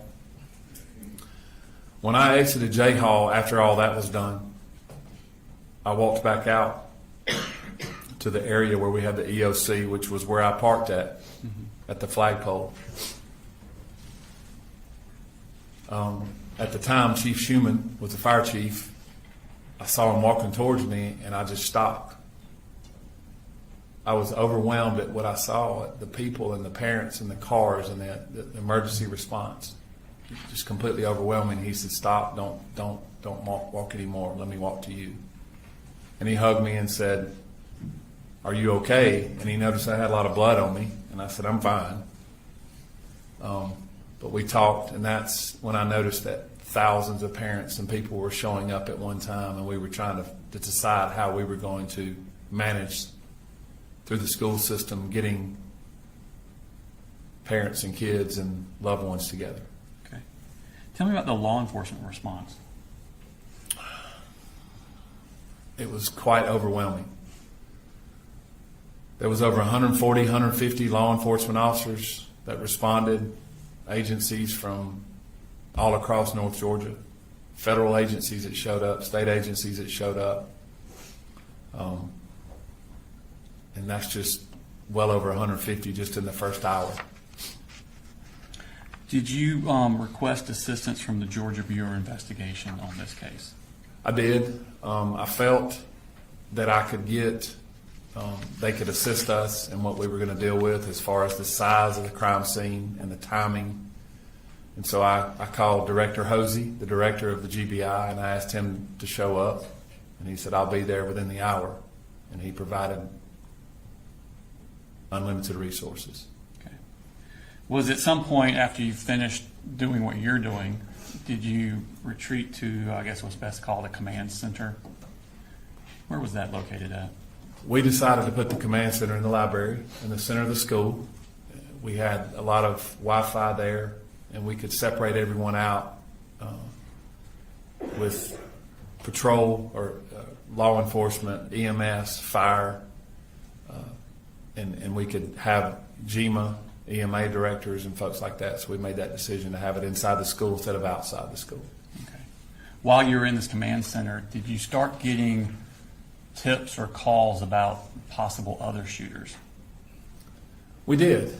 My phone was obviously going berserk. We began getting calls that there were other shooters at other schools. As we stated, we thought there was a secondary shooter in the school. I happened to pick up my phone, and it was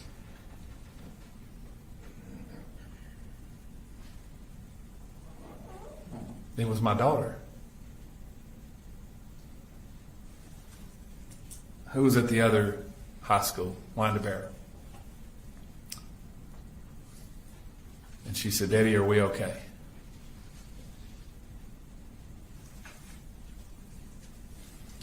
I said, your SROs are there with you, and you're okay. And she said, Daddy, we're locked down, and they're telling us there's another shooter here.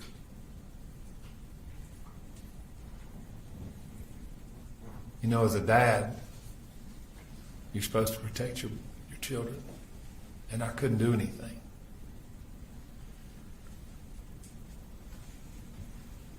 But I told her that the deputies were there. I turned over and I said to the Georgia State Patrol major, and I said, do me a favor and send some troopers over to the high schools. And they did. And they secured that for us as well. And I had multiple agencies coming up, and I said, let's dispatch to other schools because we're getting these other calls. So by the grace of God, those 150 law enforcement officers were able to be dispatched to other schools and ensure safety for those kids and those staff members and those parents when they got their kids. And were some of those officers dispatched also Bexar County Sheriff's Office employees? They were. Okay. And then Brandon Bazinet and I'm drawing a blank on his first name, Deputy Townsend, did they work for you at the time? They did. Okay. At some point, did y'all become aware of a home address for Colt Gray? We did. After doing some research, we did. And did you send deputies to secure that location? As immediately as we could, yes. Okay. At some point, when you're unifying with the parents with the children, did you have a task to do at that point?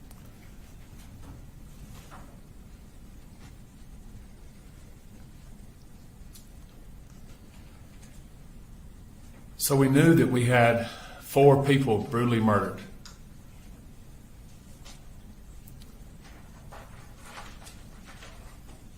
And I had to sit down and doing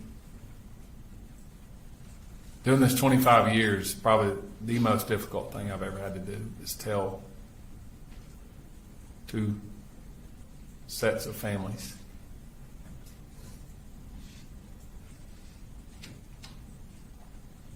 that their babies were murdered. Did you do that personally? I did. We set up an area with their families,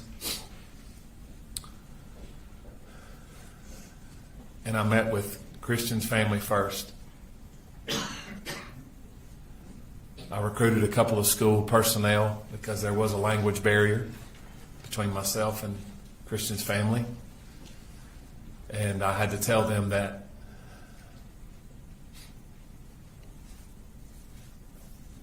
Christian's life was taken. And all I could do is sit there with him and pray with him and tell him I'm sorry. And then I had to meet with Mason's family and tell them the same thing. And then I had to meet with Miss Iramy's husband and tell him that his wife was murdered. I wasn't able to meet with Coach Aspinwall's wife. She was not on site. That was done off site. I later talked to her and talked to some family members. The residents that you sent those deputies to secure, was that in Bexar County? It was, yes. Just a second, please. No further questions, thank you. Cross? No cross stitch. Thank you. Thank you, sir.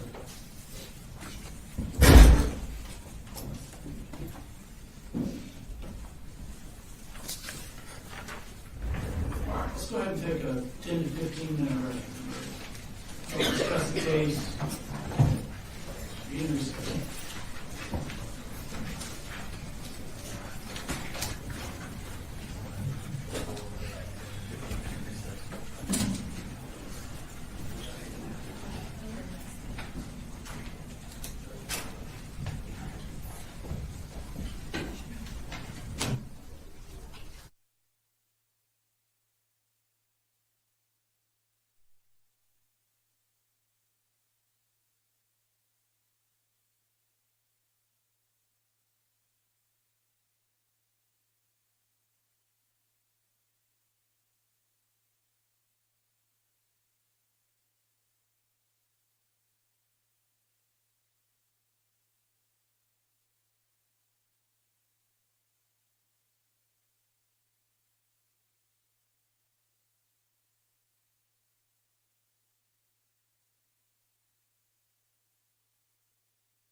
jury back in, Brooks. We're ready.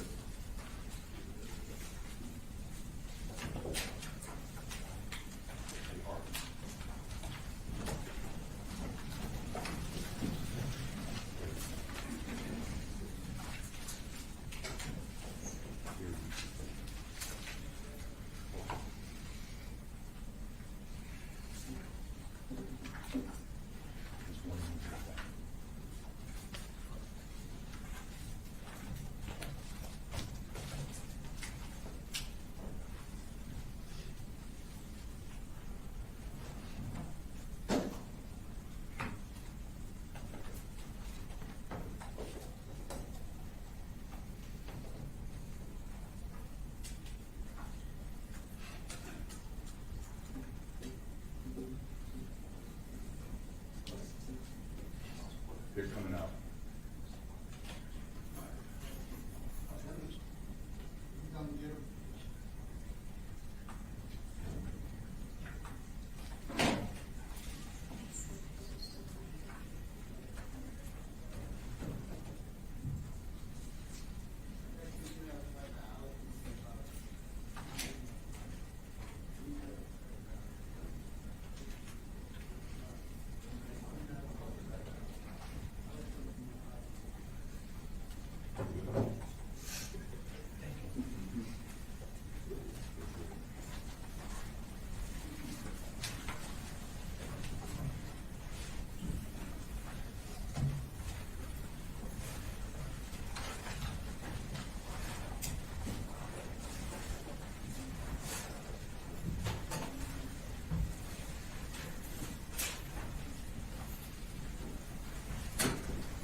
Everyone please sit.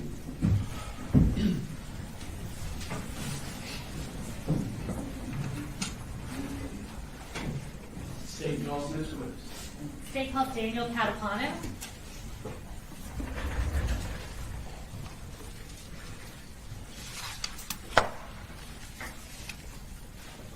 Right, I'll have you go ahead and raise your right hand. Do you swear or affirm any testimony you're about to give in the matter now pending before the court is the truth, the whole truth, and nothing but the truth, so help you God? I do. All right, now if you can start by introducing yourself, I'm going to have you spell your last name for the court reporter. My name is Daniel Catapano, C-A-T-A-P-A-N-O, And where are you currently employed? the Barrow County Sheriff's Office. How long have you been at Barrow County? This will be my 7th year. Okay. And what's your role there? I'm a patrol deputy and a field training officer. What shift do you typically work there? The D shift, which is 7 a.m. to 7 p.m. And were you working for the Barrow County Sheriff's Office on September 4th of 2024? Yes, ma'am. Are you post-certified? I am. And were you post-certified on that date? Yes, ma'am. Did you on that morning respond to Apalachee High School in response to an active shooter? Yes, ma'am. Tell us a little bit about what your role was in the investigation once you arrived at the school. So we got there fast as we could, obviously. Upon arrival, ran to the school, started clearing rooms and rendering aid when we could. Okay. And what area of the school were you working on when you were there? I went everywhere in the school. Okay. Just kind of ran around. All right. Chaotic scene. Yes, ma'am. And I'm going to kind of shift you to sort of a different front. After the dust had settled and you kind of found out about the victims in this case, did you realize that you were personally acquainted with one of the victims? Yes, ma'am. Tell us who that was. Ricky Aspinwall. And tell us about how you knew. Is that Richard Aspinwall? Yes, ma'am. Tell us about how you knew him. He was my football coach, my track and field coach throughout high school at Mountain View High School in Gwinnett County. And what year did you graduate there? 2016. And is that where he worked before he worked at Apalachee High School? Yes, ma'am. All right. And the capacity as a teacher and a coach? Yes, ma'am. Okay. And so did you pretty much know him throughout your high school career? Correct. I'm going to show you what's been marked as State's Exhibit 40, and this has previously been shown to the defense attorney. Can you identify the individual in that picture? Yes, ma'am. Richard Aspinwall. And Judge, at this time, we would ask to tender State's Exhibit 40 and publish it to the jury. Oh, good. All right. 40's good.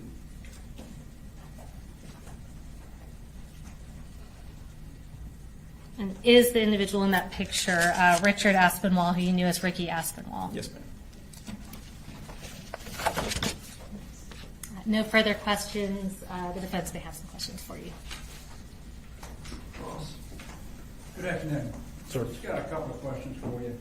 I understand you are in charge of keeping the logbook. Crime scene log? I'm sorry? The crime scene log? Crime scene log. And tell us what you do to keep a crime scene log. What are you looking for? So basically it's a form that shows who came in and out of the scene, the time of the date they left the scene. Okay. So you kept all of the times that people came and left. Yes. Did you do any collection of any of the evidence at all? No, sir. Okay. So that was done by someone else? Correct. And I think you indicated that you initially got the call from someone else. Correct. Do you recall the time that you got that call? I do not. When you arrived, I think in the report you indicated you may have been the third or fourth car there. Yes, sir. So when you entered into the school, did you see Mr. Gray at all? No, sir. Okay. Nothing further. Thank you very much. Can you redirect me some cross? No, sir. All right. Thank you, sir. Thank you,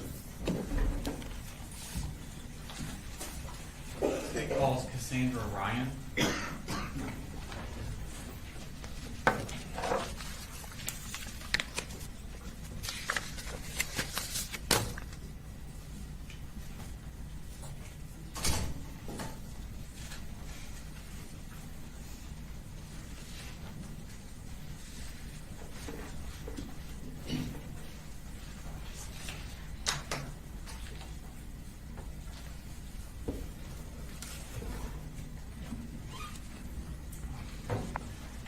Raise your right hand, please. Swear the testimony given in the matter now pending before this court be the truth, the whole truth, and nothing but the truth, so help you God. I do. Okay. If you could introduce yourself to the jury, please. My name's Cassandra Ryan, but I go by Cassie. Okay. And Ms. Ryan, what do you do? I'm a teacher at Apalachee High School. Okay. And how long have you been a teacher at Apalachee High School? This is my 4th year there. Okay. Were you a teacher there in September of 2024? Yes. Now I want to take your attention specifically to that year. What did you have like a specific assignment of what you're supposed to do before school starts?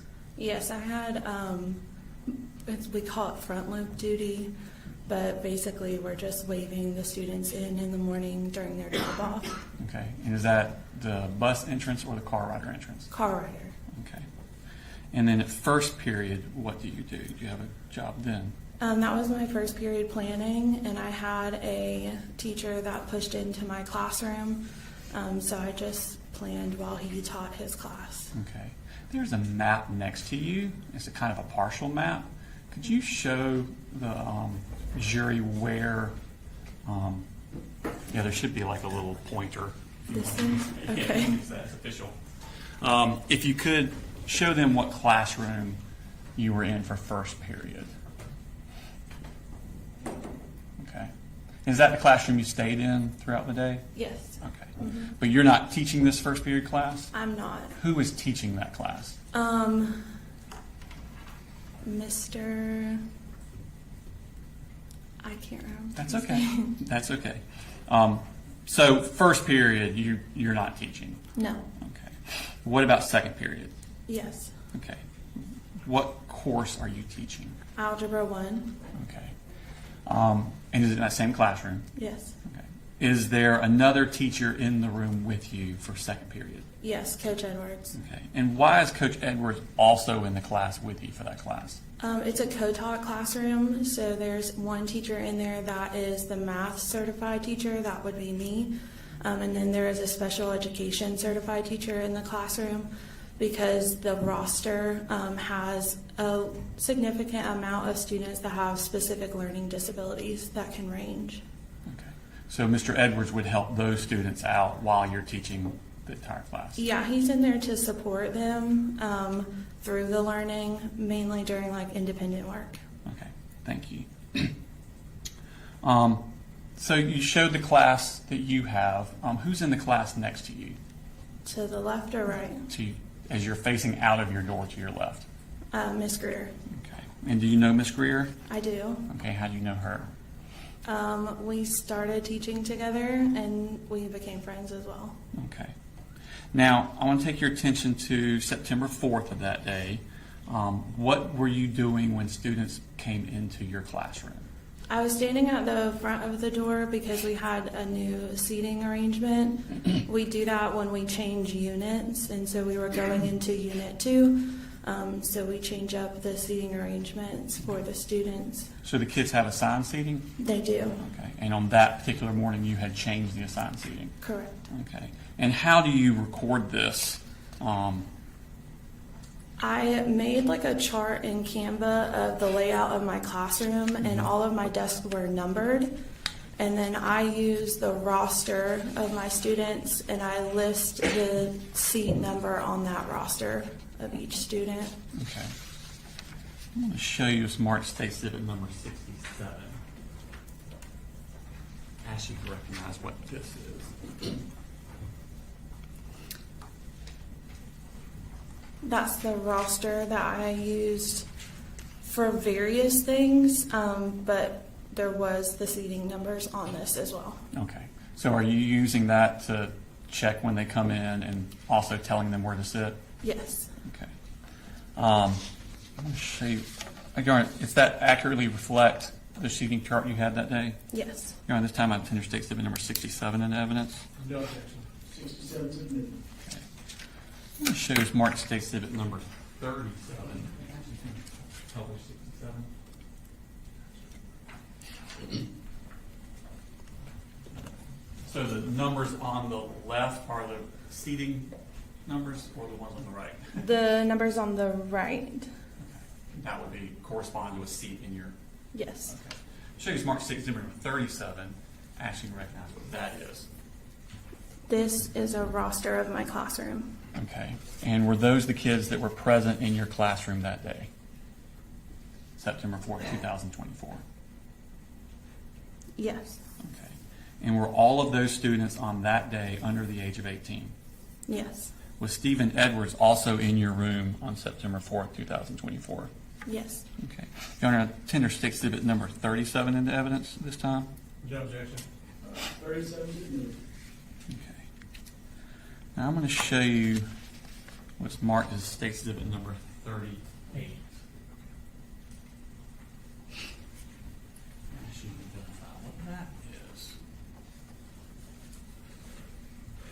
This is the seating chart layout that I created of my classroom. Okay. Has names been added to the numbers? Correct. Yes. And are those names added to the numbers accurate as to where the children were assigned to be seated that day?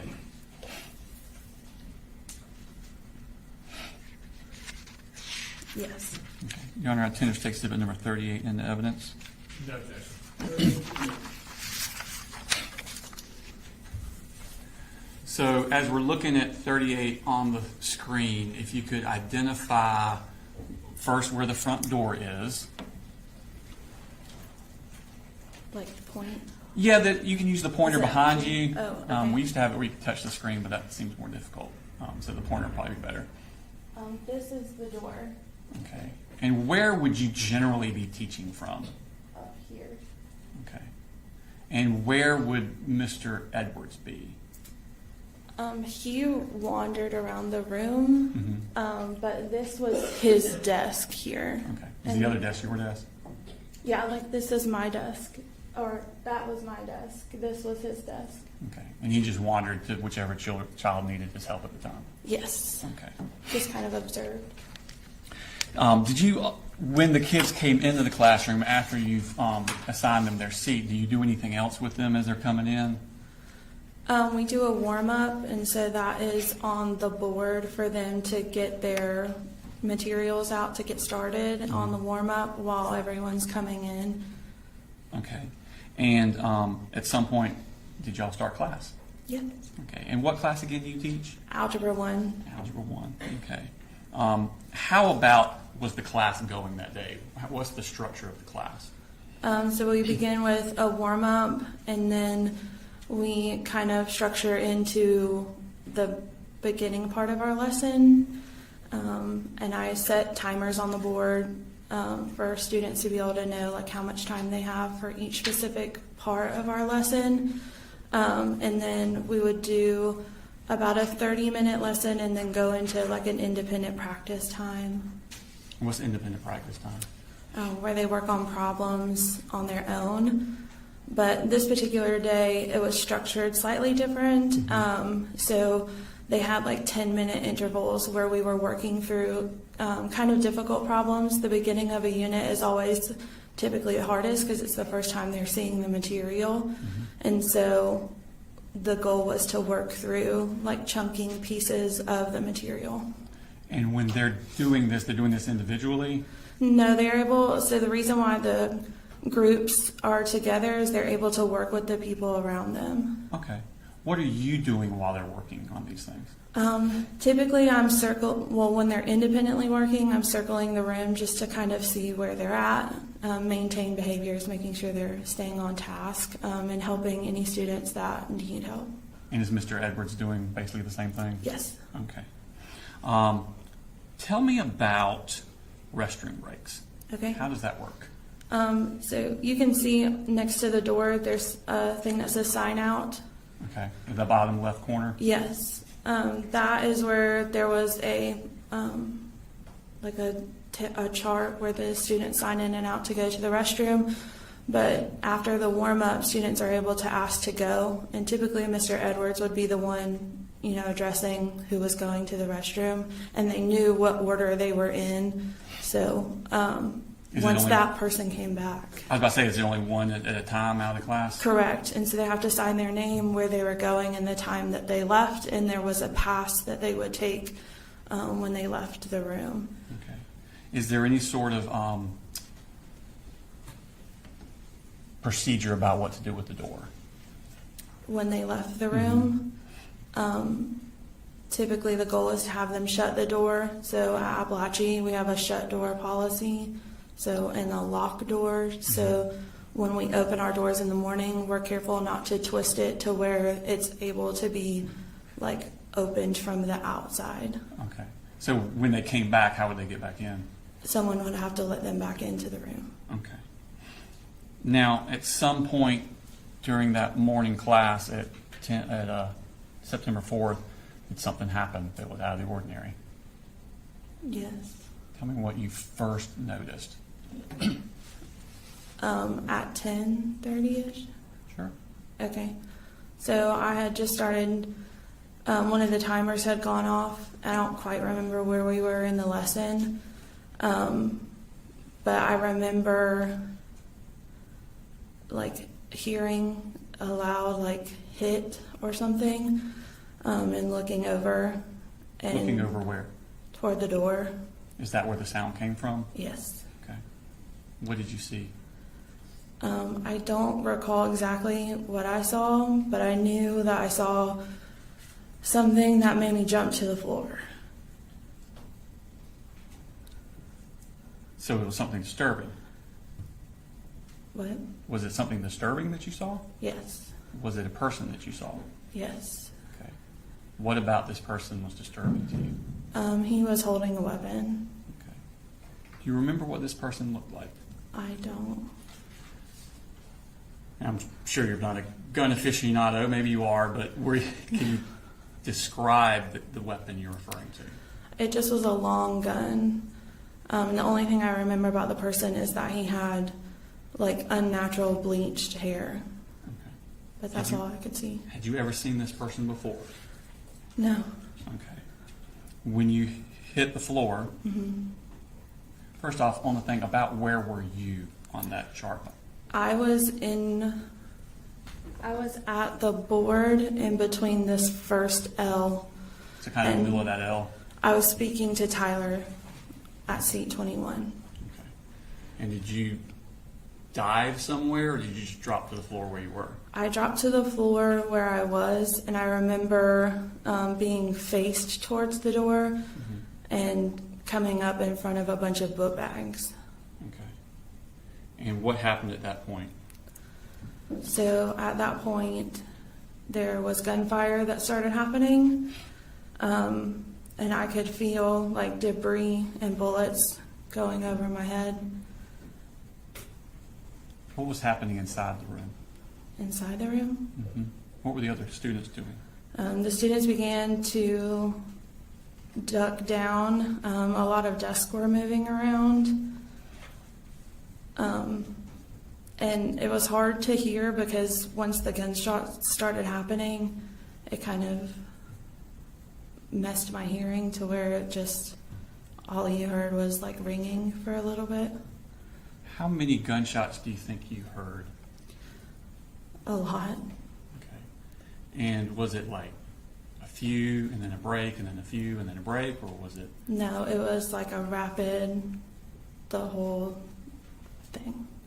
Were you able to see anything in reference to the shooter during this time? No. How long did the shooting last? Seconds. It didn't feel like seconds, but it was seconds. Okay. When you look up, was the shooter still in the room? No. Do you know how far he came into the room? I think he just stepped 1 foot in. Once he left, was the door open or shut? Once he left, I remember starting to get up, and I saw the door closing, and Ronaldo was throwing chairs toward the door. Okay. Tell me about what happened at that point. What's going on inside the room? So I remember seeing Ronaldo throw the chairs and then dart to the corner of the room. When I stood up, I was starting to walk toward the door, and then I heard Natalie say, "Mr. Hine, I've been shot." And when I looked at her and I looked down, I could see the pool of blood, and I could see her wound. Was that Natalie Griffith? Yes. Okay. What wound did you see? Where was it? It was on her wrist, up right above her wrist. I could see the bone exposed. How was she? Was she conscious? She was, yeah. Okay. And was she saying anything or doing anything? She just kept repeating that she had been shot, and so I grabbed her and laid her on the ground, and then I grabbed a nearby hoodie and wrapped it around her wrist to try to help the bleeding. And then I heard Melanie say that she had also been shot. Is that Melanie Delira Castaneda? Correct. Okay. Am I pronouncing that name right? Is it Delira?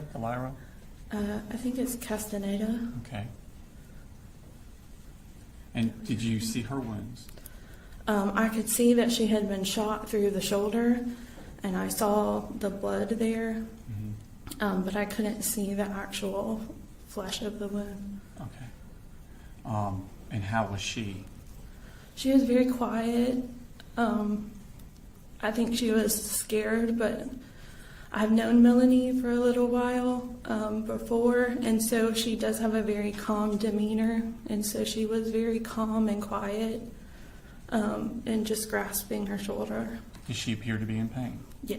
Okay. Did you notice any wounds to Nautica Walton?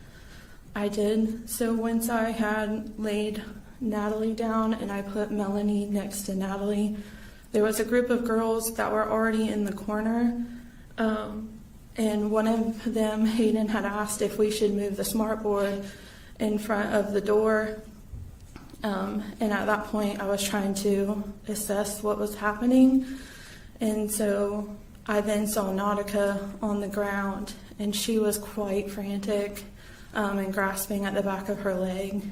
I couldn't see her wound or any blood, but she was in severe pain. And did you see Taylor Jones? I did not see Taylor Jones.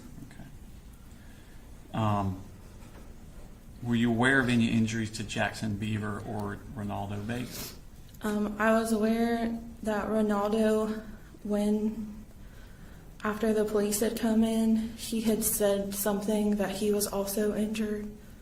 And then when we had gotten out of the room and up to the top of the hill, Jackson had said that he asked me to look at the back of his leg, and he did have something lodged into the back of his leg. Did you see Christian Angulo in the room? Mm-hmm. Where was he located at?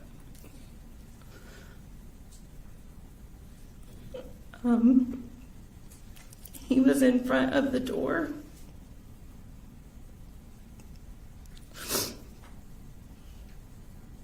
And he was on the ground. What could you tell if he was alive or not? He was alive.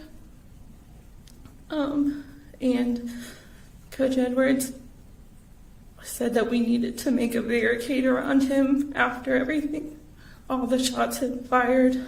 And so they stacked desk around because he didn't want to move him. And while I was helping Natalie and Melanie and Nautica in the corner, there was a moment where me and Coach Edwards had looked at each other and said that they needed to come because it wasn't good.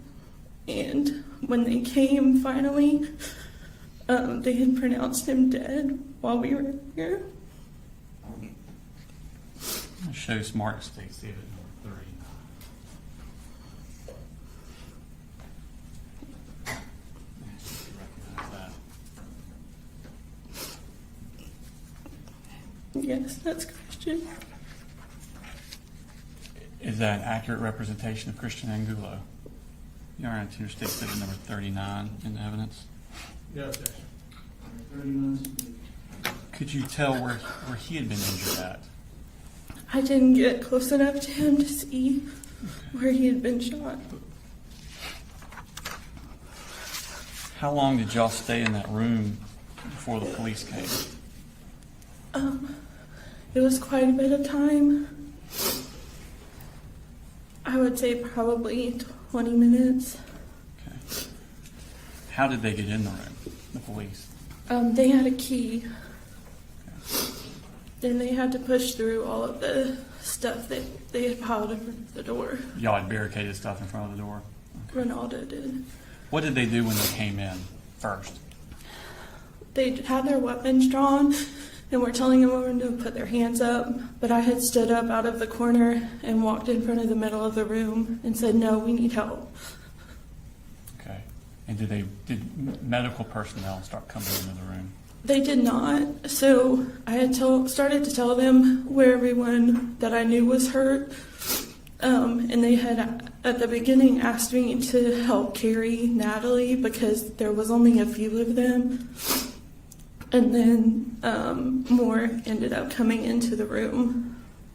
Okay. So they took Natalie out?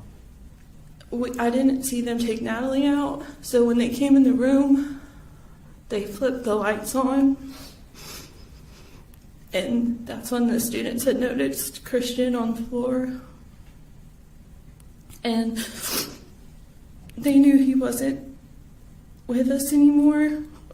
And so the students began to get really upset. And they had pronounced him dead, but we had to walk by him out the door. Because he was right in front of the door? Yeah, and Martin started holding Brittany's face and telling her she could do it. And I had to grab Hayden and tell her that it was going to be okay, just to get them out the door. Where were they going?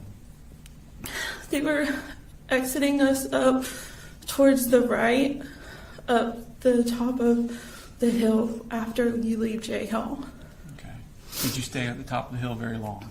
No, or I don't know. We were the first ones up on the top of the hill. So y'all were like the first students evacuated? Mm-hmm. Okay. Did other students start coming out from other classrooms? They did. Okay. Did y'all stay on the hill or did they move you somewhere else? They started ushering us towards the football field. Okay. And what happened when you got to the football field?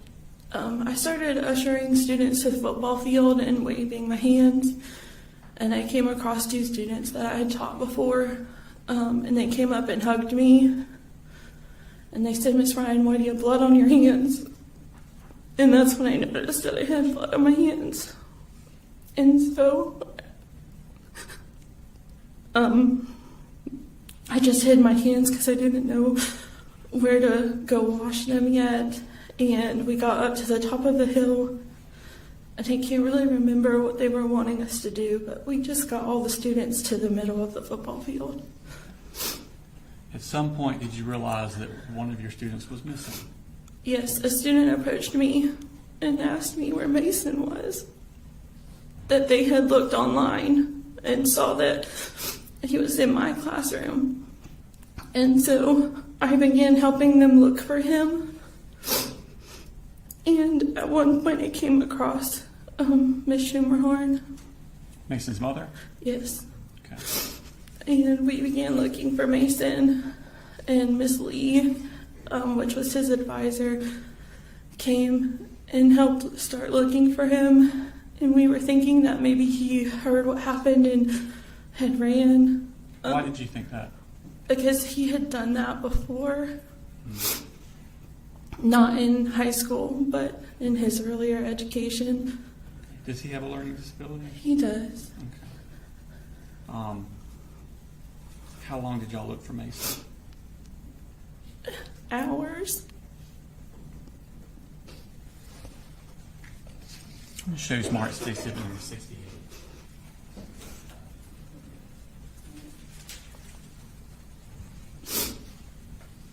As you realize this.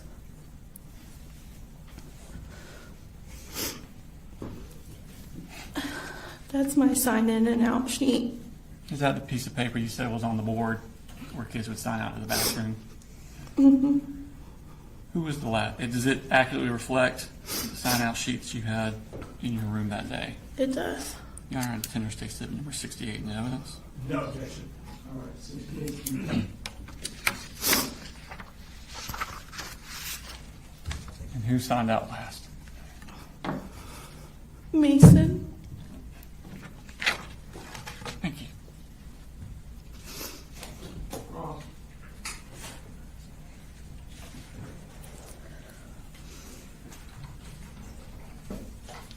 No question, John. Thank you, ma'am. You can come in. Thank you.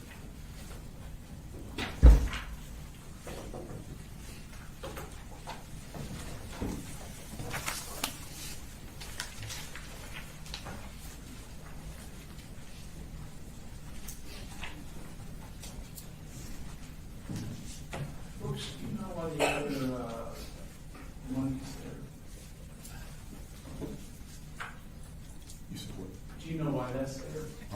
Yes, when they get up and point to the board. All right, state calls next witness. State calls Jacqueline Garcia.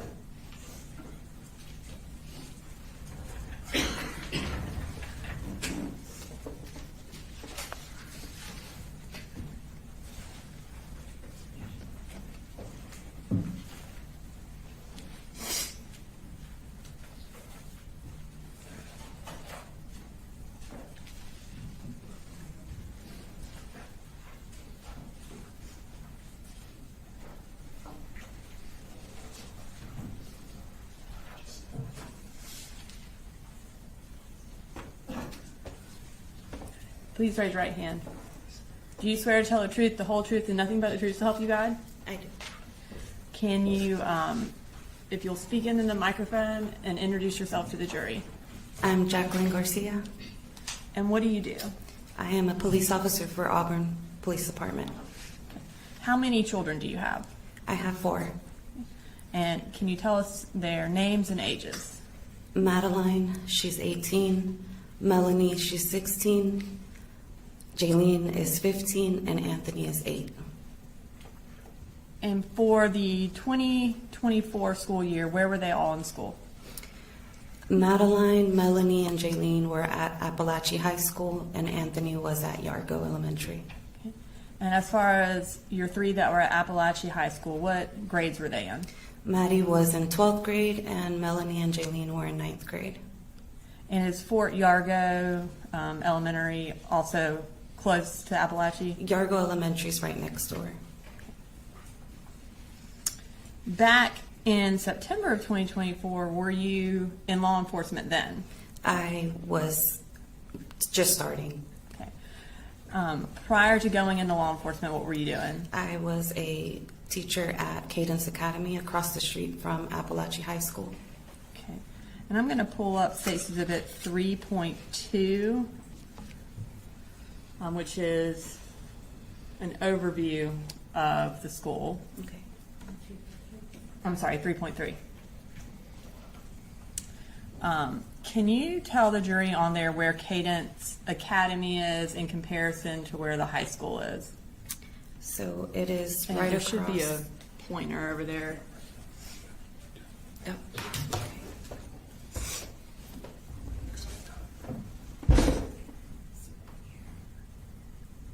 And so that was Cadence? That's Cadence Academy. All right. And is, if you will then, that circle, is that where the entrance to Apalachee is? This is the entrance, and this is the side entrance to the parking lot. Thank you.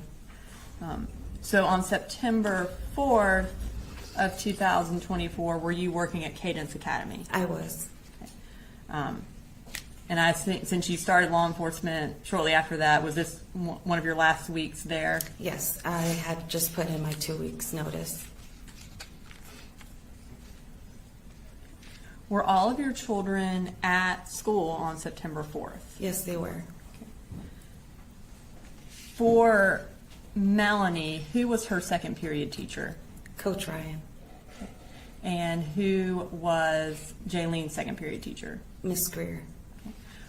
We heard a 911 call earlier from a Jaylene. Was that your daughter who called 911? Yes.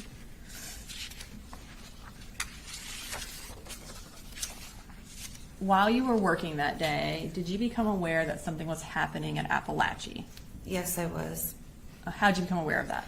My assistant director that day was, I guess they were going on lockdown, and she was coming around the classrooms to tell everybody that we needed to get all the children inside of the rooms because we had kids on the playground. And then she told me that something seemed to be happening at Apalachee High School about somebody possibly bringing a gun. When she told you that, what did you do? I was about to go on lunch, and so I knew that there were previous fights at the school. So I assumed that maybe just there was a fight and somebody brought a gun. So I was about to go on lunch, excuse me. So I was gonna check once I left. And what did you do after that?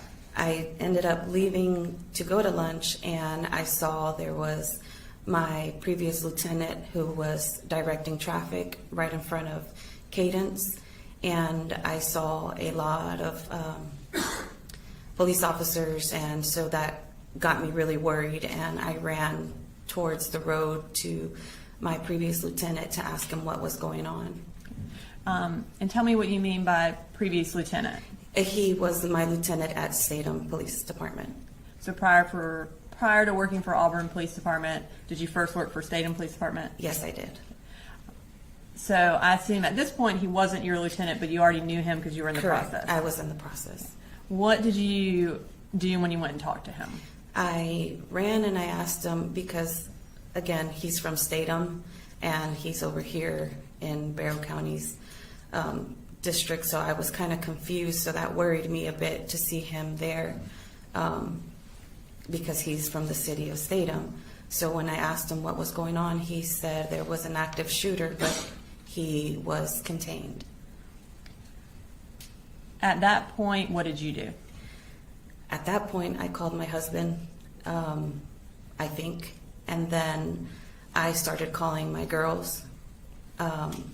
But in my mind, I was thinking, well, I just found out about it a couple minutes ago, so how much damage could have been done? He's contained, everything's fine. My girls are okay, the school's big enough. What odds would it be that one of my children could be her. And were you one of the first parents to arrive? Yes.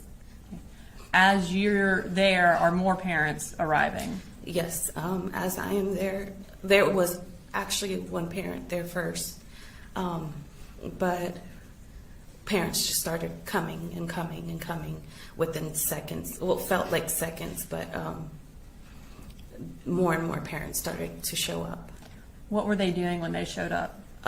They were all trying to get past the officer to get into, I guess, the school to find their children. A lot of parents were upset.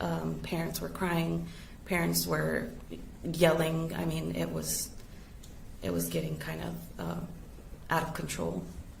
And your lieutenant, was he the one who was trying to prevent everyone from going into the school? No, so Lieutenant Hood had moved from that area, and Officer Arango, who was at that time working for Statham, he was trying to control the parents. So I tried to help him because I worked with parents. I felt like everything was okay. I was trying to help all the parents calm down and just to try to get everybody situated so we can, let them do their job. While you were there and trying to help kind of calm everyone down, were you able to speak with any of your children? So I got a text message from Maddie, my oldest, and she told me there was a school shooting, that there was a shooter in the school, and that it was a 9th grader, and to try to find her sisters because they're in 9th grade. So I couldn't get in contact with Jaylene or Melanie, so I called their dad, and I asked, I was telling him to call the girls. Excuse me. I was telling him to call the girls because I couldn't get in contact. So he finally told me Jaylene answered the phone. So I accounted for Maddie. He accounted for Jaylene. He said she was on the phone with 911. That's why she couldn't answer. But I couldn't get in contact. I couldn't get in contact with Melanie. While you were there, did you become aware that Melanie was one of the injured children? Yes. So finally, as I am there just standing, I get a phone call and I see it's Melanie. So I immediately felt a relief because I'm like, okay. I'm like, she's calling me. So I answer and she's crying hysterically. And she's crying, so I'm thinking, I'm like, she's alive, she's okay. So I start telling her, you're okay, baby. I'm like, you're fine. I'm like, everything's fine. I'm like, you're okay. And she immediately tells me, no, Mommy, I was shot. She said, I'm shot. And it kind of just blurred a bit after that. Were you able to, once you found that out, were you able to go try to find her? I tried to get through Officer Arango, but he wasn't allowing me. I just kind of remember a little bit trying to go past him, but he wasn't allowing me. I think he was apologizing, but I just was kind of yelling and trying to push him out of the way to try to go and find her. And I saw my Lieutenant Hood, and I remember just yelling. I just remember I was yelling Lieutenant Hood's name, and I don't recall what I said, but I know he ran towards me and grabbed me by the hand and started running. And I think I yelled him that my daughter was shot. And he grabbed me by the hand, and then we ran towards where all the ambulances were to see if I could find her. At that time, were you able to find her in one of the ambulances? No, I wasn't able to. A lot of law enforcement were, just telling me to just hold on. They were going to find her. I think somebody from the Board of Education, I don't remember. They were taking her name and they said they were going to go out and look for her, like they were going to try to find her. So I just stood there waiting until she called me.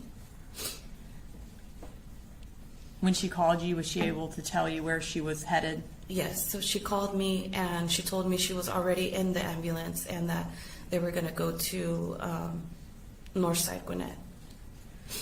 After that, did you go and locate your other children?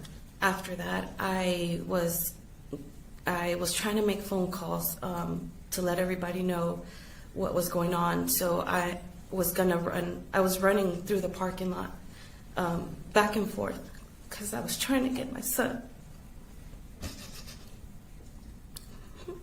I was trying to get to my son and make sure he was okay.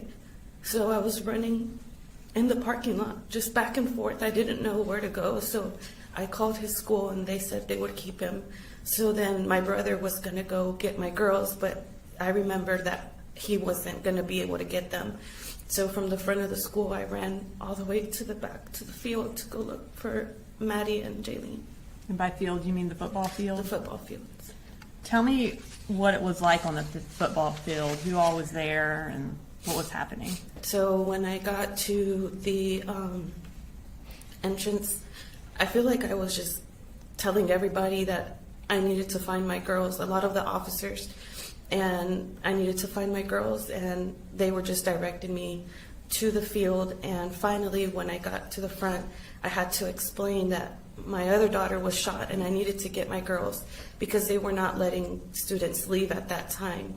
So finally, an officer let me go in and I ran, and I've been so involved with my girls' school that I knew a lot of the students. And I saw a lot of the students that I knew, and they were crying and they were trying to hug me, and they were, super scared. And I kept trying to tell them that it was okay, that they were safe. And it was just full of students. I mean, everywhere I looked, there were students just super upset, super scared. And I had to just keep going to see if I could find my girls. Had other parents been let on the football field yet? I don't recall. And were you able to find your children? Yes, so I was able to find my brother, who was already with my girls.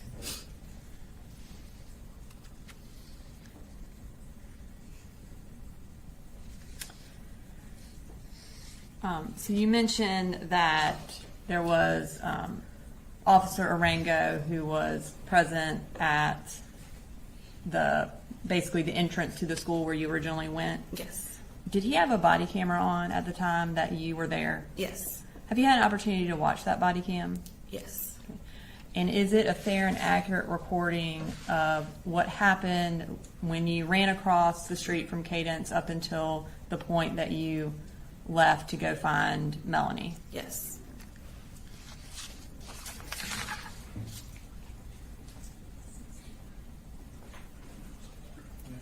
And Your Honor, Stacy said at 69 is the clip of the body camera from Officer Arango that Ms. Garcia has viewed and has identified its authenticity. So at this time, we would ask that it be introduced into evidence. No objection. All right, 69. Your Honor, this time we are going to publish that. I believe it is about a 10-minute clip. Is this all the portion where she's with Officer Arango? This is the portion where she is present, and you can't see her the entire time, but she is there walking around and present for it, and then we end the clip when she leaves. All right.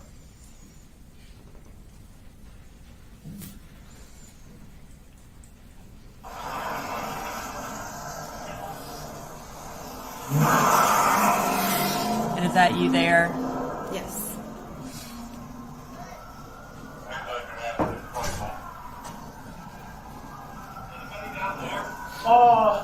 No, go over there.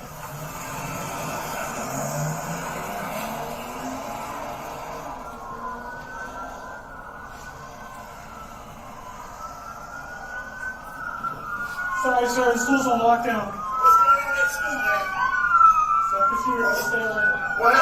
Yes, sir, here we A are. shooting? Yeah, just stay over there, sir. Oh, man, I didn't see my kids all right. We're good. Sir, please, make sure. Sir, I understand. Man, I didn't see my kids all right. We're gonna go check in, but right now, can't nobody go in the building, sir. Please, let us do our job. Let us. You think about her? Not that we know, sir, but please just stay over here. Okay? Please, let us do our job. We're overwhelmed, okay, sir? But you need to stay out here, please. I understand your frustration. I understand that you're worried. Please stay over here.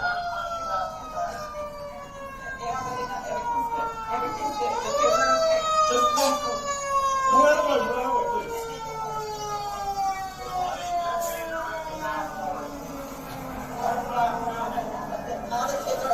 All the kids are okay. He was in my daughter's class, so I understand. It's okay. Calm down. It's okay. We're great. Mine's great. It's okay. What grade is it? I have a Yeah, it's at school. It's at school. We're okay. We're okay. As soon as they unlock the school, we'll let you go. Yes, we're okay. Please just stay okay. We got nothing to do with that. We're okay. Let us do our job. Please, sir. They got it. They took care of it super quick. We're good. My daughter's texting me right now. She's inside of the class, and he was in her class, so everything's okay. I got 3 in there. Trust me. I understand. I got 3 in there. We got to stay together. It's okay. You got it. If you guys want to stay over there, please. Let's just. I understand your frustration, sir, but I need to know.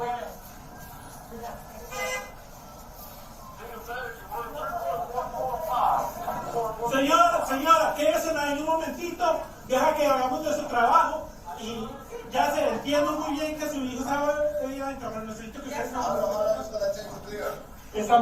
tenemos más de 100 oficiales allá. Déjanos hacer nuestro trabajo. Por favor. I understand. Just stay right here. Stay out of here, please. Just stay right there.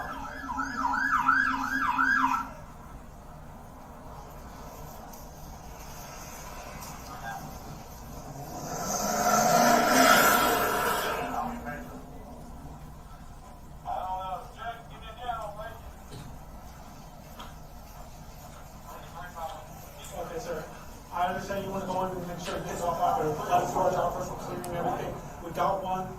We don't know if there might be any more. Just let us do our job, please, okay? I understand. I understand you guys are scared. There's kids in there. I understand.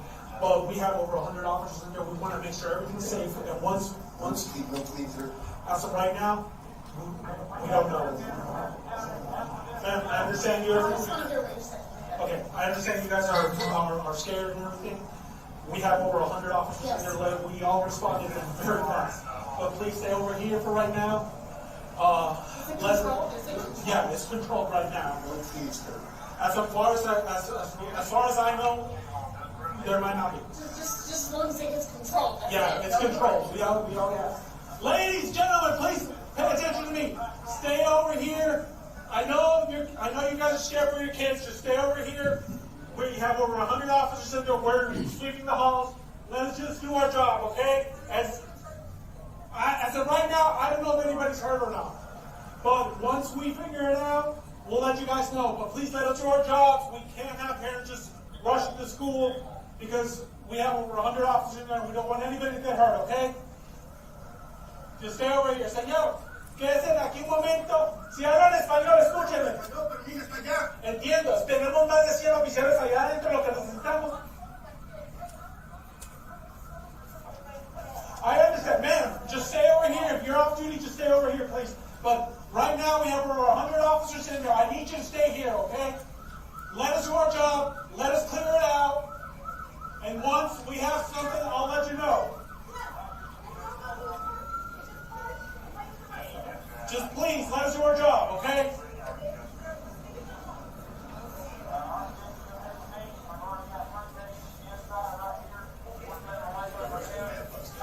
Say that. I don't know. Right now, we're here. I'm probably going to be here.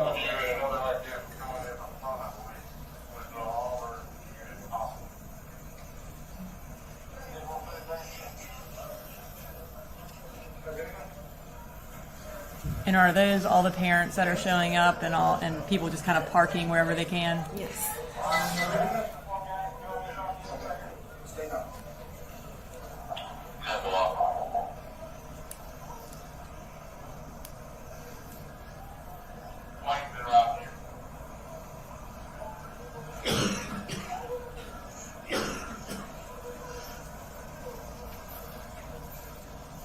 I got it controlled. Yes, sir.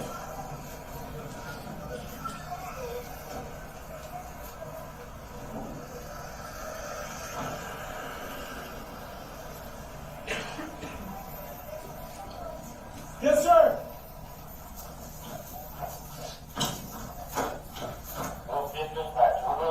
Please stay over there. Sir! Gentlemen! Get over here! Get over here! Get over here, please! Ladies, gentlemen, please stay behind the patrol cars over there. I know you guys are worried about your kids. Let us do our job, please. Okay?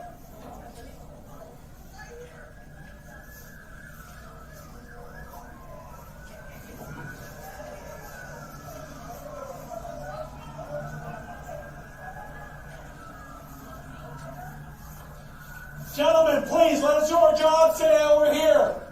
Once we have the building cleared and everything and they open up the school, then you can go and see your kids. But for right now, please, just let us do our job.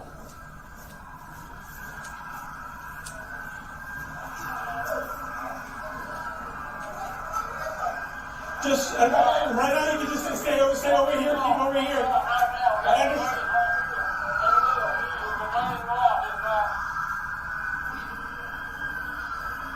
I understand you guys are worried. I understand that. Just please stay over here. Let's get through.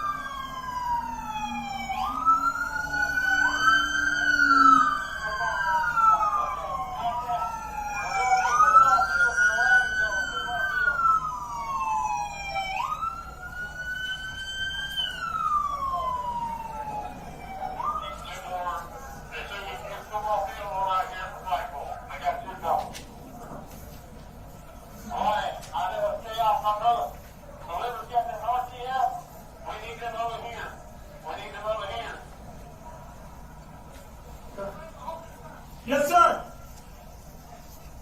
Ladies and gentlemen, you're just getting here. Please stay right here.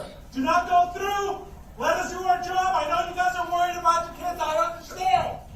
We have over 100 officers in there. Let us do our job. Once we clear everything, once we get everything locked down, then we will be able to let you in and see your kids. But please do us a favor. Stay right here. We don't want anybody else getting hurt.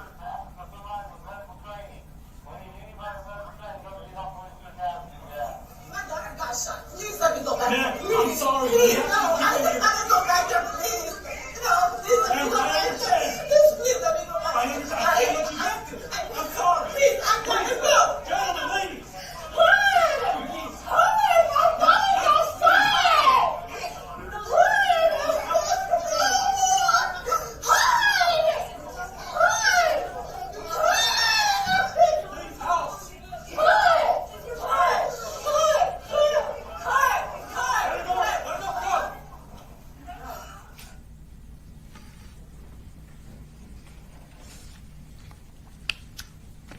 After you found your girls in the football field, did you eventually leave to go to the hospital?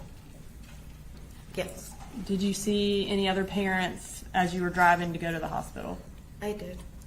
And did you recognize any of them or know any of them?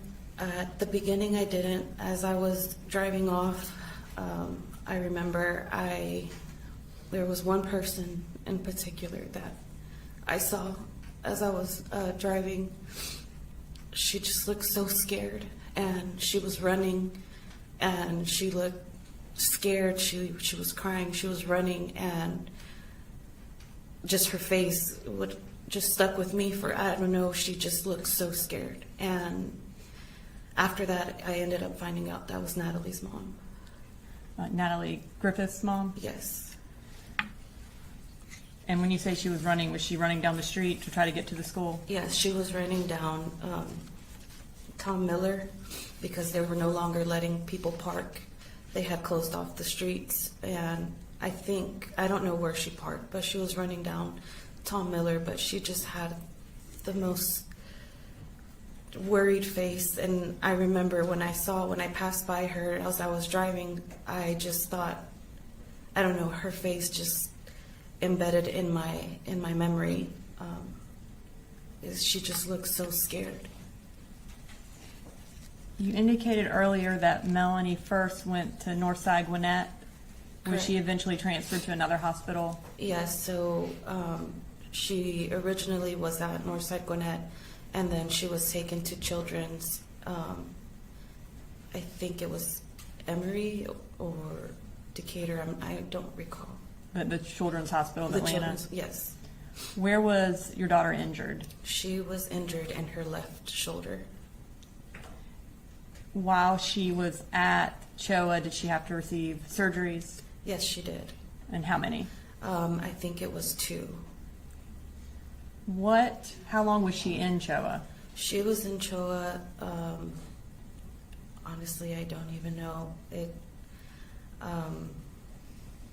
I think it was a couple of days, maybe 3-4 days. How old was she on the day of September 4th of 2024? She was 15. And after she was released from CHOA, when was she able to go back to school? She did not go back to school until, I think it was January. And were her activities limited after she was released? Yes, so she plays soccer, and she was unable to play soccer for a while. Did she have any emotional effects from the shooting? Yes, she did. She's very shy and very quiet, but she became angry. And I didn't understand why. But once I was able to get her to open up, she said she was angry that she couldn't do anything for Mason and Christian. And she felt like it was not fair that she was here and they weren't. Has she been to counseling? She's in counseling. I'll have you further questions. Cross. No questions, John. Thank you, man. You're pretty good. What is the state's witness situation as we approach 4:30? That was our last witness that we have scheduled for the day, Your Honor. All right. Ladies and gentlemen, as I indicated to you all during jury selection, we were going to attempt to stop around 4:30 most days. So we're going to go ahead and break for the day. I have to keep saying it. Stay off the media, stay off the news, stay off social media. And don't discuss the case with others. And we will see you back here tomorrow. Thank you.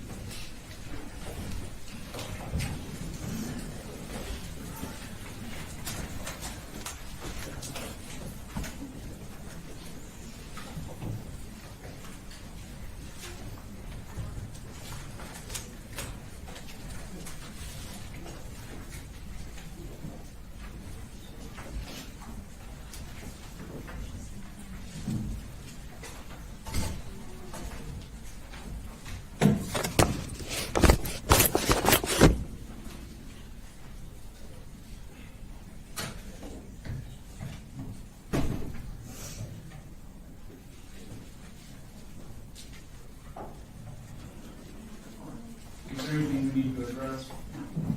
Not for the state, Your Honor. Not this time, all right. Let's just go ahead and plan to convene at 9, and we'll see what time the jurors get here. Of course, I'll grab you in the hall. Judge, there is one thing. We're in the back where the jury is. We're a little concerned concerned about that. We were wondering if we could go down to the second floor. There are a couple of attorney rooms down there. It would be much better. I just don't want to run into the jury and it be something inappropriate. So, Yeah, why don't y'all